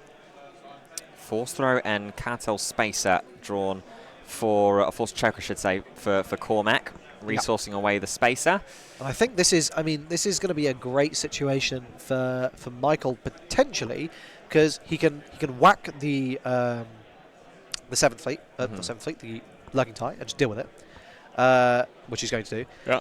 And then he can deploy his Anakin, and he's just got a Force Throw. It's going to be sitting there menacingly, right? And that's going to be an awkward card for Cormac to have to deal with.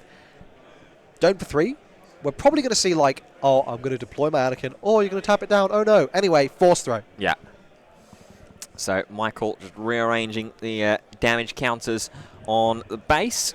Yeah, I mean, we know the Ruthless Raid is coming, right? So I guess the other argument is maybe you can just outlast by 1 action, right? Like just delay a little bit more. And that's what we're going to see here. We're going to see the Village Protectors coming out. Just basically delaying actions, right? Like, can you force Cormac to just, like, pass? Because if you do, I feel like there's an argument to just go, yeah, call him. And then keep going from there, especially if you can, like, Rivals Fall or something. Or, like, I mean, you'll have a Luke on deck next turn, right? So you can just deal with the Ruthless Raider. Yeah. Cormac is going to go tap everything down, though, here. There comes that Ruthless Raider.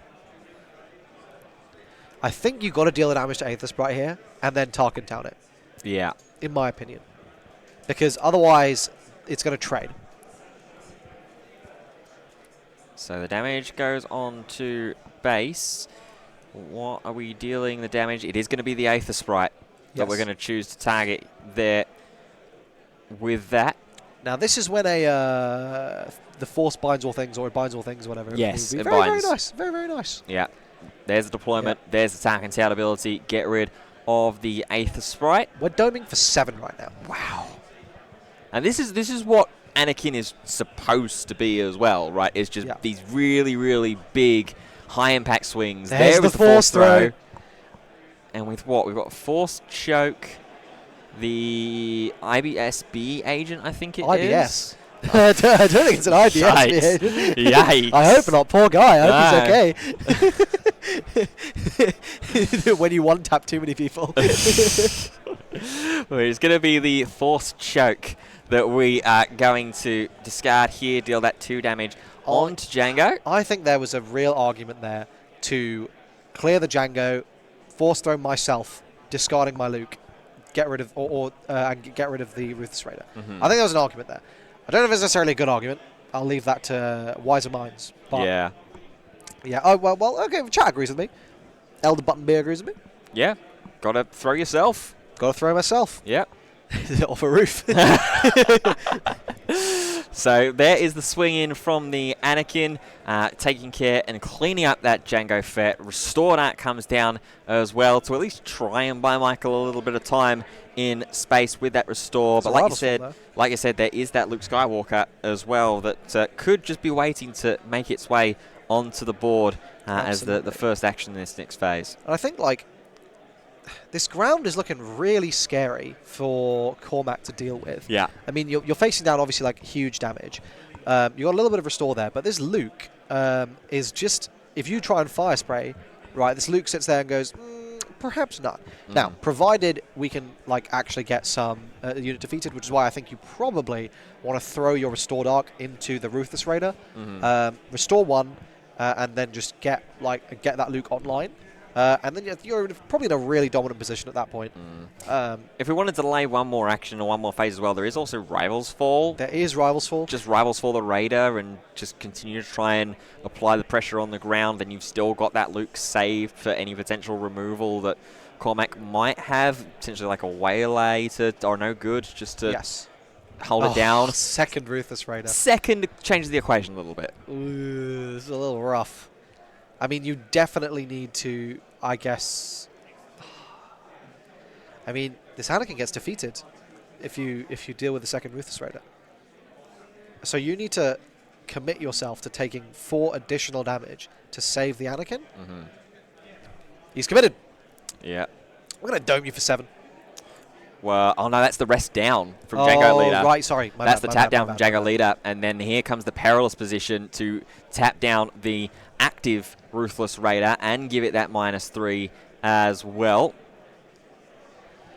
This is really, really rough. He's just not got a good way to use his resources right now. And yeah, we're going to deal 2 damage. We're going to deal 2 damage, 2 damage here, 2 damage there. I feel like you're kind of praying for like a bravado boom, like swing. With 6 damage on 6 damage, we're thinking if he takes 4 more, he goes to 20. So we're +4, so we're hitting for 8, so we get it for 16. So we're like 2 off. -2, correction. Sorry for the perilous. Sorry, -2. Yeah, sorry. You can arguably get there. I mean, you're not staring down lethal on board just yet. It's coming quite close, but with a bravado, you might get there. We've got Anakin's Interceptor, Luke Skywalker, and the Rivals Fall still in hand. Did see that Cormac drew another Van Brandt's Flamethrower, but that was immediately resourced away. That's not doing anything right now. Nothing happening on the ground for Cormac. We're going to see that is the P-38. Elite. Yeah, that's the P-38. And this is the power of Django, right? Like, no, you cannot attack with your thing. I will keep on dealing with it. Yeah. Much different game if we threw Luke. I completely agree. Light works. I think it's just being able to just answer that would have been so valuable. You're not staring down 2 Ruthless Raiders. Your perilous position is like much more powerful in like tapping stuff down. You're taking way less damage. You're not getting tapped down all the time. I think that not self-throwing was probably a throw. Possibly. We'll have to see, as its restored arc is flying into the perilous Ruthless Raider. So that's just going to take the 2 damage back, thanks to the -2 from that perilous position, keeping it alive, just currently on 1 at the moment. But there is still 1 completely untouched Ruthless Raider that's going to be able to continue to swing in and deal some damage. At the moment, it's just Village Protectors and a Dream at the moment, alongside the Luke Skywalker that is now going to get played down here for Michael. We're going to -6 the Perilous Raider.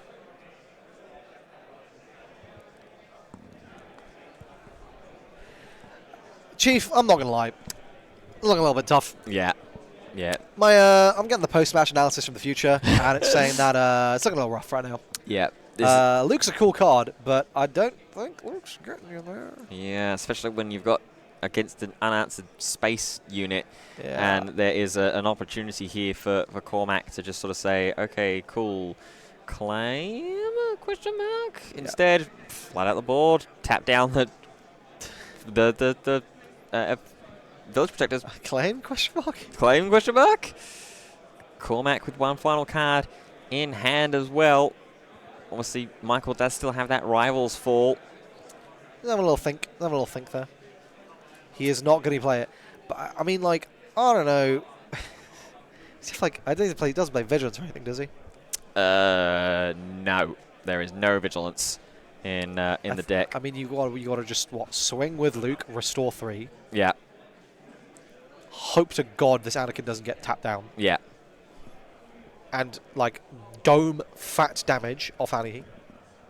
You will be on exactly 25 following the 4-hit. So you will be smacking for a lot of damage. So there is that restore. Oh, this is going to be another TDR or something, isn't it? Could possibly be. Haven't quite seen the hand. It is... No, it's just another P. It's defeated. Yeah, it's another This Alec P38. didn't get to attack a single time. Wow. No attacks, no opportunities to bravado it as well throughout this matchup. You got a Rivals Fall there. You got a Rivals Fall here, right? Yeah. Yes. Rivals Fall. The active P38 Starfighter take the damage from the Ruthless Raider here. Was he dead on board if he Rivals Fall the Ruthless Raider? To the damage, potentially? I don't know. He was. Well, the Rivals Fall... I'm thoroughly confused, gang. I'm not sure. I'm not sure. The players generally always have access to more information than I mean, we there's do. Probably some, I'm sure there's something I'm missing as to why that decision was taken. Here comes the Waylay to bounce back the Luke Skywalker from Cormac, leaving one card in hand. There's the claim and pass. Let's see what Kanan and Concord Dawn interceptors. Buys a little bit of time as well in Space Arena as that interceptor, or as that sentinel, I should say.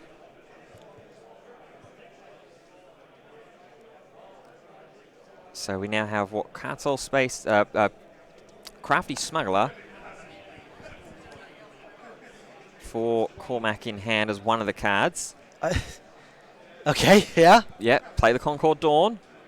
Okay, yeah. Oh, yeah. Breaking in, will break through, get the Saboteur, and that will close out the game. Cormac. Okay, he was dead on board, yep. Yeah, okay, fair. Cormac, though, with a victory in that matchup, putting himself to 6-1. I mean, a pretty dominant performance, it has to be said. That was, I don't feel like that was close. No. Yeah, it was, I mean, it always looked awkward, especially there for Michael in that second game with that opening hand. We sort of identified that this was not going to be the most straightforward way that Michael was going to be able to forge, at least through the early turns. And that's what you've got to deal with and ride the wave out of against this Tarkin Town Django deck, is get through that early turns, get through some of the early space aggression that you get dealt with, let them find their Ruthless Raiders, and then just start picking those off one by one. Absolutely, yeah. And I think this is the thing. Like, once the Django deck gets to establish 2 big ships against you, it's kind of lights out. And this is also, unironically, why I think it would have taken a while if they had not suspended Boba. But I think we would have arrived at the place where we were like, wait a minute, guys, Django is actively better for this style of deck. Yeah. And I miss the fact that we missed that one weekend where some crazy guy is just like, hold on a minute, I'm going to play Django this weekend, and then wins the whole thing, and everyone's like, oh my god, this person's insane. They've just done this crazy thing. Whoa. But instead, we just started from day one. Yeah. So, a big loss there. Well, we do have an update for you as to our potential grand final of day one, not grand final of the tournament. Alessandro Sutton has beaten Howard Williams on table 2, so we will have a Sabine Wren vying for the #1 seed going into day 2 tomorrow. Howard on Emperor Palpatine, certainly still not out of the running or out of the action yet at 6-1. One more win and he's guaranteed into Top Cut tomorrow. A loss, though, is a little bit more dicey. We'll have to leave that one up to the mathematicians that are way stronger than that kind of thing than us. Josh Freeman Birch and Oliver Simons still in game, currently playing on table 1. So while they try and figure out who the other player vying for the #1 seed is going to be at the start of tomorrow, we are going to take ourselves a break. Don't go too far though, because we will have our final round of the Swiss action from Birmingham and the Twilight of the Republic Star Wars special event.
Hello everybody and welcome back ahead of our final round for the Star Wars Unlimited Twilight of the Republic premiere event day 1.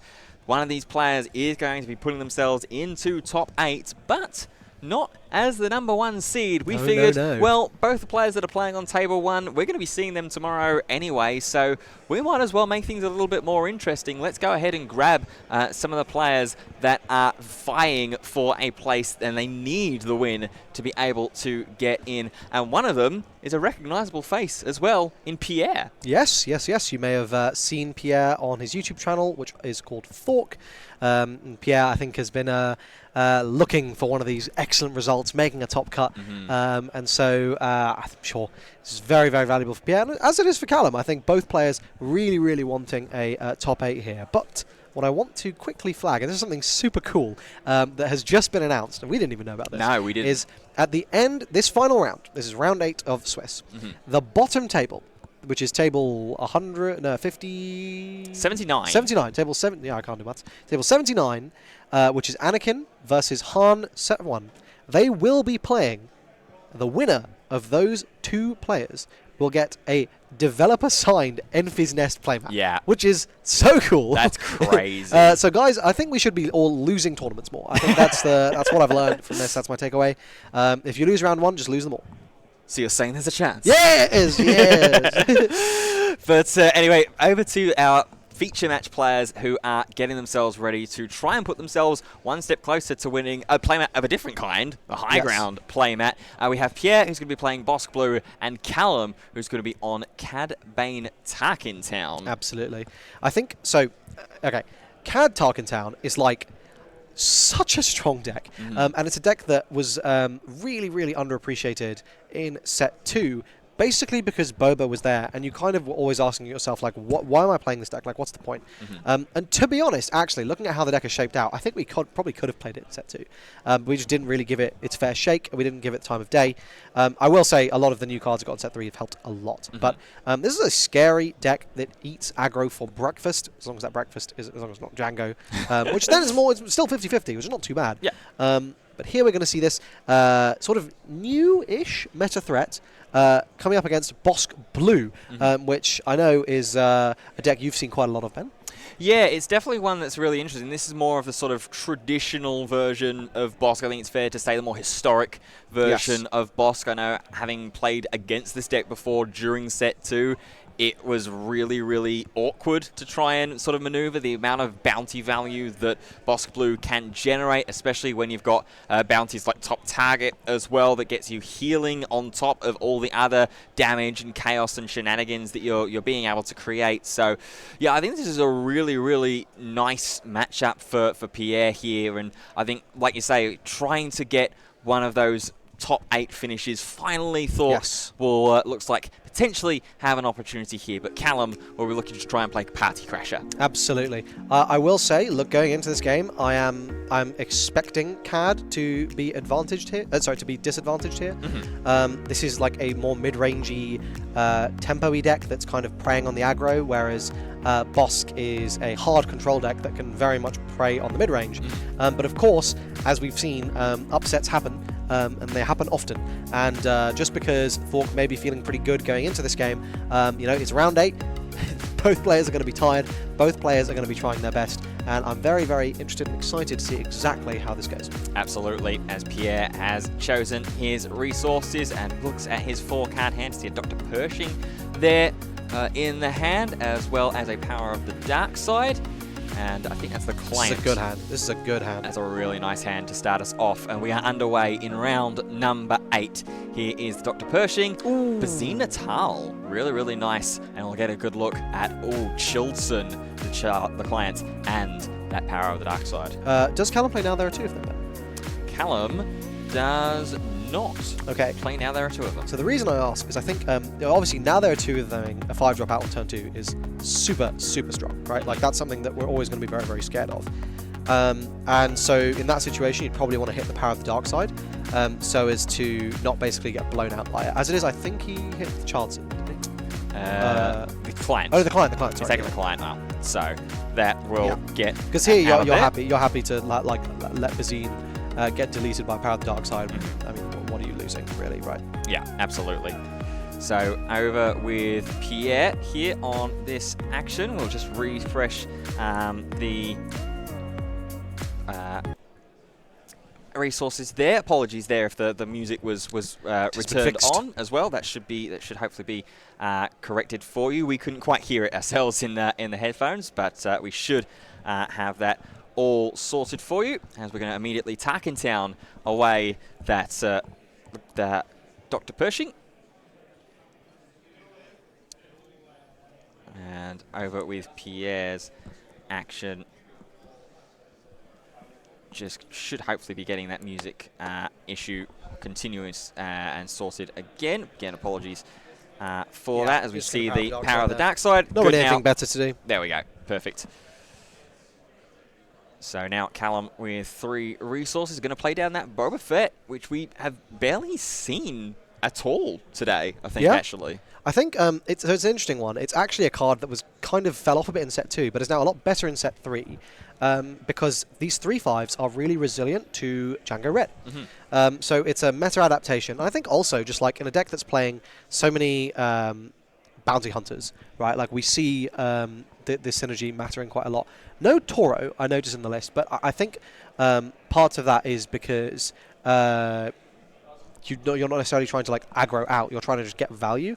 And the fact that Boba can just sit there and go like, "Yep, cool. I've dealt damage to you. You're exhausted. I'm just going to go ahead and delete you." Can be just really, really nice. I'm liking. There's some really interesting choices.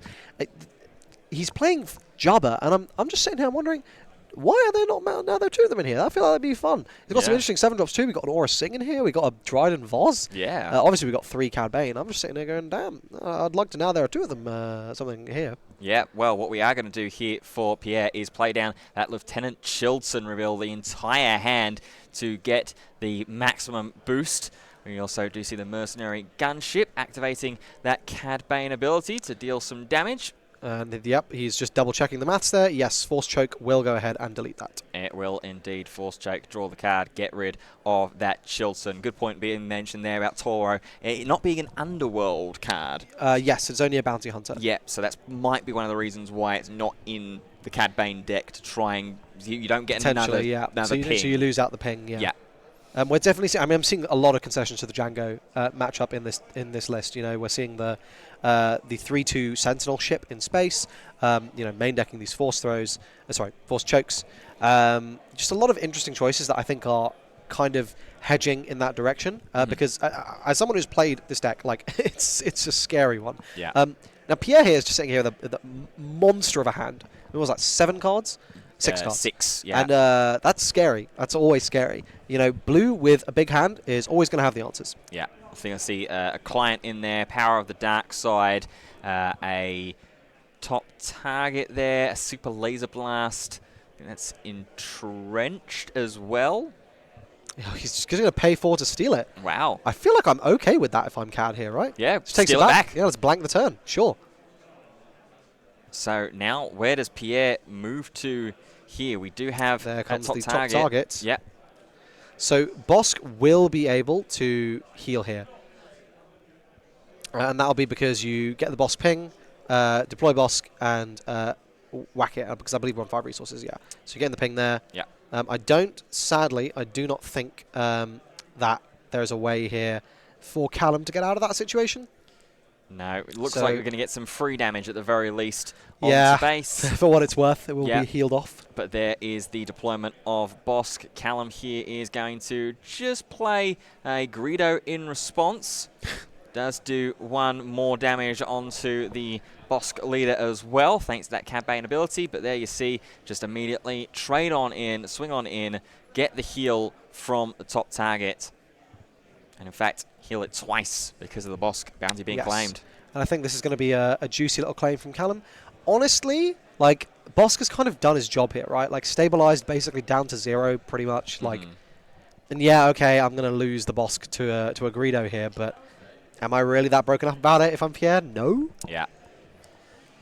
So here is the draw there. We're going to resource away and entrenched. Oh, another Childson there back into the hand, ready for to be dropped down, and we try and protect that boss gap a little bit, but with Callum having the initiative here and that Greedo on the board, it might just be an easier option to just go, okay, I'm just going to crash the Greedo into Bosk here. Yeah, absolutely.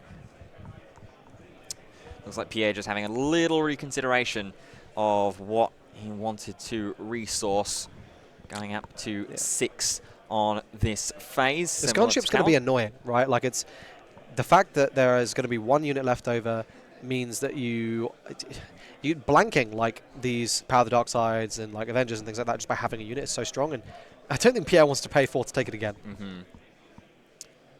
Just trying to figure out whether he wants to try and keep that entrenched around potentially with that in mind to just stop it from getting that consistent value with the attacks onto base. Yes. Also, he did heal. Pierre did heal twice. He healed the full amount. That's why he's back down to 0 damage. Yeah. So I think it was it the entrenched that he decided in the end to resource away? I'm not 100% sure. I think here deciding, are we going to Bosk? We're going to Bosk. We are indeed going to Bosk for Bosk to take care of the leader. And thankfully, with 5 HP, R1, the unit, at the very least, survives as well. So that is going to be dealt with. But like you said there, Krish, I think it's fair to say that the Bosk did its damage, did its job in the early stages when it was deployed. So now Pierre still ripping onto that super laser blast as well. It's 2 turns to go still. Yeah, 2. There's a lot that can happen in 2 turns. I mean, you know, we're staring down, as you say, like 6 damage here, plus the plus the leader deploy. It's going to be 10, right? That's a lot of damage. It just pays 4 to take it. I mean, I can't say I'd be that sad about this if I was Callum. I'm like, spending your resources to just steal my ship is not that good. Yeah. Yeah, really, really nice. As Callum here just deciding on when the right time is here to deploy, if he is going to in this phase. Just going to put the damage onto base from Greedo. Pierre will respond with the mercenary gunship. Is there a McClunky in the hand, or is that a capture? Oh, there's the entrenched. Entrenched. Yep. And that's what Pierre was saving it for. Yeah. Yeah. Yeah, there was a McClunky in hand. It looked like there from Callum. I think you got that one spot on, as it's just going to be a claim. Ooh, a Cad Bane. The thing is, you probably now Cad Bane into Super Laser Blast is a surefire way to lose a game. I'm pretty sure, because I believe the Super Laser Blast fully resolves, and then you just get back all your stuff that was captured. So yeah, Cad Bane can be a really dangerous card to play in this matchup. Especially, I think. I mean, I don't know that Callum knows Pierre has one. I feel like I'd kind of expect him to. I think he should potentially have knowledge because of a prior Chilton that revealed a full hand with a Super Laser Blast in. Yes, so there should be a safe assumption here that Pierre does have the Super Laser Blast in hand. Obviously, we know that he does, but it's going to be about whether Callum can recall that information from the Chilton being dropped. Here comes the Vigilance. Yeah. And once again, we're going to see Pierre just stabilize here. Oh, maybe not. Yeah, second thought on that potential Vigilance, just to try and get some of that early heal. Me when I gaslight my opponent into thinking I have Vigilance. Yeah, I'm just going to tap 6. Actually, maybe not. Yeah. Maybe I'll tap 7. No, maybe not. Instead, we're going to tap our stolen mercenary gunship and swing in for a little bit more damage onto base as well. Try and force Callum into maybe jumping the gun a little bit early. Instead, it's just going to be Greedo for 3. So I think Callum has now done about 20 damage to Pierre this game. And this is the power of blue. And this is what we were saying earlier about how potent that restoring and healing can be in Star Wars Unlimited. There is the Vigilance deals with the boss. I feel like I would have McClunkied earlier, like having seen the 6 tap and been like, okay, maybe I'd like to keep the Bosk here. I think we're just going to see, just going to take back the gunship. I like the slow play here, because you want to kind of put Pierre in a situation where he has to Super Laser Blast, but it's not going to break your back that, like, he's done it. And then you can afford to, like, start playing some of your, like, try and refill board a bit. Obviously, it's going to be very, very challenging for Callum to do that, as he's, only really drawing 1 a turn because he's resourcing every turn. And he's trying to play multiple things. Supreme Leader Snoke drawn for Pierre as well. I'm 100% sure I would not play that. Well, actually, I don't know.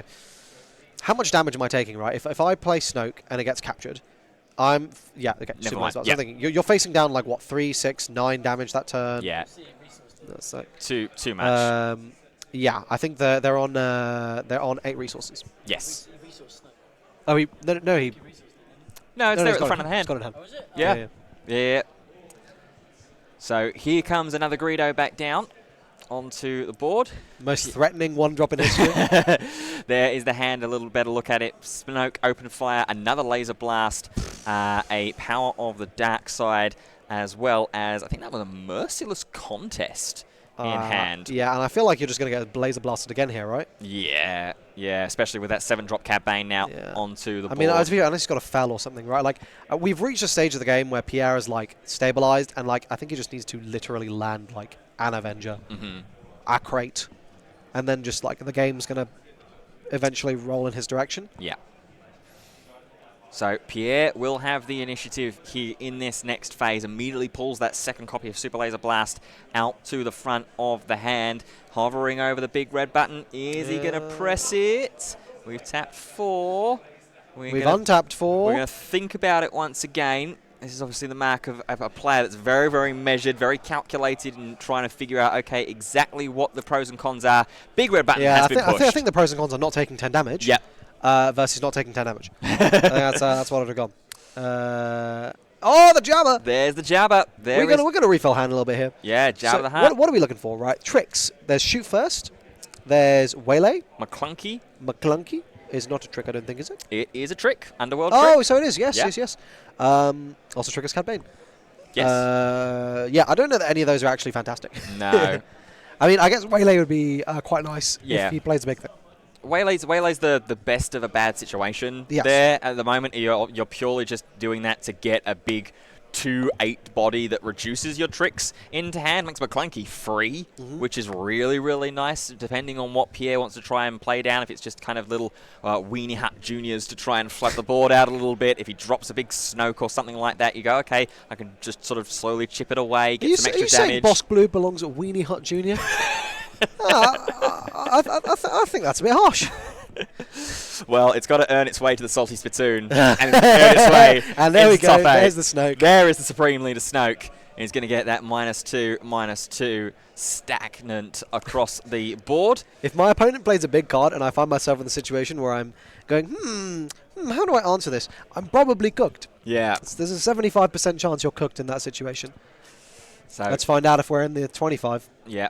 Callum here just having a little look into hand, and I think there is still a McClunky there, as well as a Boba Fett unit. There is the free McClunky. Going to bring back the Cartel Space up, deal some damage. We're going to Cad Bane ping him here. Not this time. Yes, we will. With it being an Underworld event. Yes, so which is really so strong. It's so nice. Strong. It's so nice. I mean, look at that. Immediately for, what, literally no resources. Well, what? You've taken there we go. And now you've gotten rid of it. And that's Snoke dealt with. Yeah. With lovely line there. A smuggled DL-44 Hotshot Blaster. Really, really nice. It's very rare that we'll start to see Jabba the Hutt get really, really aggressive like that as well. I'm pretty sure Jabba should be defeated, right? Because he's a 2/8, but he would have had -2/-2 at damage calculation. Yes. Yeah, Jabba should be gone. Yeah, I believe he should be gone. Yeah. There he goes. And the player's great. Excellent. Yep, perfect. It's always good. Yeah, there we go. But even still, that's a really, it's nice. That's such a worthwhile trade. It's a very clean way to just get rid of a back-breaking card. Yeah. And here we get to go wide again. Yeah. And we're just forcing Pierre to be in these slightly awkward situations. There's another Cad. And let me tell you, until you've captured an Avenger with a Cad Bane, you ain't lived. Oh, that would be fantastic if we can see that interaction happen there. Pierre, though, is certainly in a little bit of awkward situation here. There's another Vigilance in hand. Yeah, nothing that crazy. No. Like, these are a lot of removal spells, but it's like, okay, fine, you take down my Boba, whatever. Yeah. I'll dome you for 2. Yep. Which is exactly what we're going to see. There, the Cartel Space Up, flying in, getting another 2 damage. Up to 7 damage. Onto Pierre's base. We're probably approaching 30 damage dealt over the whole game at this point. Power of blue, baby. Power of blue. As it looks like we might be power of the dark siding this Cartel Spacer here. It's kind of dire. That is really Surely awkward. you Vigilance it at least. Open fire. Okay, open fire. Okay. Yeah. But now only 3 resources left. But yeah, I mean, we can all do maths. Power of the dark side is incoming. Yeah. Is Callum going to play into it? Oh, he is. He will. Oh, he is. There's Pierre sitting there going, well, it's merciless contest. Oh, it's basically sure. Yeah. Rough. Yeah. Each leader chooses an on-leader unit they control. Defeat those units for those who are maybe just seeing Merciless Contest for the first time. We've got an accurate track as well. 26. 26 damage. Ah, that's blue. I want in one of my PQs last set, I played against a Ray who healed 54. I dealt 73 damage that game. I'm serious. I'm serious. I lost, obviously. Did you know that the third redemption is actually the one that loses you the game? Really? The third redemption is what gets them there. Yeah, the third redemption. First two doable.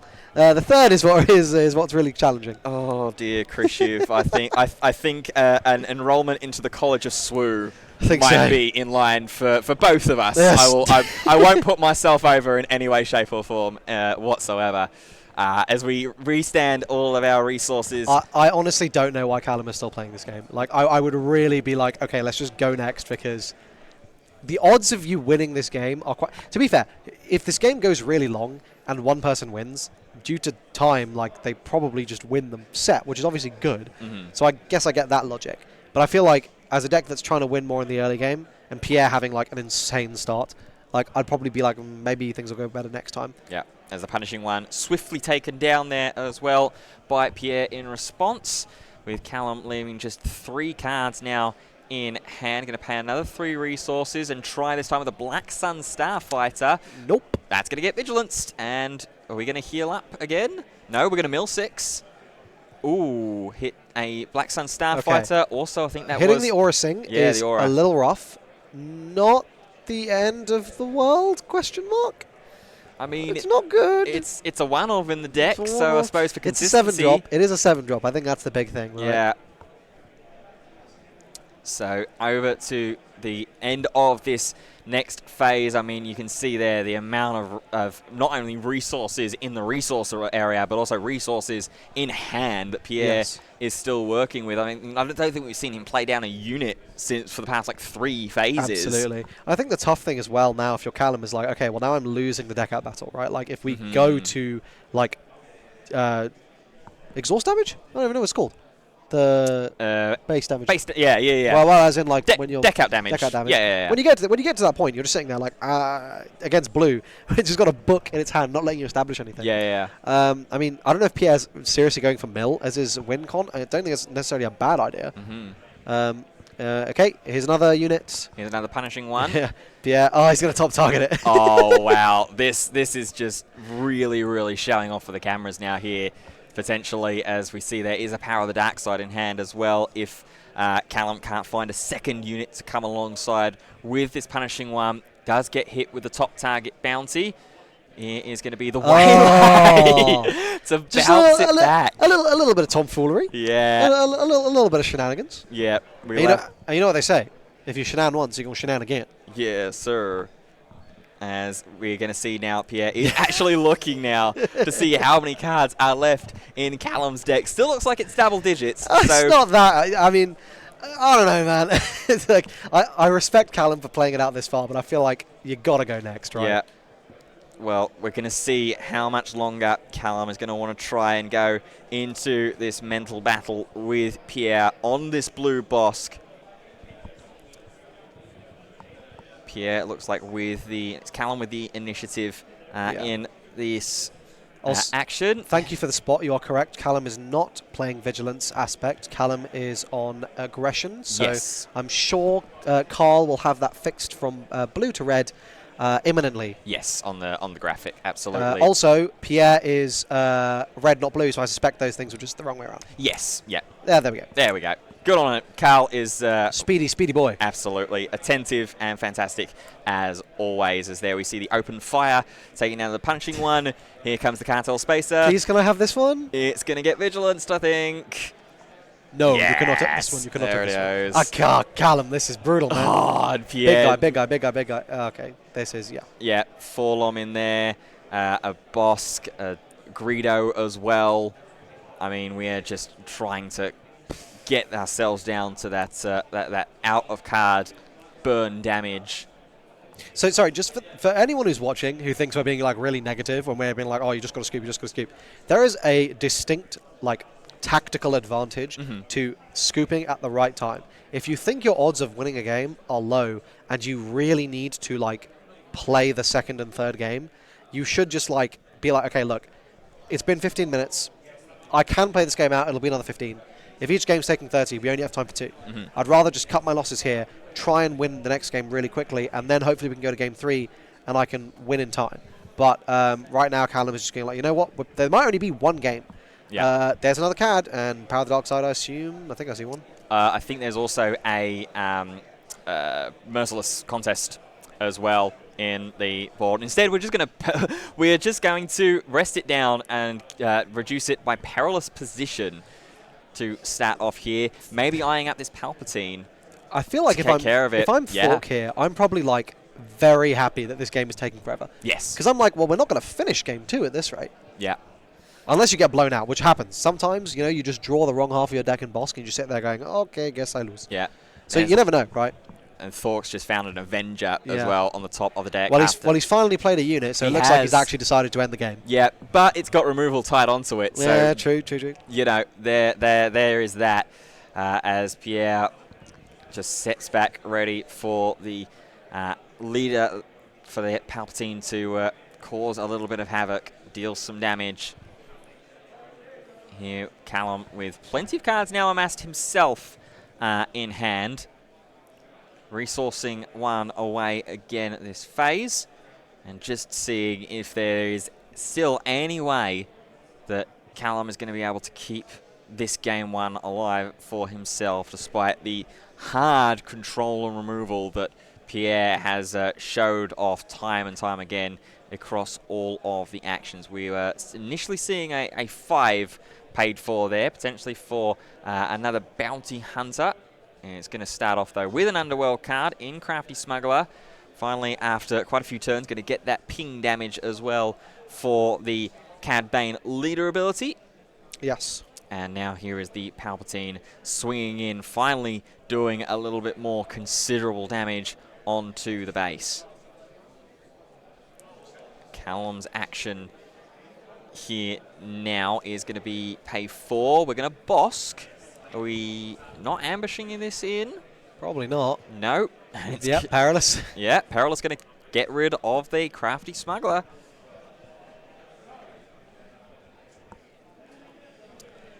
And now here comes the Avenger. There we go. To deal with that Bosk, and now an even bigger unit in the Space Arena. You thought 6-6. Oh, there we go. He just wanted to draw the whole deck. Ah, there we go.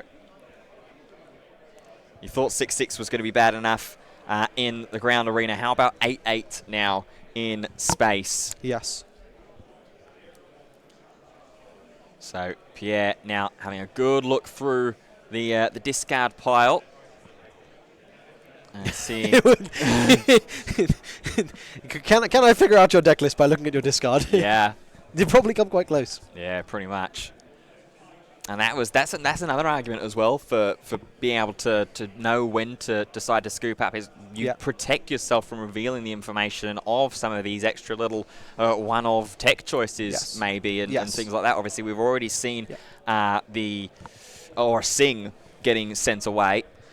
Also, just for the chat's benefit, not scooping is not slow playing. Yeah. You're allowed to play the game. That's fine. even if it might not make much tactical sense, you are entirely within your rights to play out the full game. You know, because you never know what might happen. Yeah. Now, I'm pretty sure the bookies and now we scoop. Yeah, okay, now we know what's happening. Now Callum is going to scoop up. So, a long game there for both these players to endure, but Pierre is a lot happier with the slow roll there. Absolutely. Plenty of removal, and then finishing it up with Emperor Palpatine and Avenger to get game 1 secured for Pierre there as well. So, I mean, it's difficult, really, isn't it? I mean, when you've got a player of Thork's quality, first and foremost, as well, that's always going to be difficult. When you need this as your winner in, that's going to be difficult as well. When you're playing against a deck that is got so many removal options and so many ways to prolong to that removal option as well, you're really sort of on the back foot you're on the back kind of 2 feet almost. Yeah, no, absolutely. I think I don't know. Maybe you think game 1 is also like it's going to be way worse, like for like maybe that's part of what Callum's thinking, right? Like, okay, well, post side, I feel like this matchup gets worse for me. So maybe I really just need to play out this game 1, and I might get there. Might be on top of that. I honestly, as you say, there's so many factors that can go into like player decision making, and it can just be like really challenging to like be up there. Also, you're on stream. You want to enjoy it. Yeah. You know, I don't, because I always lose when I'm on stream. But you know, unless you're playing me. Unless I'm playing you. That's unless correct. You're playing that's correct. Who's playing as ooff meta, who's could possibly be. Well, to be fair, Ben, I always beat you. So I don't know if it's necessarily a stream thing. Shush. Ben's just walked away. Yeah. I'm retiring. Let's go into the sideboards now. First off, starting with Callum, we've got 2 copies of Breaking In, 2 copies of No Good to Me Dead, 3 Lurking TIE Phantoms, a Black Sun Starfighter, Imperial Interceptor, and a Bounty Hunter crew. I am looking at that Lurking TIE, salivate. Yeah. I'm also looking at those Breaking Ins, thinking I could use some pumps. Yeah, I think both of those cards are going to be really nice. I don't think I'd really care about anything else. Arguably No Good to Me Dead, but like, not really that big a deal. Yeah. Yeah, I think that's what I'd take. I don't know if you have any other thoughts, Ben. Not about the sideboard, but about a call-out that's just happened in the chat. Our one resident stream technician, Carl. After the last game, I'm calling you out, Ivo. Me and you on stream with a deck I've never seen before. In a game I haven't played in months, Fitzpatrick to call it, you win. That's tempting. That's tempting. The biggest problem I see with this is I don't actually think I own a deck Carl hasn't seen. I actually don't think I can, because the 2 decks that were up there in possibility we played with earlier today over the lunch break. Well, we'll see in the break between day 1 and day 2. You never know. We might. Yeah, it's possible. I might be able to cook something up. Might be able to cook up a little something. Yeah. So bottled it. I'm sorry, Carl. I'm sorry. Well, listen, I've just picked up some lovely shiny new showcases, so maybe we can make some use of those, perhaps. Yes. Well, let's go through and return back to this game now into Pierre's sideboard as we're just about to get this game 2 underway. 3 Force Choke, 3 Make an Opening, a Clan Saxon Gauntlet, a Supreme Leader Snoke, and 2 copies of Crate Dragon. I think I'm probably looking at those Force Chokes. Yeah. I'm definitely looking at those Make an Openings if I'm reading you as putting in... if I'm reading you on the Lurking Ties. Yes. But otherwise, I think it's looking pretty good. Yeah, absolutely. I think I'd be pretty happy with the performance in the game 1. I mean, I feel like I'm favoured as Pierre anyway, right? Yeah, as we looks like just claim the initiative and pass on the opening turn there of game 2 for both these players, already up to 3 resources. So definitely an interesting decision maybe from both players if there hasn't been a mulligan in that situation to keep their opening hands. I think I do see that a perilous position there. I think in Pierre's hand, I see a Bosk in Callum's. We'll see where it's another pass and claim. Interesting. I mean, okay. I've heard of wanting to slow roll things as a control player and play at your tempo and wrestle the game into where you're comfortable, but this is definitely a different dimension. I feel like this is way worse for Callum too. It's like I feel like you're trying to win the game here, right? Yeah. Like, and you're trying to bum rush a little bit, and I don't know that you'll necessarily get. Was that another one? That's another one. They're trolling, right? That's another one. There's got to be some trolling afoot, right? We are getting ourselves up to 5 resources. We've not seen a thing played. This is trolling, right? Surely. This. Wow. Okay. This is. Maybe your strategy is like, you know what? I'm just going to overwhelm Pierre on the flip and try and just like deny value. Maybe. I don't really know. Yeah, this is really, really interesting. Pierre's like, please play something. Oh, Bro, wow. Callum's actually here to just gaslight gatekeep and girl boss. This is hilarious. This We want 6. We want 6. Go on, draw the whole deck. Draw the whole deck. Oh, this is unbelievable. I mean, there's a Cloud Rider in hand. Whether that's just been drawn for turn. Has he genuinely just not had a play? Potentially. It's just so funny. Here's what. There's Power of the Dark Side. There's, I think, Snoke. Guys, I think there's a punishing one in hand. I think they're way better than we are. Clearly something is happening that we do not understand. I mean, there's been a Bosk in hand as well. So finally, we're gonna flip Cad Bane. This is the kind of quality Honestly. Players can get dark-sided. This is the kind of gameplay you just do not get on the top tables. No, I mean this is a top table. Well, this you know, is a table winning one. in. I mean table one. This is a winning in for top 8 tomorrow, and we've just seen the first action, like logistical action of game 2, be deploy Cad Bane into Power of the Dark Side. It's a bold strategy, Cotton. Let's see if it plays off for him. It's not going to at the moment, because here comes a merciless contest as well to get rid of the punishing one. Now Pierre is going to deploy Bosk, and here comes the Force Choke as well to deal 5 damage. to do nothing. Yeah. Why is the first damage of the game being done to Cad? Why is it turn 6? Oh dear, Ouchtown population us, bro. Honestly, I don't know what's going on, man. This is... Why is it? Pierre's drawn half his deck. He's literally got a book in his hand. I've never seen a Star Wars Unlimited game like this before. This is so silly. This is so crazy that we're seeing right here. The only thing on board is a limping Bosk leader because of a force throw. We'll play our Bosk. Yeah. To be fair, no ambush required. We will deal with it. Okay, Yeah. okay. Now I would play my Avenger. Now we super laser blast. Now we for the super fun. laser blast. How many resources are we up to here? We up to 7, I 7? think? 7 resources here. So we were actually one away from being really, really funny and just going, okay, I just Yeah, jumped Power of in. the Dark Side. But Power of the Dark Side will do just fine. I mean, this is what is going on? this is incredible that we're seeing right now. Callum is now going to pay 2 for this Cartel Spacer. Callum is indeed on 4 damage onto the base. We'll get that score back, graphic corrected for you in just a moment. But yeah, I mean, at least the Cartel Spacer is living here. It looks like with the claim the initiative and pass. I don't know what's going on, to be honest. I feel like I've entered a new world. Yeah, we've traveled through light speed and gone into the farthest corners of the outer rim to find. I think we're out of the outer rim, man. I don't know what kind of rim we're in right now, but it ain't the outer one. It's the outer one. Whoa. Here is the Palpatine. Yeah, go on, Cad Bane. Hey! And there is Cad Bane to steal the Emperor Palpatine straight away with the capture now, mechanic. please play a Greedo so you don't get blown out by Avenger. No, it is going to be a claim I think he's going to get blown out by Avenger, guys. Yeah. Yeah. Is this Avenger? There is no... Okay, there's none of that. There is a crate. Takedown. There is a crate.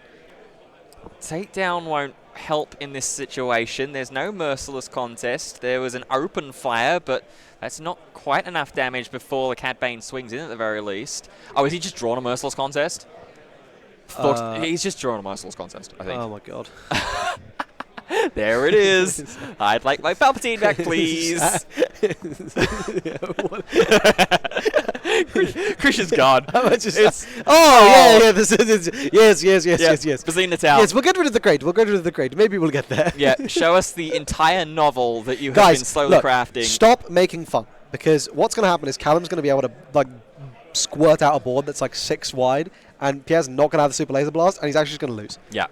I can see the vision. I can see the Star Wars visions here. Okay. Great TV show, by the way. Would recommend it. I've still yet to see it. That's very good. It looks very, very good. And I can see the visions. I can see the Star Wars visions. Yep. And it's a game plan that may work. So we're in round 8 in a win and in. Krishav's seeing Force Ghosts. I'm seeing Force Ghosts. I'm seeing the future. Come to you in a dream I have. Master Yoda. Hello there. Anakin, stop panicking. We got a Cloud Rider. Cloud Rider is going to come in and deal some ambush damage. A meteorite could hit the table. That's also a viable option. Oh, no. There's Vigilance. Man. There's Vigilance as well to mill 6 and deal with the Bazine Natal. Did he sign in Bounty Hunter Crew? I think he did, and it's just gone. Mr. Peanut Butter, I don't know why, but thank you for subscribing with Prime. Squirting out a ball. No, hold on a minute. That was without context. That was without context. No. Oh, unbelievable. the Palpatine has managed to fall as well and been taken care of thanks to Tarkintown being activated at the end of that phase. But Pierre, at the moment, with just over 20 minutes, or just under 20 minutes left on the clock, still hasn't done any damage since that initial leader unit swing with the Bosk. I don't think he got a swing. I believe it was Power of the Dark-Sided. Oh, sorry. The leader Bosk. Yeah, leader yeah. Bosk. I got confused. I thought you were talking about Cad Bane. No. Leader Bosk. Yeah, I'm just having a look here. It looks like we have an undefeated Sabine. Wow. On table 1. Joshua Freeman Birch for once losing a round. Yeah. Howie Williams confirmed going into the top 8 with a score of X1. Oliver Simmons also confirmed in top 8. We have Mikolai Wendowski, who I'm trying to see what is playing, but I'm unable to. We got a bunch of X1s confirmed. We'll update you fully on the top 8 standings after this. So Mikolaj is playing Django, and we can see there. We'll give a better rounded update. It is old Palpatine that is there as well. That has just been. I'll be getting a lot more excited if it's new Palp, guys. Don't worry. Oh yeah. If this was Sidious, wow, that would be crazy. So the Aura Sing sticks. No, Aura Sing does not stick. Guys, I may have spoken too soon there. Yeah, indeed.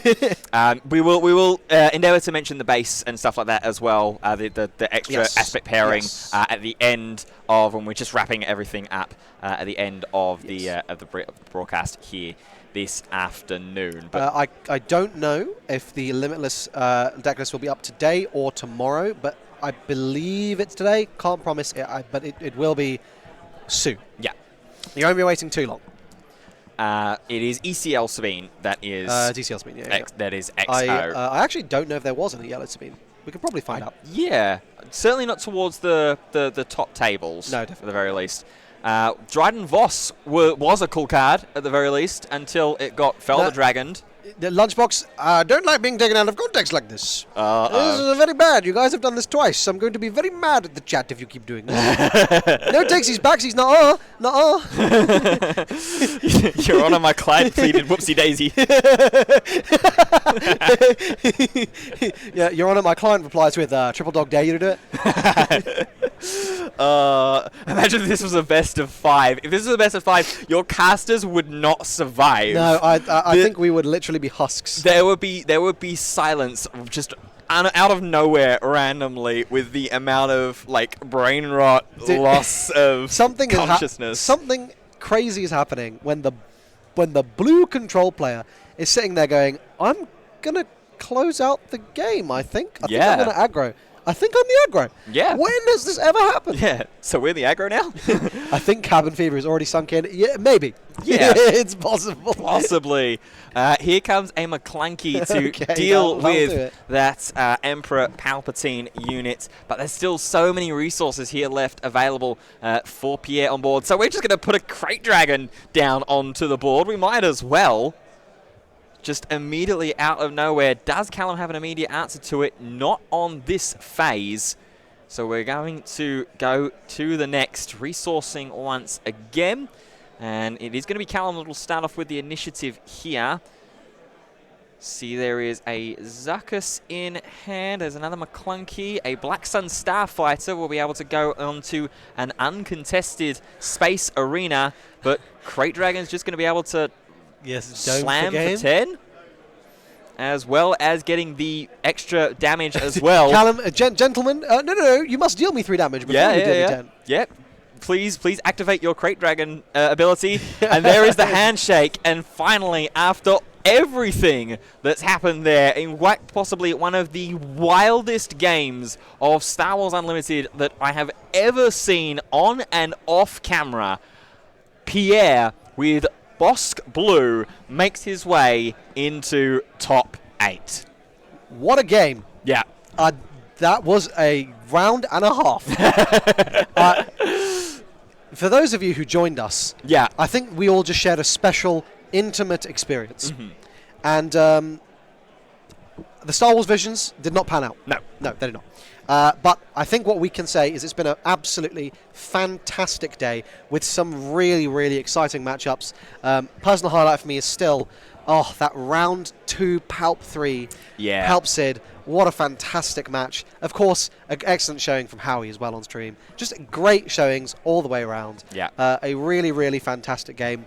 A fantastic day. And what we can do now is, Ben, if you want to give us the sort of rundown of what's in top. What are we looking at? So players that are confirmed into Top Cat, our XO seed number 1 is going to be Alessandro Sutton on Sabine Wren with Energy Conversion Lab. We've just obviously seen Pierre there with Bosk Blue getting into Top Cat as well in our feature match area. We have Howard Williams on Emperor Palpatine Blue. He will be going into Top Cat. Mikolaj Wendowski with Django Fett. We'll just confirm what the base for that leader is. I believe it is Django Red. I'm pretty sure it's Django Tarkentown. It is very, very fair to assume. Oliver Simons, we will have a Cad Bane in Top Cat tomorrow, and then a final Sabine Wren deck as well as the confirmed players. There will still be one more as well that'll be waiting to be confirmed into top 8